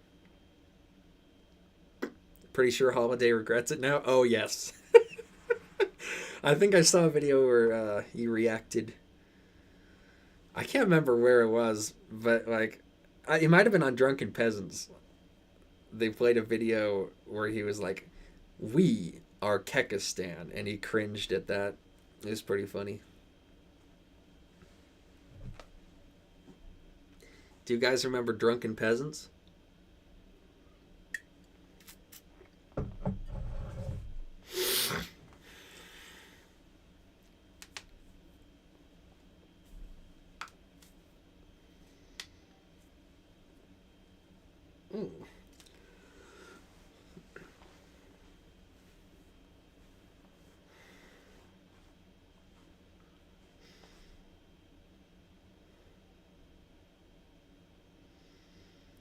Captain Planet, he's a hero. I'm gonna take pollution down to 0.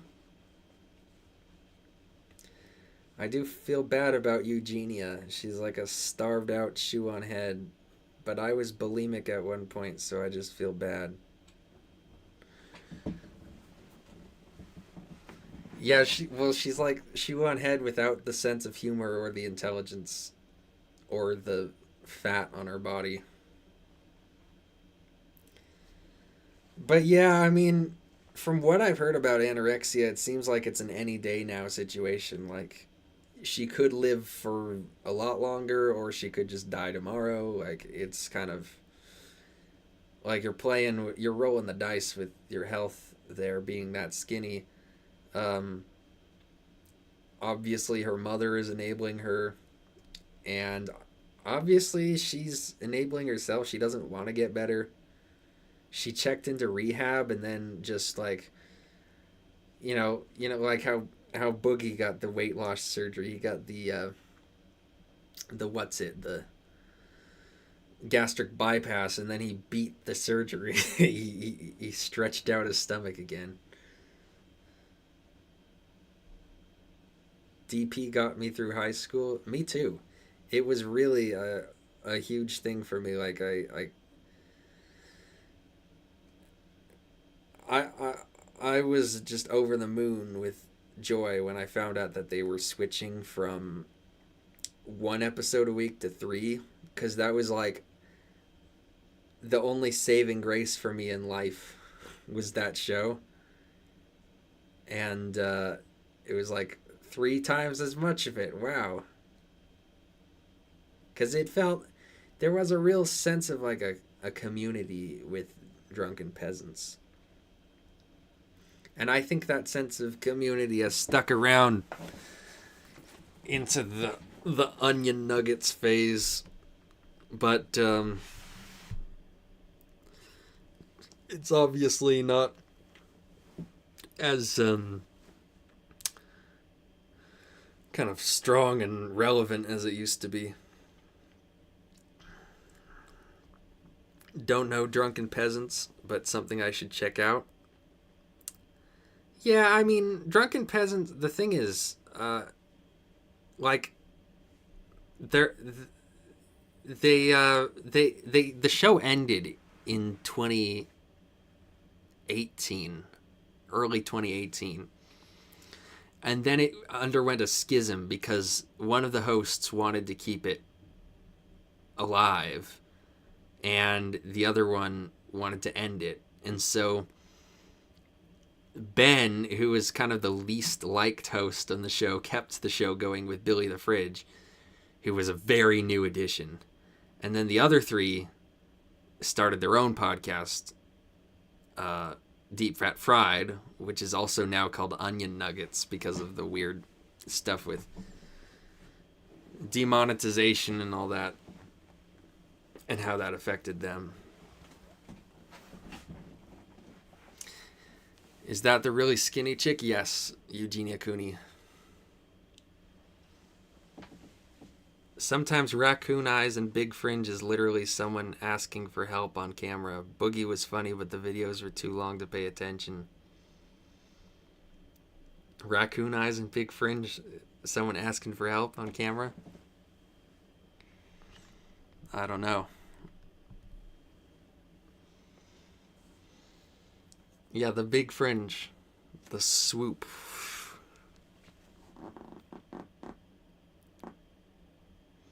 I watched DP up until 2017, got into DFF in 2020. So you were one of the people, those people who are like, I stopped watching this show last year. What the hell happened? Now, what?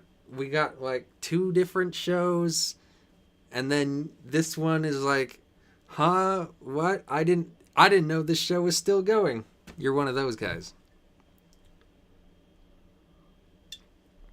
You're one of the guys who posts on the DFF subreddit every now and then and is like, I didn't realize this was still a thing. Was the Amazing Atheist in that show? Yes. He was in Drunken Peasants, and he was the main draw of that show, and he was really great on that show. And then he left and started Deep Fat Fried. Sounds like a similar situation with Game Grumps and JonTron. Interesting. I knew that JonTron left Game Grumps a few years ago. But honestly, no podcast drama could be as crazy as the drama with those guys. What is it, like? The biggest problem in the universe, I think, was their podcast. Banana. TJ fucked. TJ fucked. Oh, TJ fucked. Oh, banana. Banana. That was the little remix that someone made. That was pretty fun. I want to see if I can pull that up. I liked that song.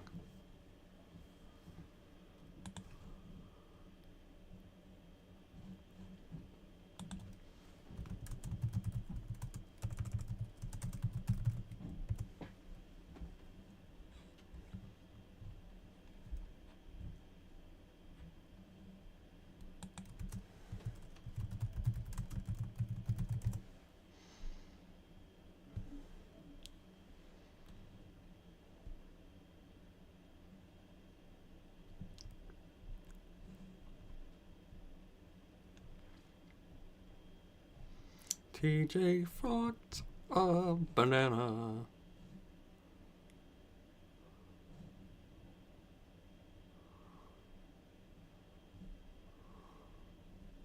I don't know if I can find it.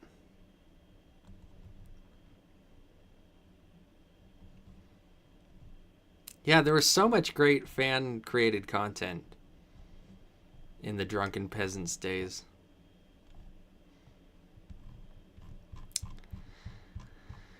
Yeah, I think the banana song is something kind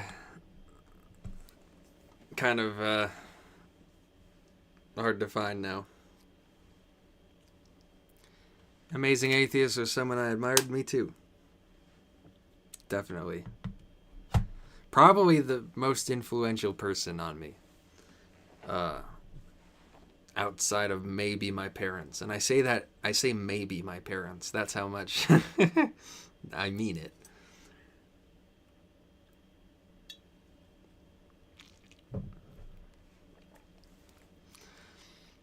I watched the Uber Boyos. What? Is that a podcast? It's very confusing because they get on my nerves so bad, but I'm so interested in the subject matter. The Uber Boyos. Someone just had to show me the video. Oh, the banana video? You saw the banana... See, the banana video has been taken down. I never got to see it. I saw the oil video where he's holding the pot of oil, the hot oil, and he said, I might not have a dick after this. And then he poured it on himself. Yeah. The banana video. I mean, I've seen stills of the banana video. I just haven't seen the full video. J.K. Rowling knows about the banana because she got in an argument with the Amazing Atheist on Twitter, and then she tweeted, "People keep telling me about the banana. I didn't want to know about the banana."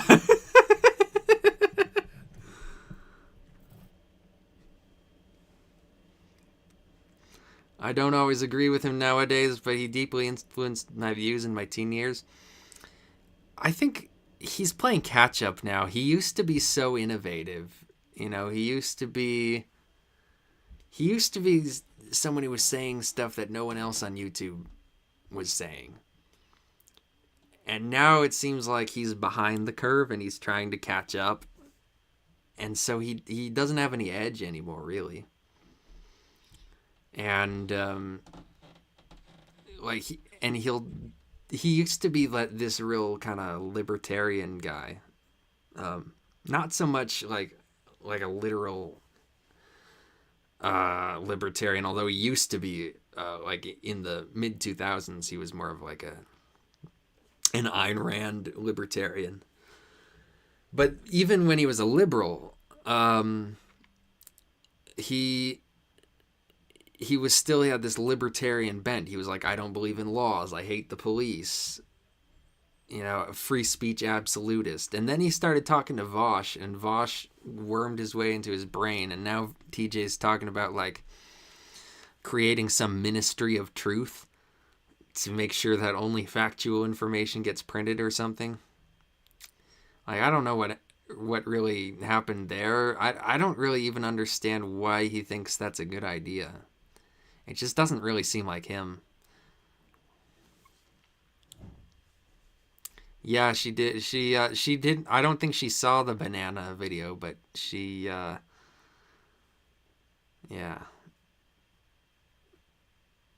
I've heard both sides of the LTB community, the BLT community, tossing crap on her.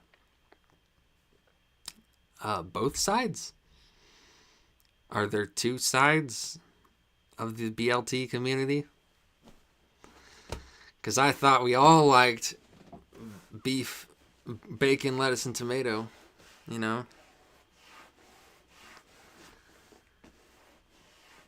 True love is the greatest thing in the world. Except for a nice MLT, mutton, lettuce, and tomato, where the mutton is nice and lean and the tomato is ripe. Ah, it's so perky. I love it. But that's not what he said. He clearly said to blathe. Huh?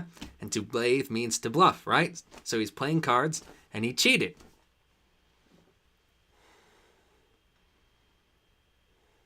Liar! Liar! Get back, witch! I'm not a witch, I'm your wife. But after hearing what you just said, I'm not even sure I want to be that anymore. Cosmic Cynic says, I'm not sure about free speech absolutism anymore.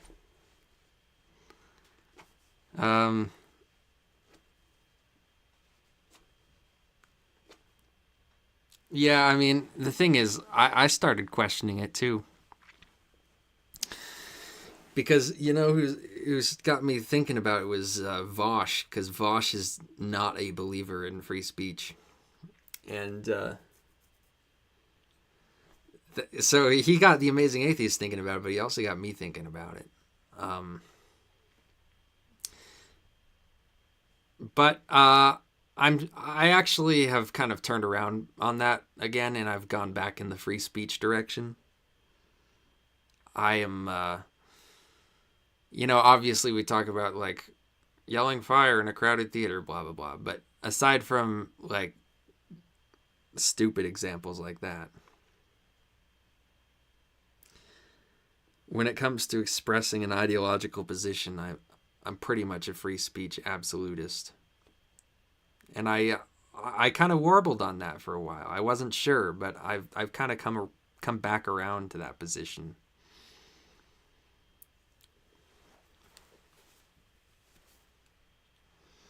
Bacon, lettuce, and tomato versus tofu, bacon, lettuce, tomato. Well, tofu is better than any meat. Tofu is delicious. I can't eat it, unfortunately, because I'm allergic to it. It's one of the big things I regret, being allergic to tofu. But I like tofu more than any other food. It's my favorite food. Do cartoonist YouTube channels interest you? Yeah. Well, I got into the whole indie animation scene on YouTube recently. Like, I really liked that pilot, The Amazing Digital Circus, that they came out with a few months ago. I don't know if that's what you're talking about, or cartoon reviews, you mean. I will get to that question, but first I need to go to the bathroom. I'll be right back.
All right, I'm back.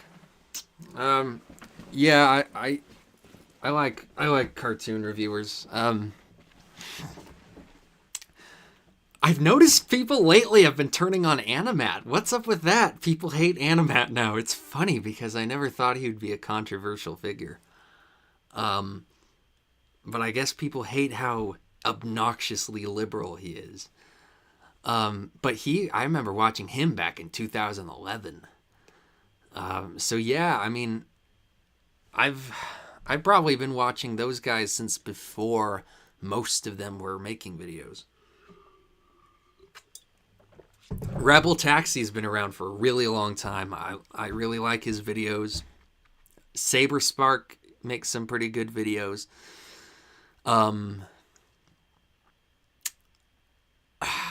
Who else? Cellspecs is pretty decent. Yeah, I like watching those guys from time to time. Favorite YouTube animators? I don't know. I don't know if I have any favorite YouTube animators.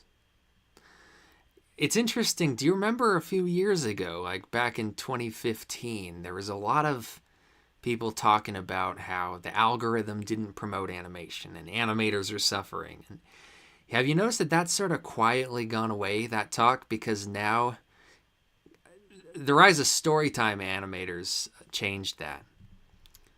But now it's not only just storytime animators, but regular animators who are getting... Because the algorithm used to prioritize people who made a lot of videos, and animators didn't make a lot of videos, and so that's why they didn't, there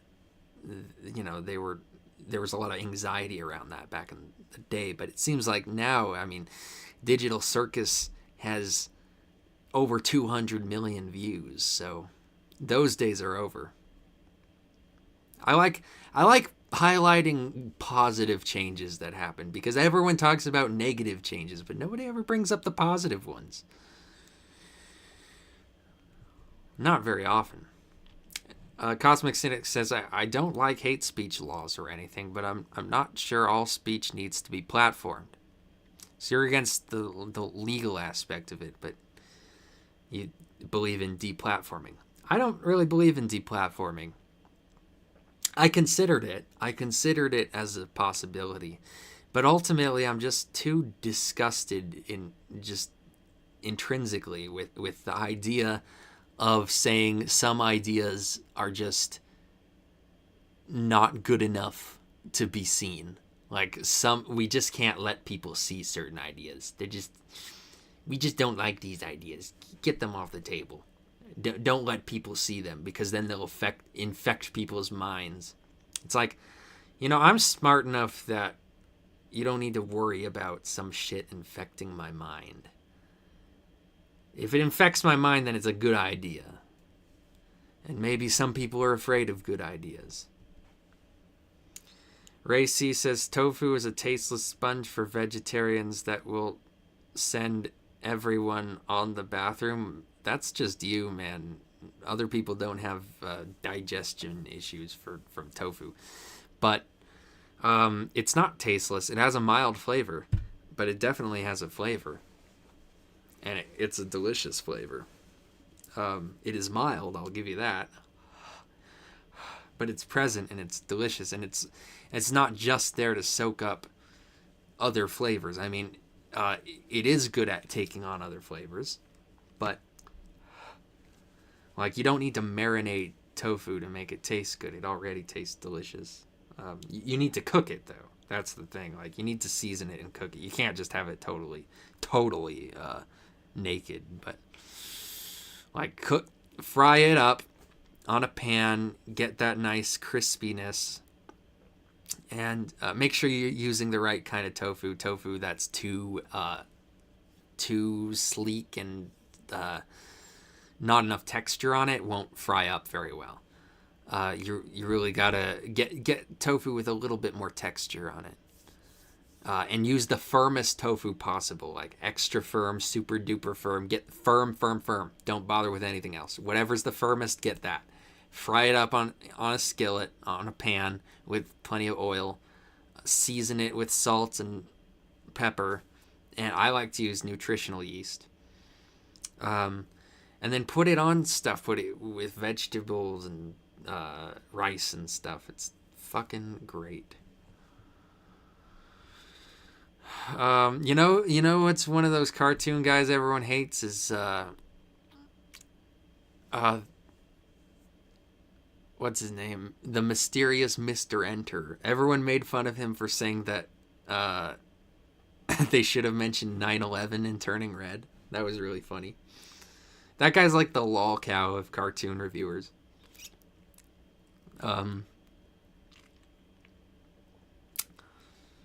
Phantom Strider, I don't know who that is. I've heard the name before. Jordan Fringe, I don't know who that is either. Meat Canyon. Yeah, Meat Canyon. I can't remember who he is, but I know I've heard of him recently. Makers of Smiling Friends started on YouTube. Yeah, and that's a good show. I like Smiling Friends. Advertisement revenue makes the difference, even DeFranco told on Daddy 05 exploiting kids. Yeah, the whole Daddy 05 situation, that was insane. Those parents should not be allowed to have kids. They are reckless idiots.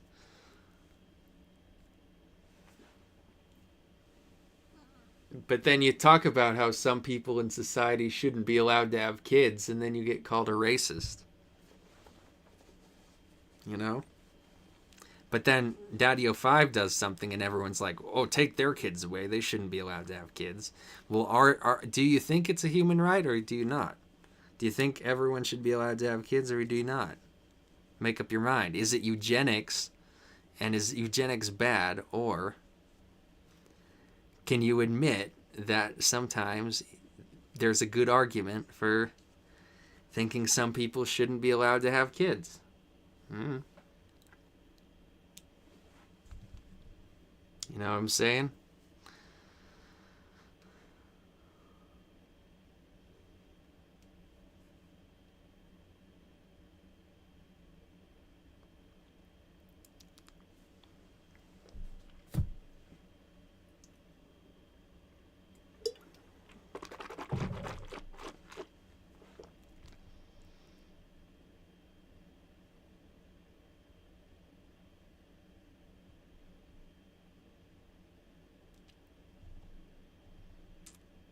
I think most people are in favor in at least some form of eugenics.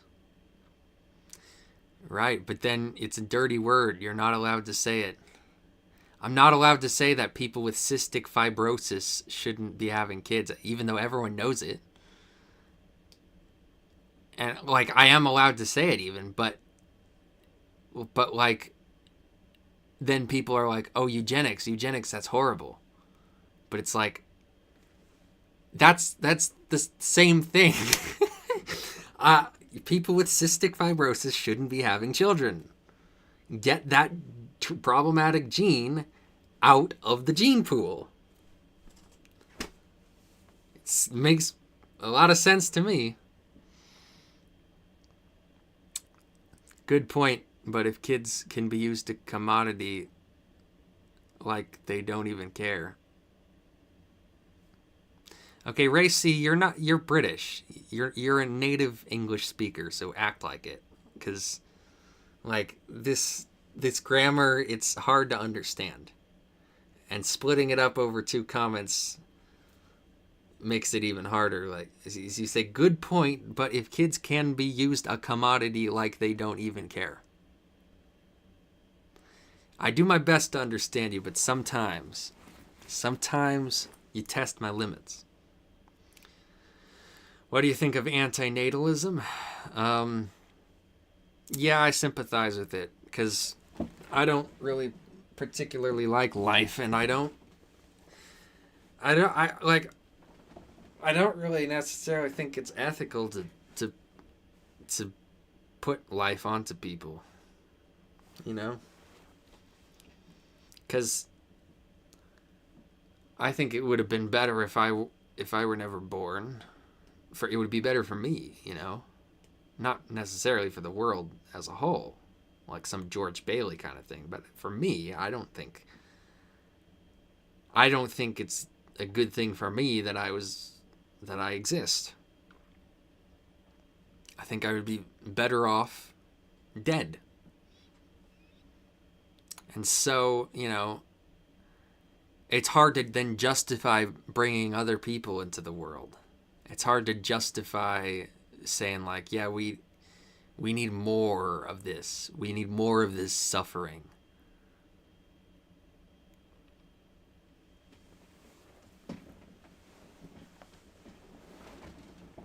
Like, my back is hurting right now.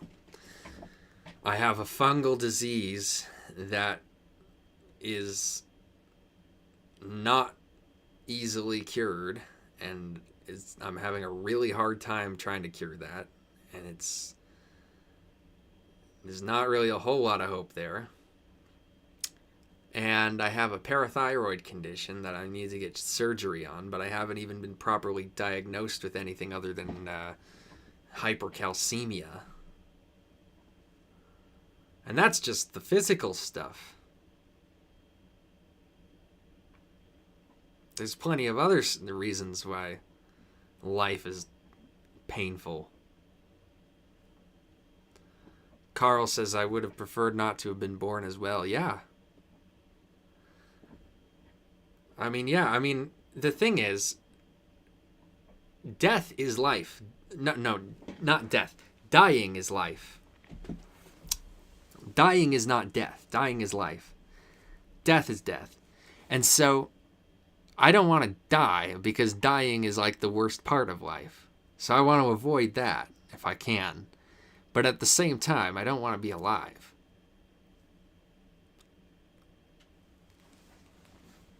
Ray C says, there's a difference between having your baby pictures shared between family members and having a video that's distributed on the internet for revenue's sake. Yeah. Yeah, it's horribly unethical. Especially when you're abusing your children in that video. And then sharing it on the internet. Cosmic Cynic says, my life has not been the happiest, so I sympathize. Yeah, I think a lot of people sympathize. I think if you ask a lot of people, is it truly ethical to bring people into this world? If they answer the question honestly, they're going to have a hard time saying yes. Ray C says, I meant that kids don't care because when their parents point a camera at them, they don't even know the reason. Yeah, it depends on how old they are. But there are some kids like the Shaytards. They basically grew up with that. That's their normal for a lot of them. And then Shay Carl justifies it by saying, well, they want to be on camera. They love it. They're always trying to come up with video ideas and blah, blah, blah. And that might be true. But I don't know if that means that it's necessarily the right idea to put them out there like that. I mean, I can't say that's the wrong idea for them. Because I don't really know their YouTube videos very well.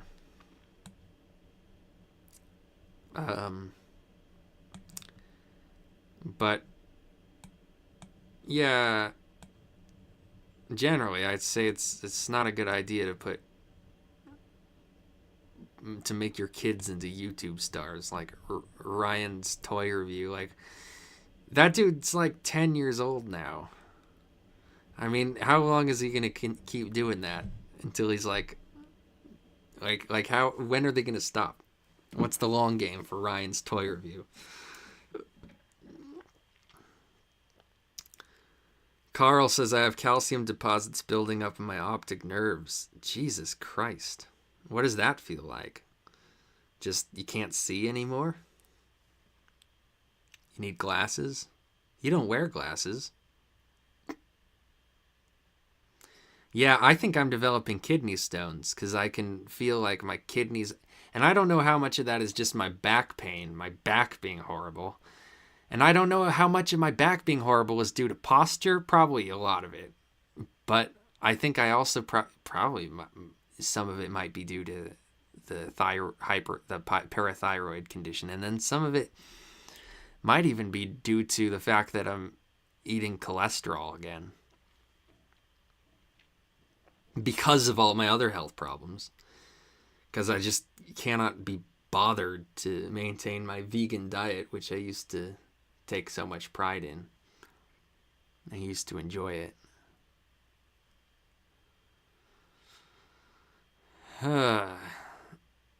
Saw homelessness was solved in Finland. Maybe there is hope. Homelessness was solved in Finland? I didn't hear about that. They never report on the good stuff. Carl says it's migraines. Yikes. That's annoying. Just migraines in your eyes.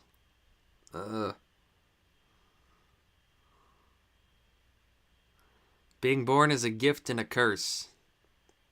Yeah, it is. I think that's what I said at the beginning of this video, the Bill Maher video. I'm like, my life has been a blessing and a curse.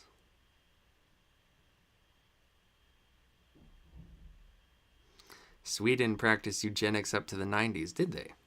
Yeah, nobody talks about that. It is, I mean, like, seriously.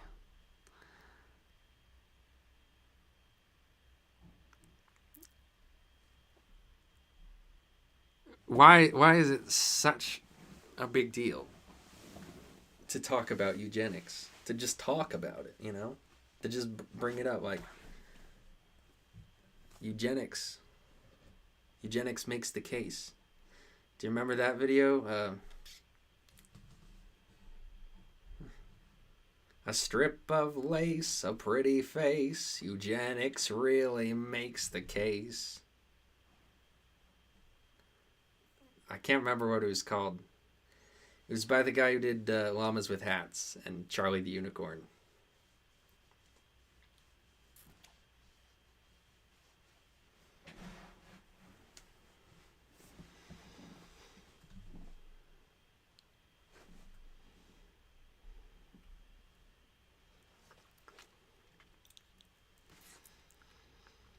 Being born is a gift and a curse.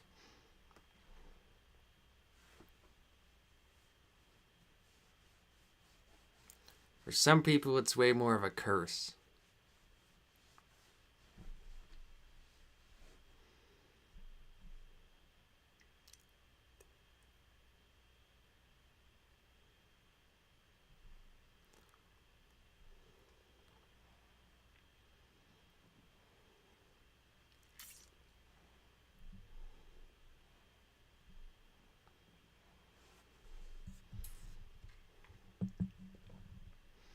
Looks like we have 4 people in here who are pretty consistently commenting. That's pretty good.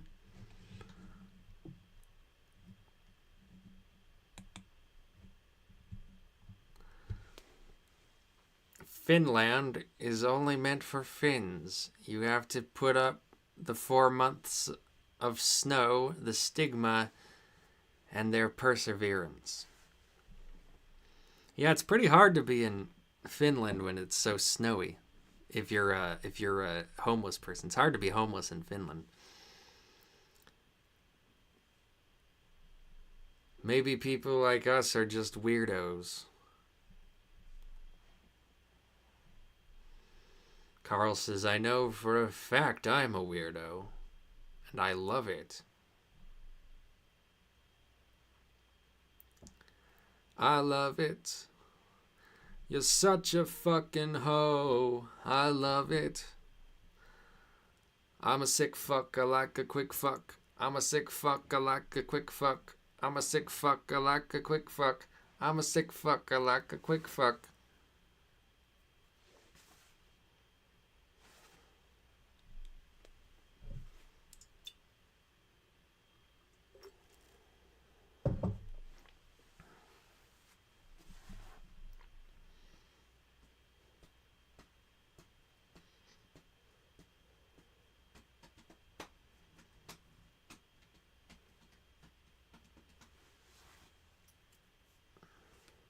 Yeah, I never did get a call from the radiology clinic. They never called me back. They put me on hold and never called me back.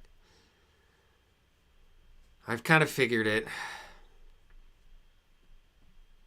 I'll call them again tomorrow. Man, it's pathetic, isn't it?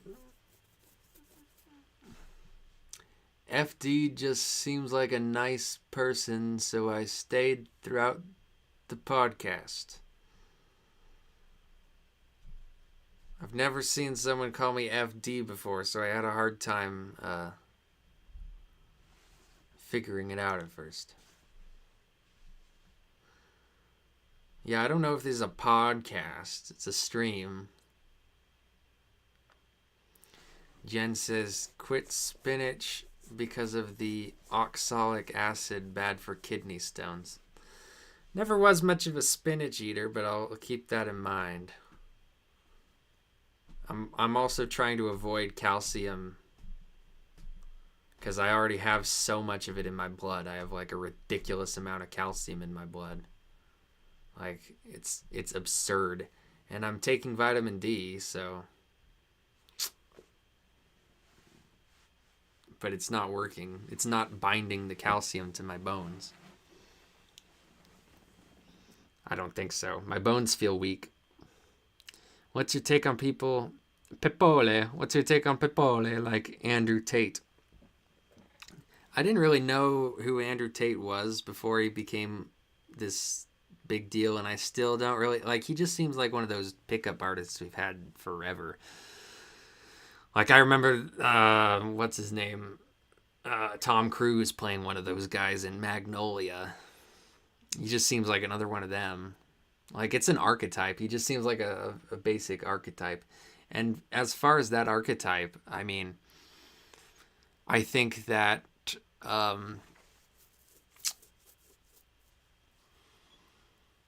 people like to get mad at those guys, and I'm not talking about like the stuff that Andrew Tate has done with like sex trafficking and whatnot, like the actual legal stuff, but people like to get mad at just the general pickup culture,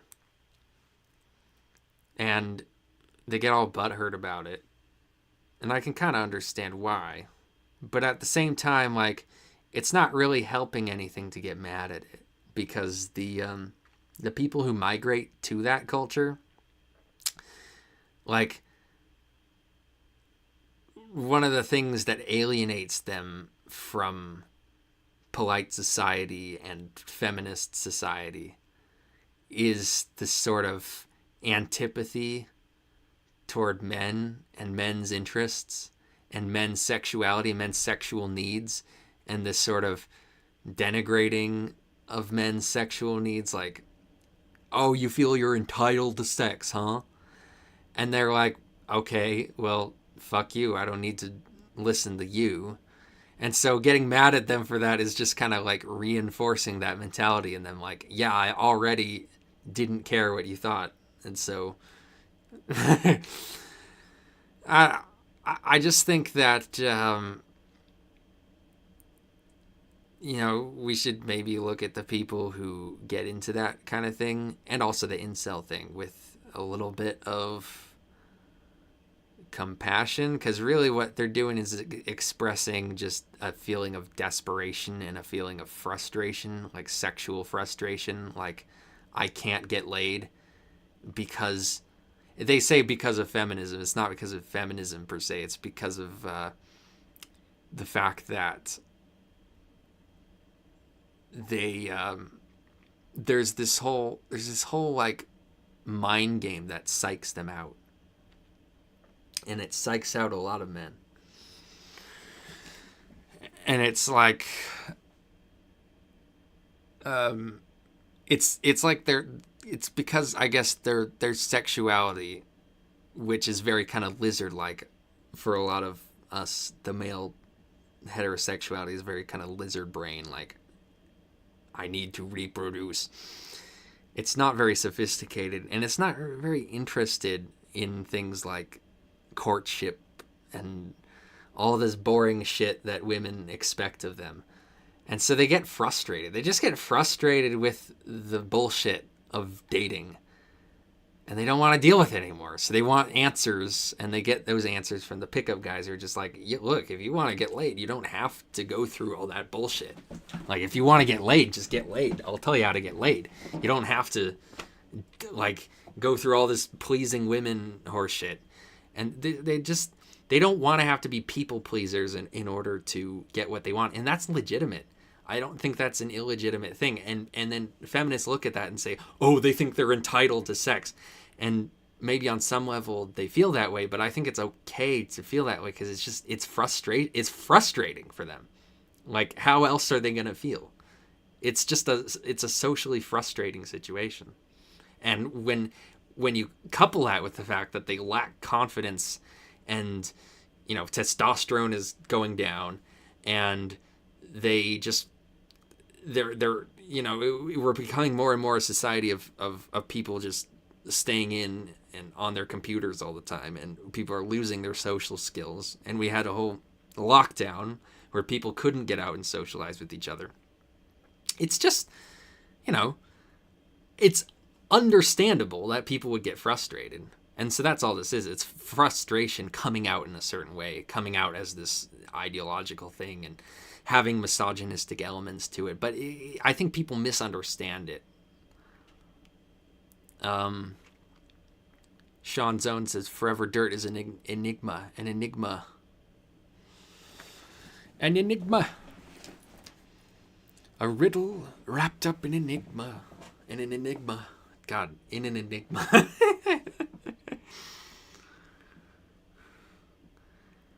Popeye will remind how much spinach matters. Yes. Cosmic Cynic says English was not my first language, for the record. Well, I haven't seen much of an issue with you. I have seen a bit of an issue with Ray C. But,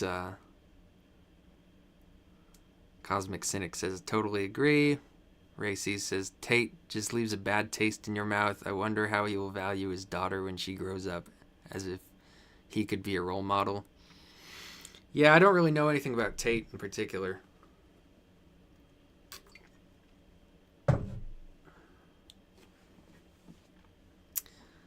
I mean, most of those guys leave a bad taste in your mouth because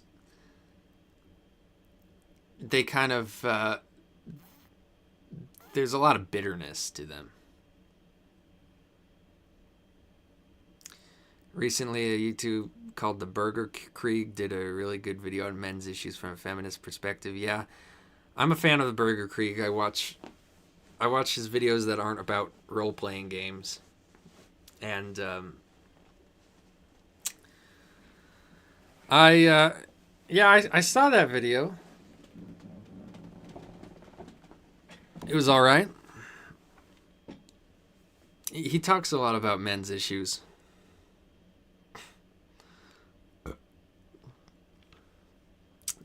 Aren't you describing Mr. Beast's miserable slobs / friends? Huh? What do they have to do with anything? Any favorite Marilyn Manson song? Antichrist Superstar. English is not my first language, you noticed it. Okay, Racy. Because, yeah, I wasn't sure. I assumed it was, because I know that you're British, but,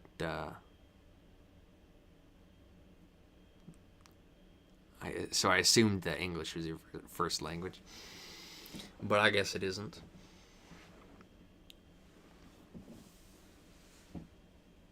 Yeah, Mr. Beast has slobs.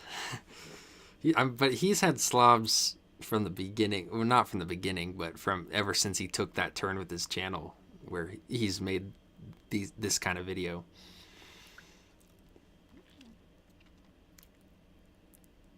I mean, that he kind of has to, because... But they're his friends. It's not like Bimmy's slobs, who are just like a company that he hired to be his friends. They're actually his friends. And they presided over the biggest period of growth for his channel, so it's not like you can blame them for anything.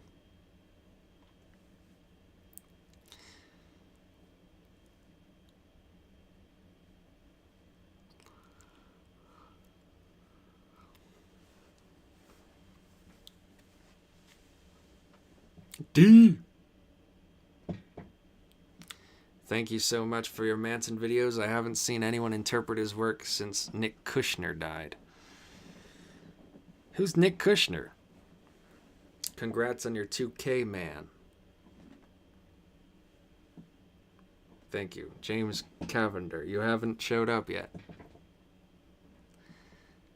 Welcome, James Cavender.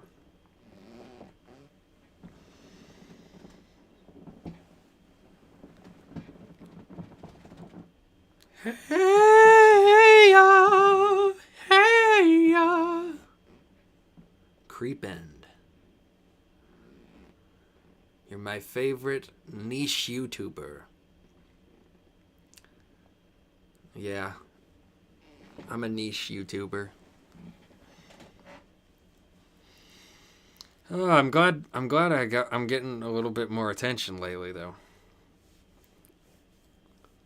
'Cause it was pretty boring for a while, nobody watching my videos.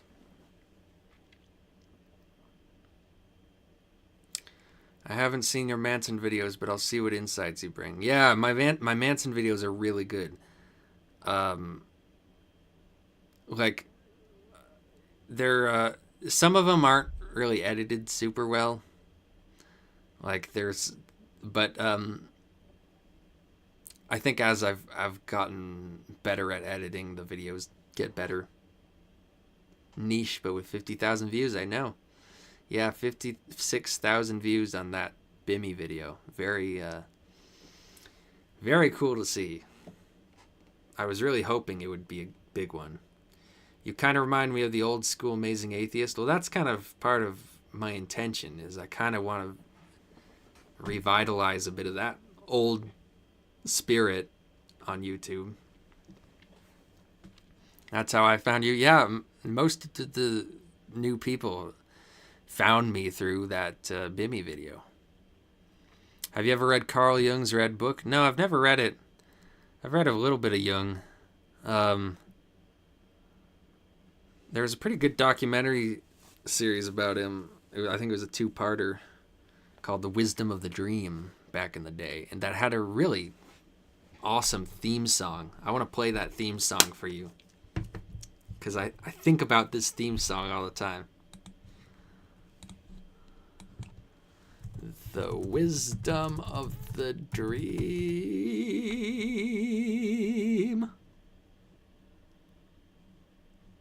Let me see.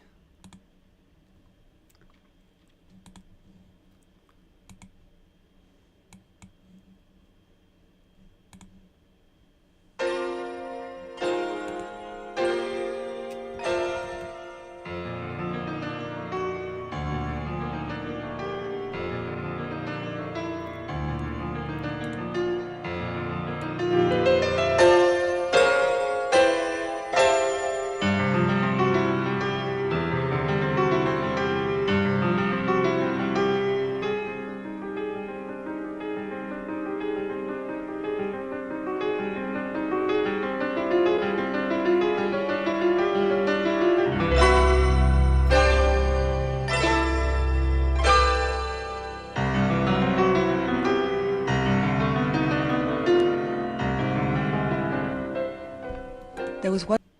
Yeah. That's Carl Jung, The Wisdom of the Dream.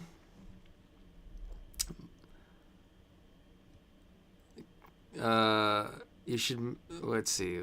We have a few comments here. Okay. Seems like more people are entering, which is nice. Favorite book?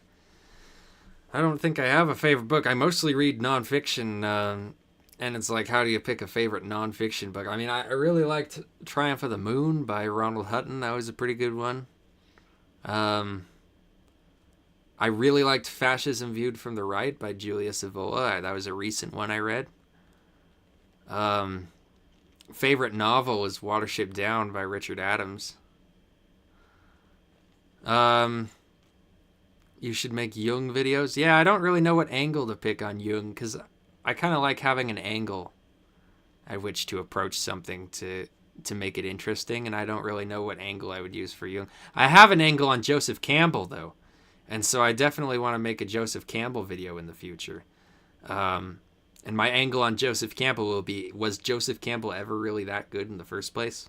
And that'll be a question to acknowledge. I don't really know what the answer is to that, but I would like to use that as a basis for my research there. Cosmic Cynic says, I found you through your Manson video. Very nice. The Manson deep dives were some of the best stuff I ever made. I really love how those turned out. The Portrait of an American Family series. Because someone needed to talk about the brilliance of that album. And not even that guy Launchpad has talked about Portrait of an American Family in detail. And it totally deserves it, because it's a brilliant work. My apologies for calling it face paint when I associated you to Knowing Better. Oh, yeah.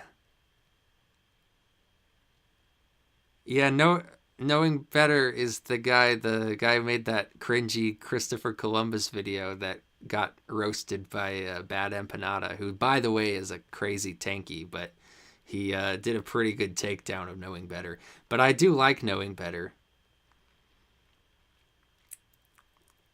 Calling it face... My apologies for calling it face paint. Like, what are you talking about? Calling it face paint? Confused. You have the outstanding and eccentricity to put that makeup. I can only admire that. Well, I call it face paint. Usually. I don't usually call it makeup.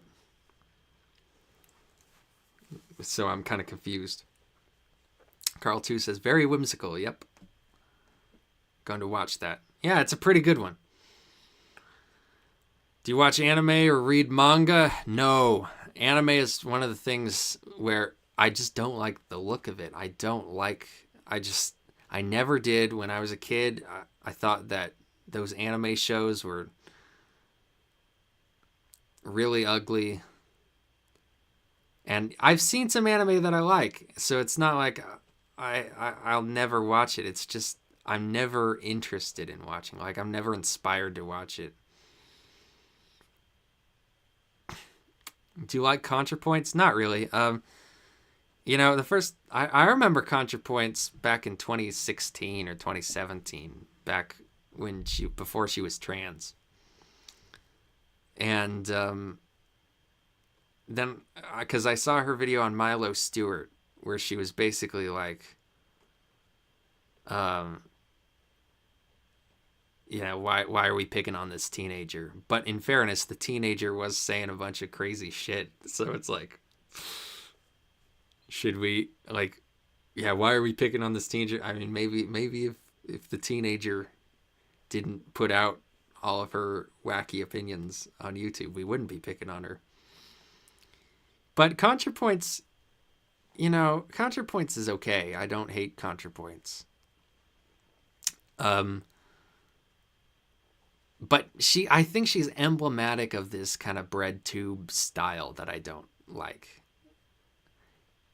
And I think maybe she does it a little bit better than other people in bread tube, but it's just that video essay style with the weird kind of dim lighting gels that they use, which Philosophy Tube does as well. And I think The Amazing Atheist was the one who brought that into YouTube. I don't remember seeing anyone do that before he did it, but BreadTube seems to really take hold of that style. And then just, I don't know, the kind of, they replaced humor and edge with just kind of like dry pseudo-intellectualism. And sometimes it's good, sometimes they're funny, but it's just like, part of my motivation for starting this channel was I want to inject a little bit of like levity and edge into this platform again. And maybe I haven't done a great job at it, but that's kind of one of my goals. And I feel like BreadTube just it's kind of like the commercialization of the old school rant, making it like really, really kind of safe and politically correct. Carl 2 says, you can take the angle of analyzing the 12 personality archetypes. Nah, it's like, who cares? You know? Like, I want something spicy. You know? Like, with fascism, I have a spicy idea, which is like, hey, fascism, is it really all that bad? And with Joseph Campbell, I have a spicy take, which is, hey, Joseph Campbell, is he really all that good? So I like, you know, something a little bit crunchy. Well, I want to make a video about T.E. Lawrence. Did T.E. Lawrence get sexually assaulted in Dara? That's a spicy question. You know? Like something like that. That's what'll really motivate me to make a video about something that requires research. Were the Egyptians black? Thoughts on Karl Marx? Boring as hell. You know, as difficult as Oswald Spengler was to read, Karl Marx is even more difficult. Yeah, boring.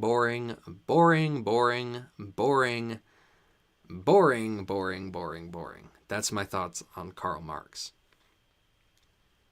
What about Lindsay Ellis? Yeah, I liked her as the nostalgia chick.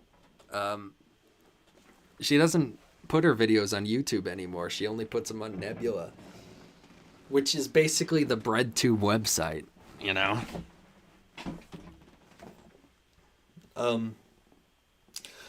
But I like her humor. I think she's very funny.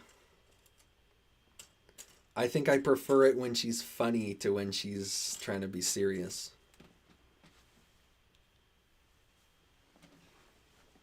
I actually thought back when she was the nostalgia critic, she made some of the funniest content ever. She just had this very unique style that I enjoyed.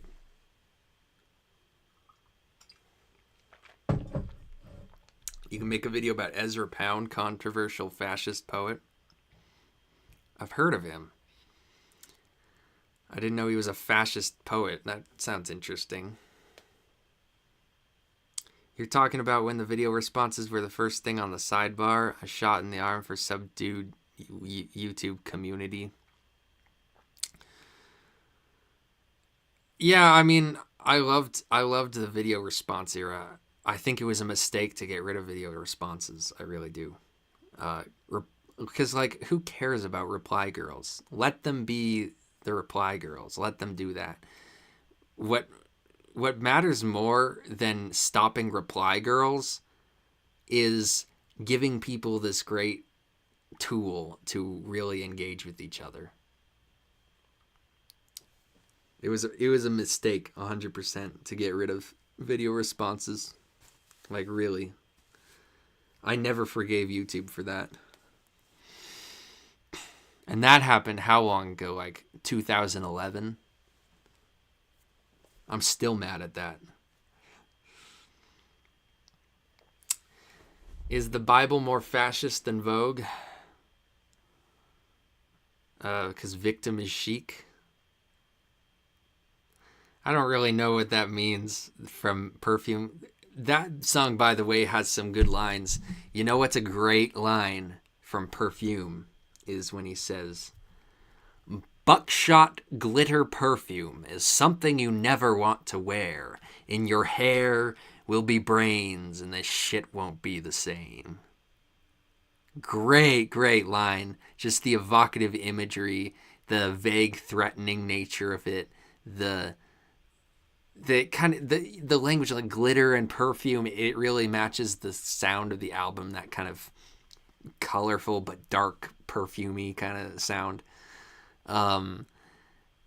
And it's just the rhyme scheme too is interesting. Like the way he rhymed isn't just basic end rhymes. It's buckshot, glitter, perfume, something never want to wear, in your hair will be brains, and the shit won't be the same. Really interesting.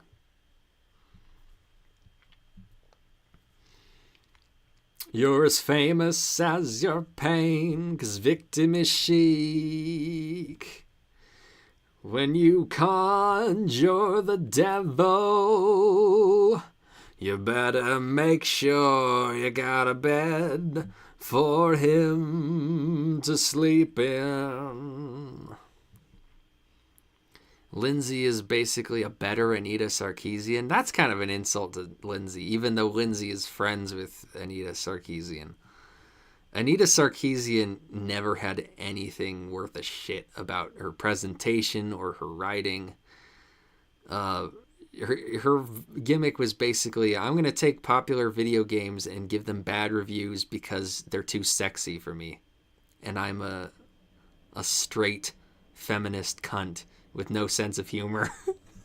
It's like, great. It's like just being nagged for 10 minutes about how your taste in video games is sexist. Wonderful, entertaining content.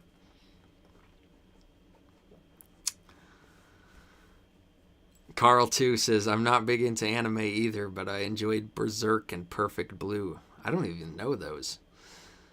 My brother got into anime more than I did. He showed me Spirited Away, and he showed me Cowboy Bebop. I think those are the only animes that I ever even really watched.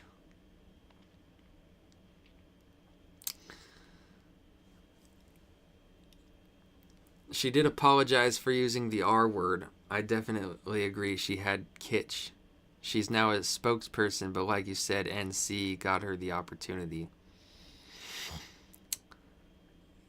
Yeah, I mean, you can't ignore the fact that Doug really platformed her early on. Not saying that she didn't have the talent to get there herself, but it's just, and she wanted that.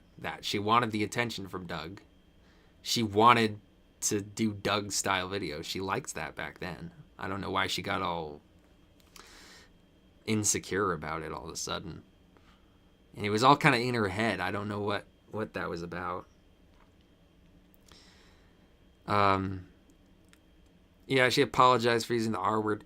That's something that, like, the R word and that stuff, I don't like that direction. I don't like going in the direction of there are words we can't use now. It just feels wrong. I'm very much a liberal in a lot of ways. And I mean an old school liberal, not like a when conservatives talk about like people being liberal in a disparaging way. I don't mean it that way.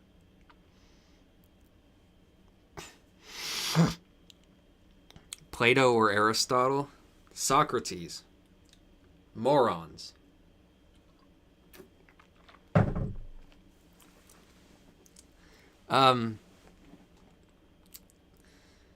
See, I don't know if I like Plato or Aristotle. I haven't read either of them. I've heard about them.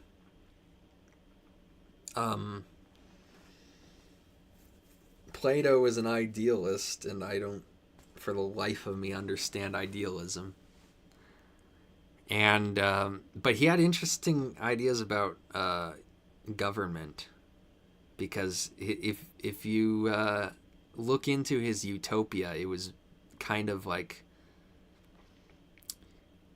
it seemed to be kind of like inspired by Sparta in some ways, but it had some very kind of fascistic elements to it that make it interesting to look at nowadays. My mom is really big on the Plato's cave parable. She brings that up all the time. Aristotle was just, I mean, his thing was he was all about classifying things. He was like, this is a this is a that, and that is a this, and we can subdivide things into categories and blah, blah, blah.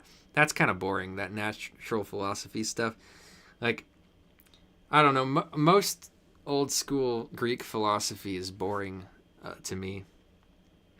And most philosophy in general is boring to me because I think a lot of philosophy is just semantics, and semantics are dumb. I think I prefer the Hellenistic philosophy once it gets into more spiritual areas later on with the Stoics and the Cynics and the Epicureans. That stuff was a little bit more interesting to me than the really early Greek, like pre-Socratic with Thales and the Milesians, and Heraclitus, and then later with Socrates and the School of Athens. That stuff, I don't know. Like, people love it. I just don't give a shit. Nietzsche could probably tell you like a huge. He could probably write a whole series of books for you about why that stuff is amazing, why you should read Heraclitus, but I just don't care.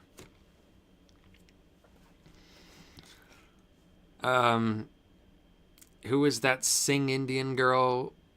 Whatever, that's your token Sarkeesian. Huh? You saying Sing Indian girl makes me think of Lily Singh, but what does that have to do with Sarkeesian? You have an odd way of writing, sir. I'm having a hard time understanding you. James Cavendish says, that Law & Order Gamergate was pathetic. I remember that.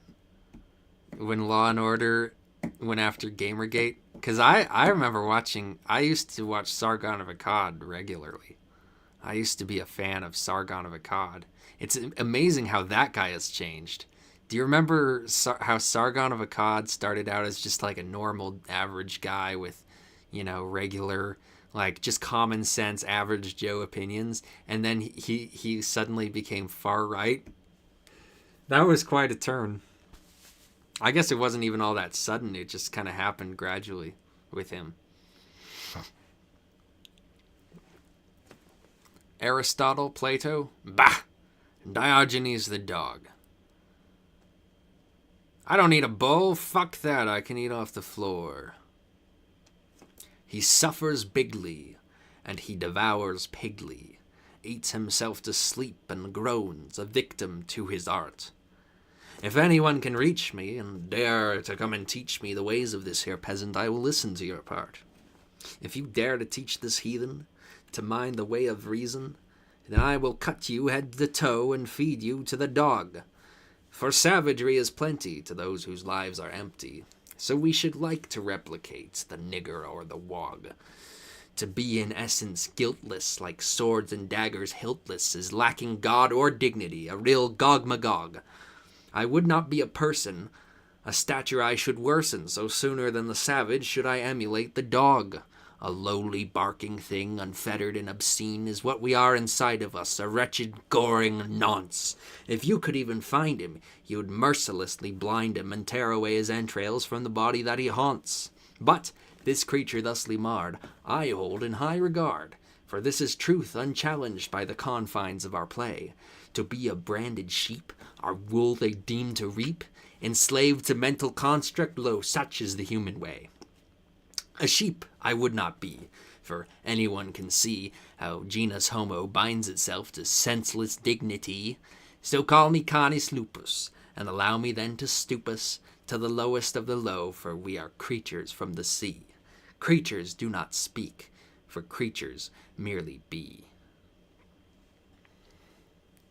Creepend says, bye guys, it was very nice.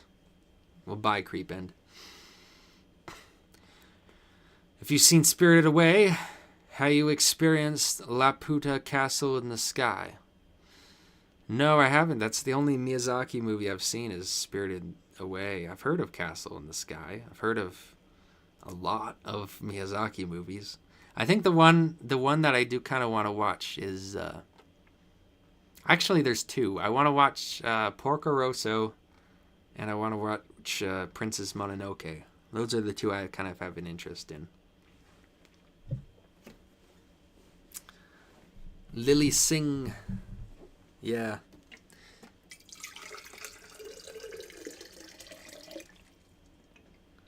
Yeah, Lily Singh's kind of cringe.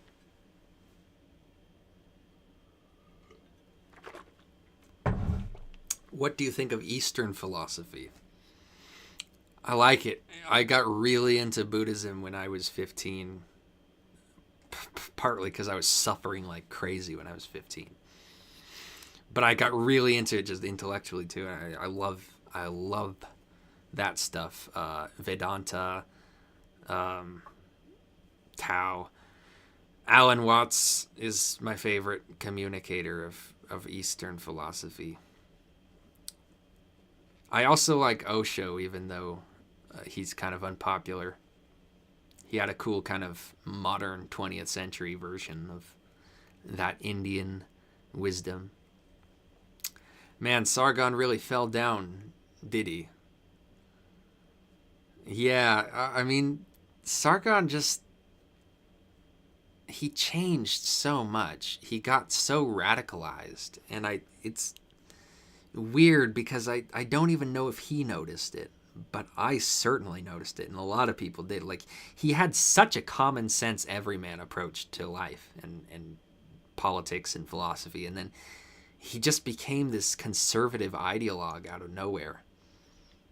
And not out of nowhere. I say out of nowhere because it just feels so unexpected to me, but it really wasn't out of nowhere. It was a gradual thing. Jen says, wow. Wow.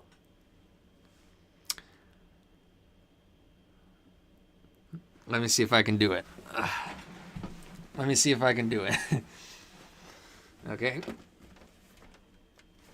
Oh.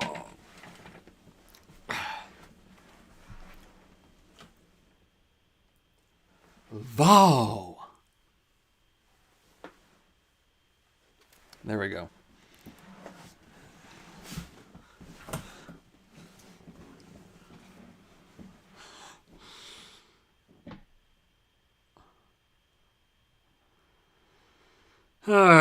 That was how she was constricted as being this underperforming female creator whose balloon popped. Underperforming? She's pretty successful. I'm not really sure what you mean. Talking about Lily Singh there. James Cavender, he never go full conservative. Yeah, he went full conservative. And it's funny because he calls himself a liberal. Like, it's not quite to the Tim Pool level of grift, but it is a kind of like, yeah, Sargon is a liberal in a sense, but he really should just be identifying as a Tory because that's really what his ideology is. He's a straight up Tory. And he tries to mask it by being like, oh, I'm an English liberal. I'm in the UK Independence Party. And it's like, okay, you're a Tory. We get it. But he didn't used to be, man. He used to. I remember he made a video, I think during the 2015 election. He made a video saying, don't vote for the conservatives. They're not your friends. And he made a video saying that we should increase the minimum wage in the UK. And he went through all his reasons, like showing how like the average British person needs such and such amount of money to live. And he justified it that way. And when Kevin Logan called him a conservative, he laughed at Kevin Logan because it was ridiculous when he said it back then. But it's not anymore. It's not anymore. The Kevin Logan prophecy came true. Do you believe in karma? Good actions will reward you, or fate? Your life is already set by God. No, I believe in karma because I think that not necessarily that good actions will reward you in a transactional way, like I do this good thing, I get good thing back. But more that the more good you put out, the more people will take note of that and put back in for you. And that's the message at the end of It's a Wonderful Life. And that's why that movie is probably the most important film ever made. Because it demonstrates, in a realistic way, I think, it is a kind of a fairy tale presentation, but I think it does show, like, if you put that much good out into the world, people will appreciate it. Obscuridad y nada más. Hi, man. I'm a fan of your study of the Manson's Portrait of an American Family. Hope you make more of Manson's albums. Yes, I will. Hi, just watched your video on AVGN. Great stuff. I like that video. That one was fun. Yeah. I think my videos have been getting a lot better lately. And I like that one. Carl 2 says, what do you think of free will? Okay, free will is, I think it's more of just a semantical issue. I think people are arguing themselves into these semantical loops that they don't need to even concern themselves with. Because like the arguments against free will never make any sense to me. They never make any sense to me. Like I was arguing, I've been arguing with people under Cosmic Skeptics video about free will.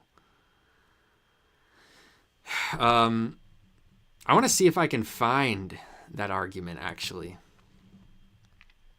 because I see if I can find it in my notifications. The Cosmic Skeptic video. It might be kind of hard to track down, but it'll show you what I mean.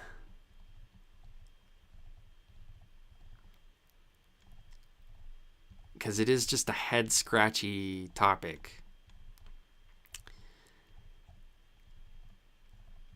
And, you know, it's not that I believe in free will, that it's like a thing that I believe in. But it's, yeah, here it is. It's just that I think that the arguments against it make no sense. So I said, my issue with this comes down to the very definition of free will that you chose. I'm talking about Cosmic Skeptic here.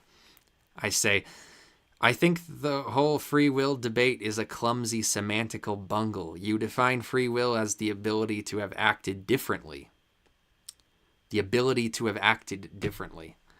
But I define free will as simply the ability to choose what you want to do. To me, it makes no difference why we want to do things in the first place. The fact that we want to do them makes them our will. And if we indeed have control over our bodies, then we have the power to enact the designs of our will. It's as simple as that. Free will simply exists. It's not that complicated. And then this guy says, we can't control what we want, though. I can't make myself want something, and if I could, that would be free will. This guy perfectly explained why we don't have free will in the most logical way possible, no matter how you define free will. To which I respond, what if I define free will as the ability to do what you want to do rather than what you want to want, rather than want what you want to want? Surely you can't do everything you want to do, but it's not like your body is enslaved to a different mind than the one you inhabit. And yeah, and then this guy agrees with me. He's like, I think this is the biggest confusion. I can't choose what I want. That statement is actually nonsensical. I is your conscious being, which is an emergent phenomenon from neural interplay, and what you want is similarly emergent in nature as well. The notion that you can somehow override causality to want what you want actually makes no sense. And then, yeah, and then this guy's like, imagine the same situation in the video, chocolate and vanilla. At this isolated instance, you can only want one thing. The sum of all your desires will amount to one choice. And that want/desire basically tells you that you only have one choice and can only choose vanilla, for example. How is this different from someone else forcing you to choose vanilla? Is that the most retarded thing you've ever heard? Your wants are forcing you to choose only one decision, and it's no different from a person forcing you, hence it is not free will. To which I respond, the difference is in one case I want it, and in the other case I don't. Amazing. And then the guy responds, yeah, sure, but you're a slave to your wants that you can't control. To which I reply, the mere act of wanting to control your wants is a want in itself, so this makes no sense at all. Surely you must know this. To which he replies, the want to want is already covered in the video. You do not have control over your wants, nor your want to want. What made you want to want? Can you consciously decide to not want to want at the snap of a finger? No. To which I reply, so how does any of this mean there's no free will? Because where I'm standing, you are attempting to argue that doing what you want to do makes you a slave, which makes no fucking sense. So yeah, that's my argument for free will, I guess. My argument, it's more of an argument against the argument against free will. Yeah. So I guess I believe in free will, but it's more of a semantical issue than anything else. And that's the thing about philosophy that I hate. Like, philosophy, so much of philosophy is just semantics, and it's stupid. Cosmic Cynic says, nah, karma is bullshit. Good people suffer all the time. Yeah, I don't think there's any real cosmic, like, mumbo-jumbo involved in karma. James Cavender says, yes, you don't need a sky wizard to tell you not to kill each other.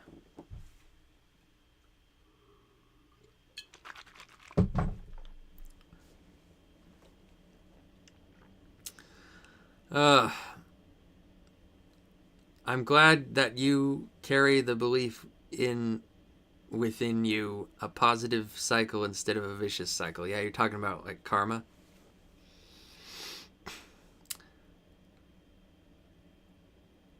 Oh, Cosmic Cynic, you're like, yeah. Because there's a Cosmic Skeptic and Cosmic Cynic, similar names. That makes sense. Yeah, I'm talking about Cosmic Skeptic. James Cavender, what's your opinion on what's going on in Israel? I mean, it's nothing new. They've been doing it for the last 80 years. I mean, as soon as Israel got rid of the British, Jordan invaded them. And it's pretty much been that conflict forever. So it's like, what's my opinion on what's going on in Israel? It's like saying, you know, what's your opinion on what's going on in North Korea? It's like, okay, I have an opinion about it, but it's just, I think it's weird that people are so concerned about it now just because they're killing babies and stuff, even though I mean, they've been threatening to kill babies for years now, and they were killing babies before. It's just the same conflict. But I'm not a Zionist, and I'm also not a Muslim, and so I don't like either of them. I don't like Israel, and I don't like Palestine. And if I had a choice, neither of them would exist. I would rather, honestly, have, like, Turkey just come in and just conquer the whole country and make it, like, a Turkish colony than have, like, a radical Islamist anti-Semitic party or a radical Zionist, like, authoritarian party. I don't know. That's like gripping America by the balls, you know.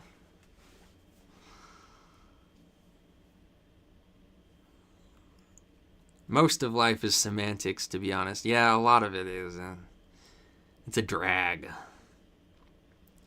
What, you drinking slime? No, I'm drinking water.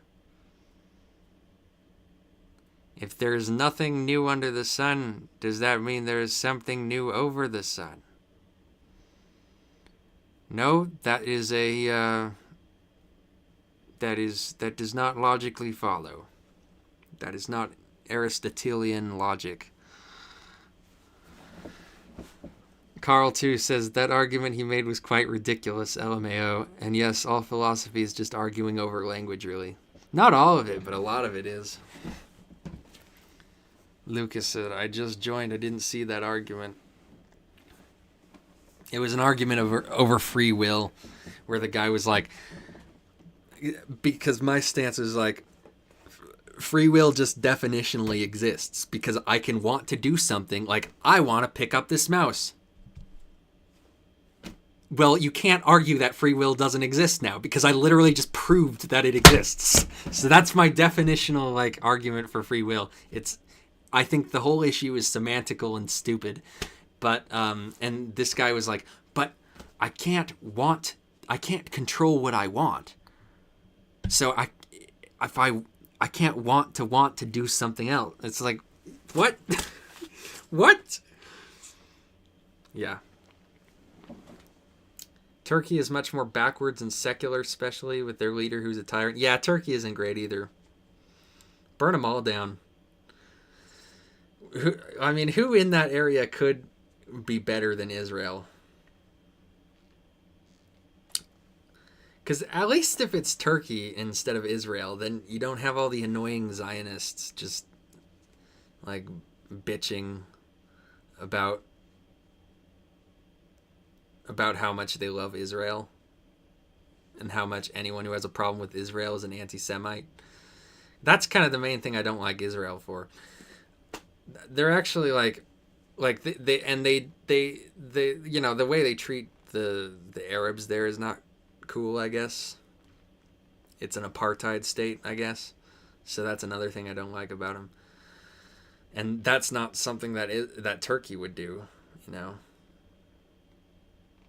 Turkey would probably... is Turkey an anti-Semitic country? I don't think so. They've probably got an anti-Semitic problem in the people there, but, like, is the, like, nation of Turkey, is the government anti-Semitic? I'm not sure that it is. And so, like, I'm not sure that Turkey... I'm think they might be a better master than either of them.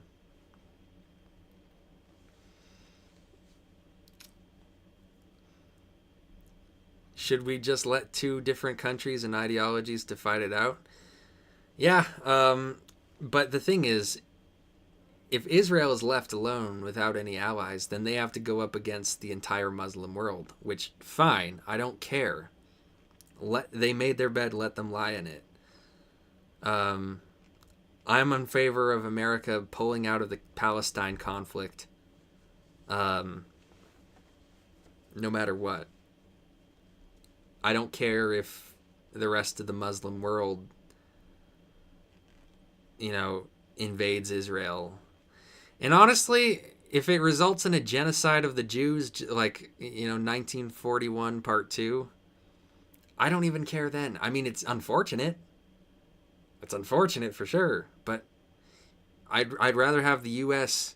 back out of that issue and just wash our hands of it than just continue on with this annoying, like, support for this country that's, like, by all reason probably shouldn't exist.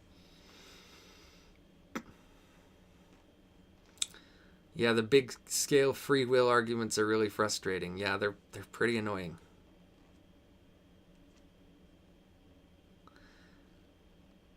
I even saw Lindy Beige argue against free will. He was like, I don't have free will, but I have the illusion of free will, and so it doesn't matter. And it's like, but how is the illusion of free will substantially any different from free will? Like, what are people talking about? Like, honestly, what are people talking about? I don't know what people are talking about when they say that they don't believe in free will. I've tried to understand it. It doesn't make sense. No need for the world police. Yeah, it's just like I don't want that for our country. Let them solve their own problems. When arguments go round and round like that one does, I think it's probably time for people to reframe the question. Yeah. Turkey is a pretty tolerant Muslim country and have left fundamentalism behind, and now they resemble Russia. They deal weapons between themselves anyway. Yeah. Let them take over. And let them take Syria while they're at it. Just, you know what? Like, I'm usually not in favor of like, countries just wantonly taking over other countries. But in the case of the Middle East, we might need a new Ottoman Empire. Just bulldoze through Syria, Palestine, hell, maybe even Iraq. I don't know. Is Iraq doing okay? Maybe they should leave Iraq alone. I don't know anything about the situation in Iraq right now. But yeah, Syria, get rid of them. Israel, Palestine, get rid of them. Lebanon can stay, I think. Lebanon's alright, aren't they?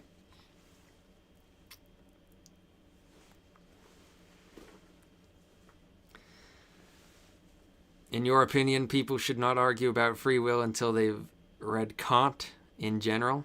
Well, I haven't read Kant.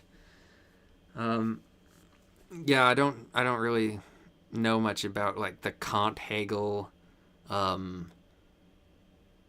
like, that kind of era of philosophy, of German philosophy. I'm not super well read on that.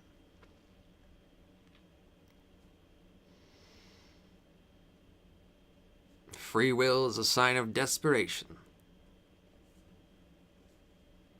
I'm sorry if anyone else has a different opinion, but I don't know why anyone would want to live in that F star, F asterisk. There's one asterisk. I'm confused. James Cavender. But I assume you're talking about the Middle East. And yeah, it sucks over there. How about a Neo-Babylonian empire? Yeah, but that would be from out of Iraq. And I don't know if Iraq... Like, is Iraq cool? Are we cool with Iraq? Because I know... I mean, I'm not talking about the U.S. specifically. I'm talking about us. Like, are we cool with Iraq? Lucas wants to live in the F asterisk. He wants it so bad.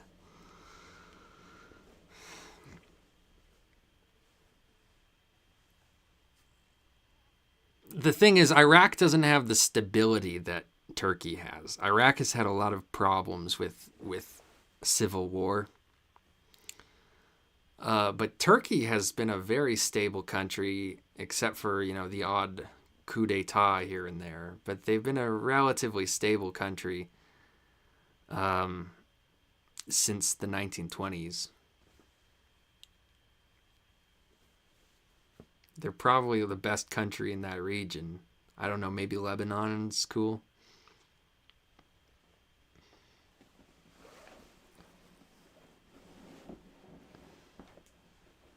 As if the ropes and rules were not there in the county's foundation. The last resort is to go anarchist and freewheeling. Rome wasn't built in a day, but it fell in one. That's not true. Rome didn't fall in a day. The fall of Rome took a really long time, and I'm talking 1,000 years long, because the western part of the empire, even that took a long time to fall. But the eastern half stuck around for another 1,000 years after the west fell. It does take quite a long time to destroy empires, really.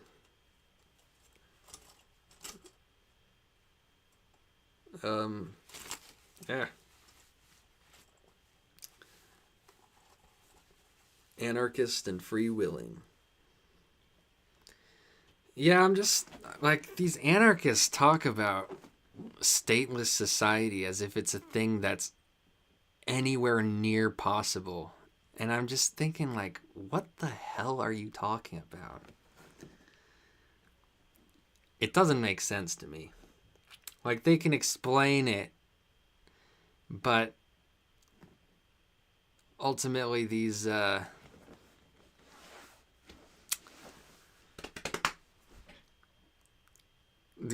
explanations of anarchism, they talk about how the system will work once it's firmly established, but they don't talk about how you establish that system. It's like, there's a joke that I read that anarchists are like, get rid of the government, step 1.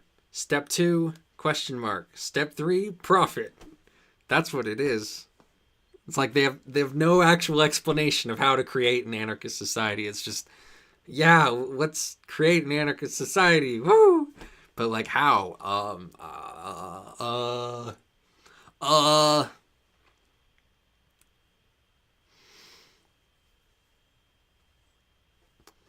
So yeah, Turkey, Neo-Ottoman Empire, LOL. Yeah, that's what we need. Neo-Ottoman Empire.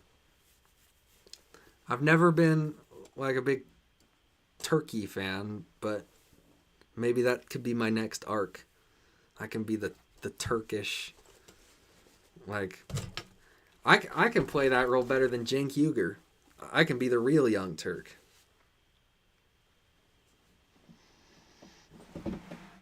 And Prims are the funniest of the anarchists to me. Advocate the regression of evolution and the abolishment of civilization. I know, right? Like, you're just going to put that genie back in the bottle. As if that's at all possible. And James Cavender says, don't know if someone already asked you this, and it's up to you if you want to answer, but are you of Asian descent by any chance? No. I think I have a strain of Uralic blood in me, because of the connection to my Sami heritage. And that, I guess, is connected to my Norwegian heritage, but it's really Norwegian, French, German, that stuff, a little bit of English, blah, blah, blah. Basic. That's what I've been told. No actual Asiatic heritage aside from Sami, which isn't really Asiatic.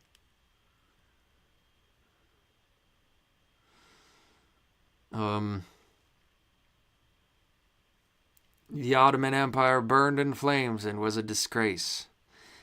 Yeah, but Mustafa Kemal saved the country. So let's focus on the future, not the past. Cosmic Cynic. The Ottoman Empire was the villain in our history books.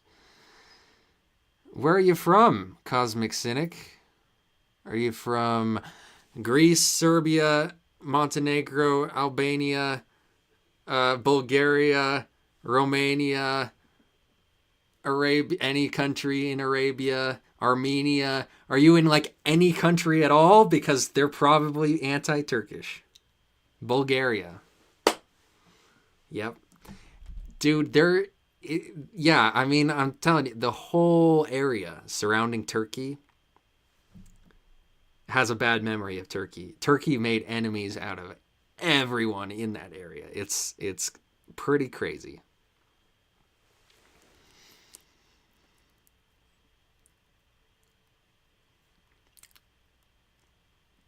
The Ottoman Empire was a megalomaniac state that got massacred in the First World War.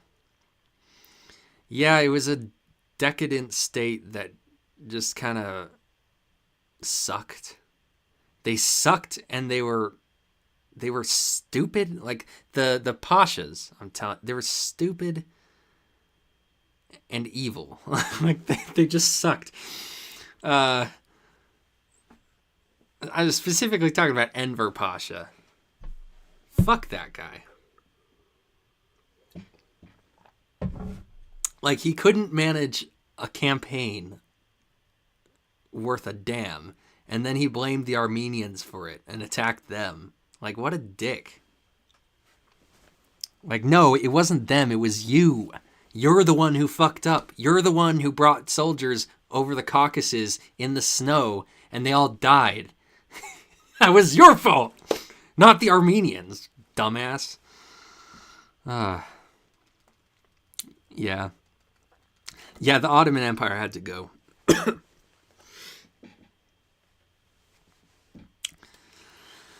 But that doesn't mean we can't bring it back.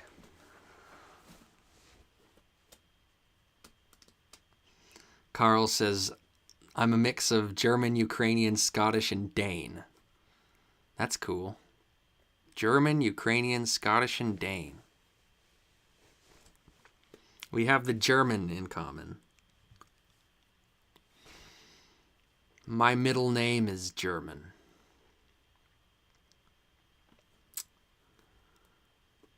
They were the remnants of a bygone state. Yeah. Yeah, I mean, they were the sick man of Europe. They were just...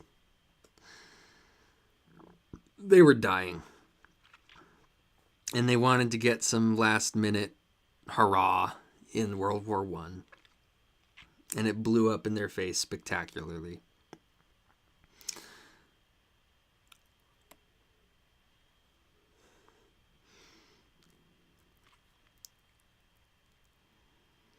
Yeah, and it's weird. They were one of those states where the nominal head of state didn't actually control the country.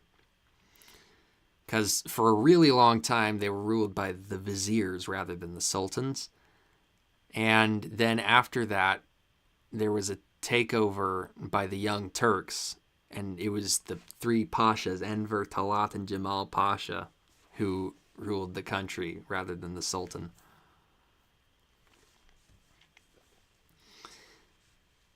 Kind of like how the shogun in Japan ruled the country instead of the emperor.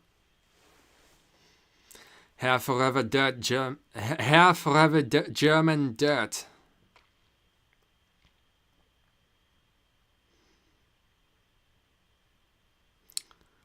Full German.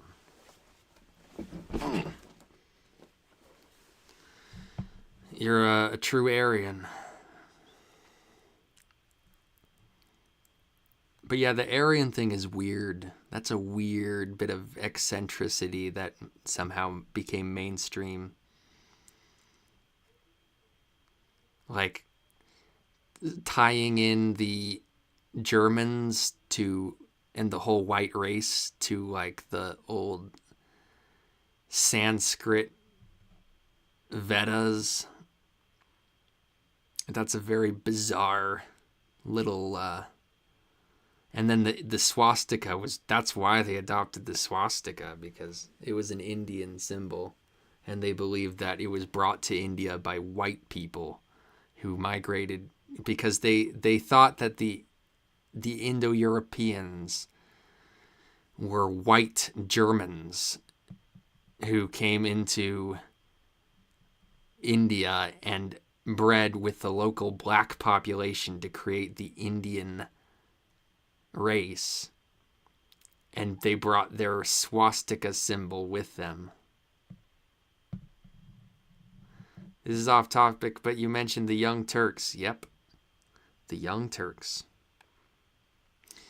No blue eyes or blonde hair got cheated. Oh. Well, don't feel bad. Hitler also got cheated. Oh.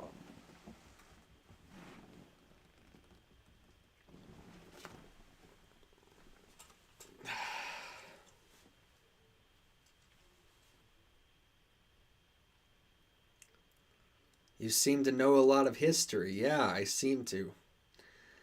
What you'll notice is I seem to know a lot more than I actually know.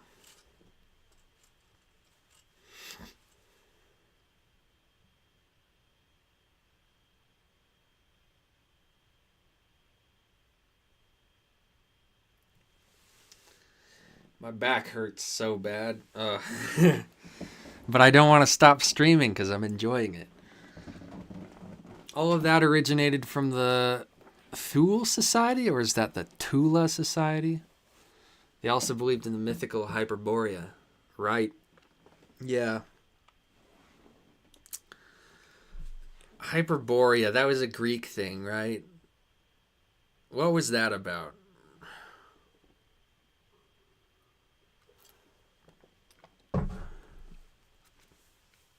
Occultism.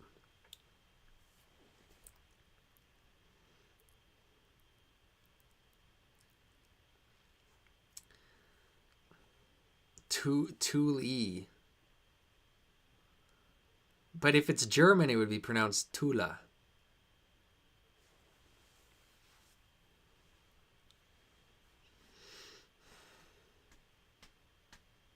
Is it German? I assume it's German.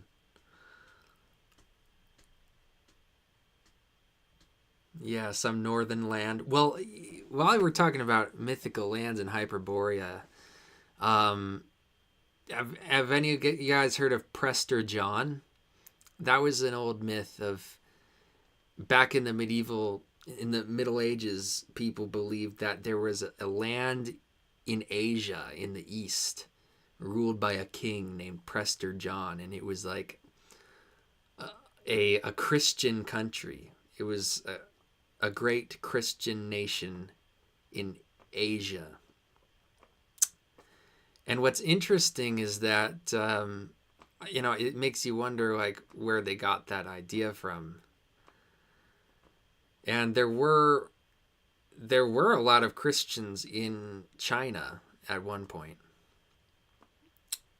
in the early days.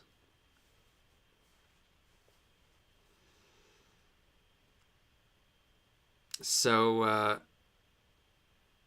that might be where they got that idea from. Maybe along the Silk Road.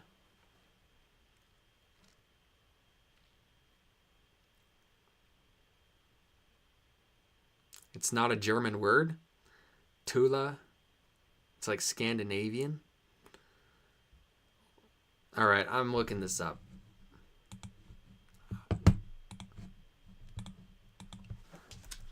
I'm unsatisfied with the speculation. I'm looking it up. It's a German group. Okay. And let me see.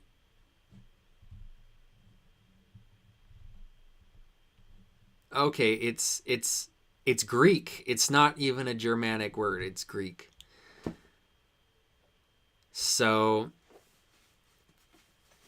let me put this into Google Translate and see if I can get an accurate idea of how it would be pronounced in modern Greek, not necessarily ancient Greek.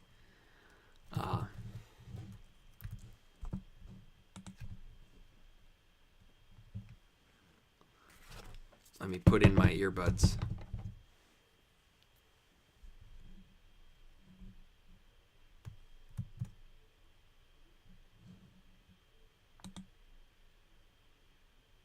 Thule? No, I want it in Greek. Fully. Fully. Fully. Fully. Fully. Fully. Okay, so it's Thule, I guess, is how we would pronounce it. Thule. They say Thule.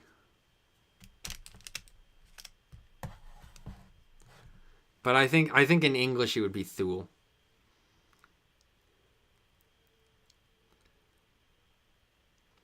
It's just called the Thule Society in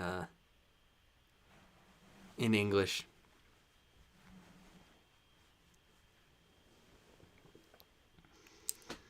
Members of Thule Society probably said differently. Yeah.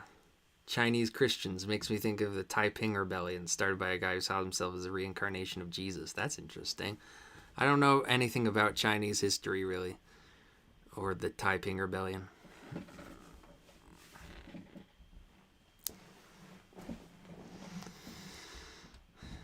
Turkish Muslims, Croatian Catholics, and Serbian Orthodox still got along. Cats and dogs getting along.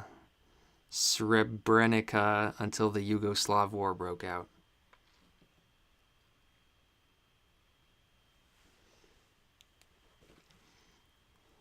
Are you,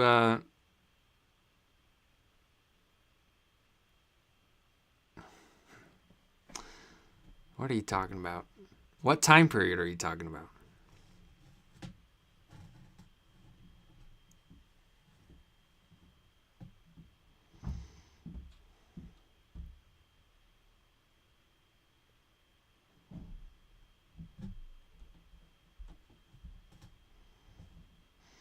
Maybe you were mistaken, Carl, about what?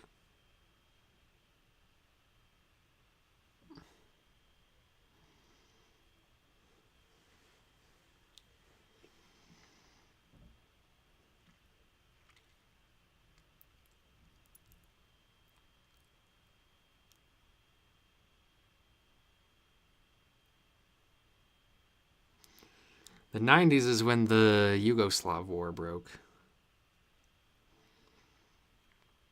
But I wouldn't expect that they were all getting along before the Yugoslav War. I think the war was probably started because they weren't getting along.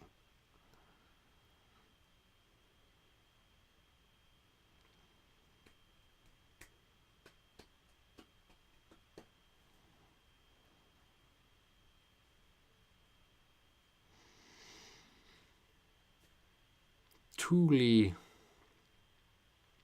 The Thule Society. Yes. Yeah, so the Thule Society. A primary focus of the Thule Society was a claim concerning the origins of the Aryan race. In 1917, people who wanted to join the Germanic Order, out of which the Thule Society developed in 1918, had to sign a special blood declaration of faith concerning their lineage. The signer hereby swears, to the best of his knowledge and belief, that no Jewish or colored blood flows in either his or his wife's veins, and that among their ancestors are no members of the colored races.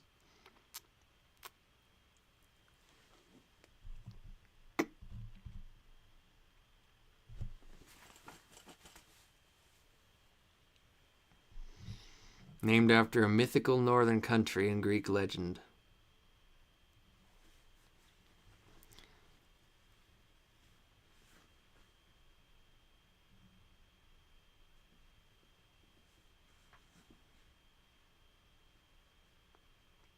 Okay, so they sponsored the Deutsche Arbeiterpartei.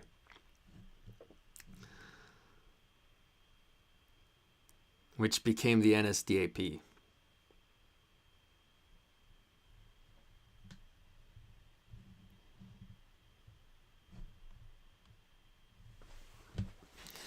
It was founded after World War One, or during World War One.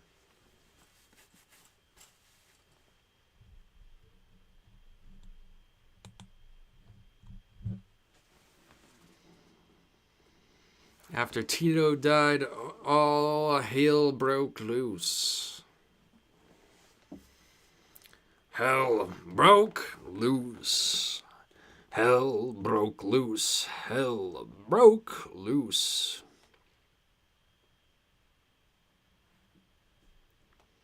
There's a conspiracy theory that Aleister Crowley met Hitler. Huh. Now, when would that have been? Like Comte de Gobineau in France.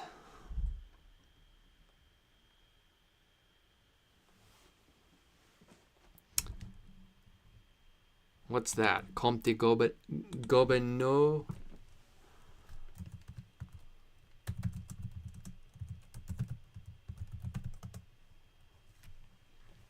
Arthur de Gobineau. Helping to legitimize racism by the use of scientific race theory and racial demography, and for developing the theory of the Aryan master race and Nordicism.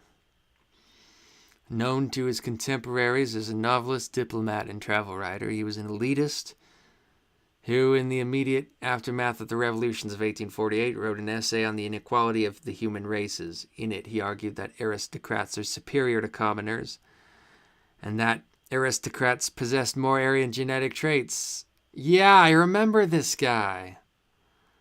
Yeah, he was the guy who thought that the aristocrats were genetic. Yeah, they were more Aryan than the commoners. Right. Yeah, that's a huge influence on Hitler right there.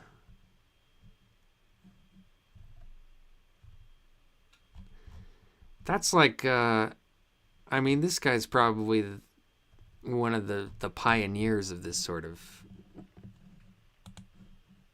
theory.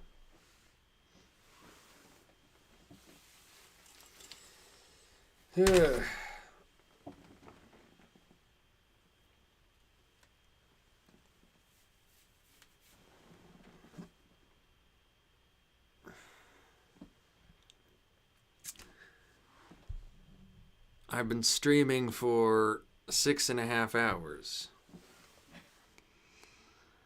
And I'm not sure whether I want to leave or not. What do you think? Should I leave or should I stick around? Not sure.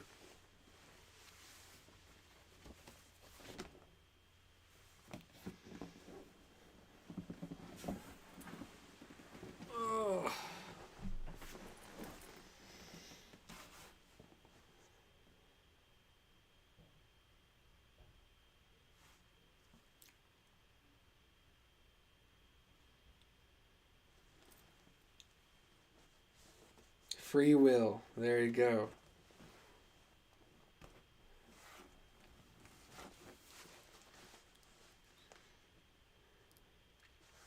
Should I stay or should I go?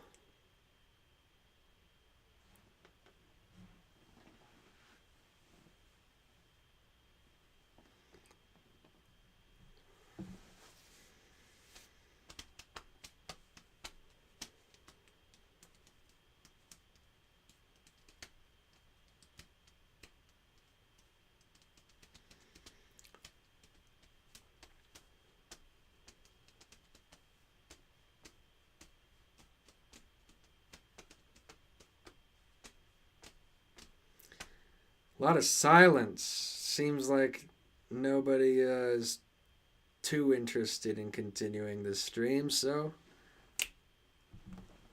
maybe I should end it. Forever Dirt, you should make a video about Marxism one time. Yeah, it doesn't really seem like my kind of thing. There's a lot of people who make videos about Marxism. It's a boring subject. I remember you had groans about it in your bookshelf vid. Would be interested to hear your thoughts on it. It was more groans just about the book itself. God.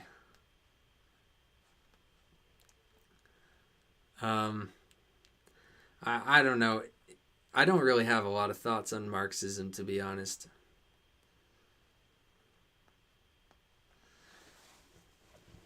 My personal take? Yeah, maybe.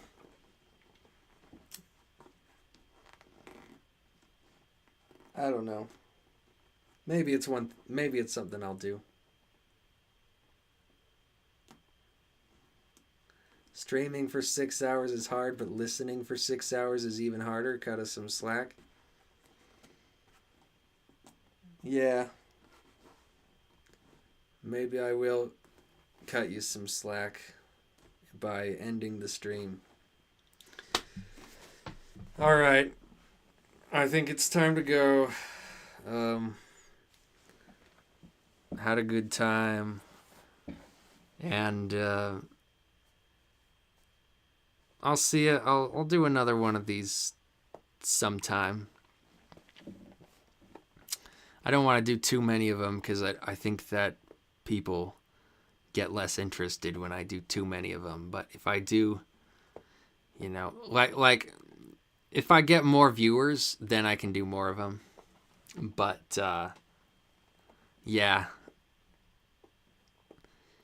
For now, with the small audience I have, there's a limit to how much you can wring out of these. But yeah, I'll see ya later.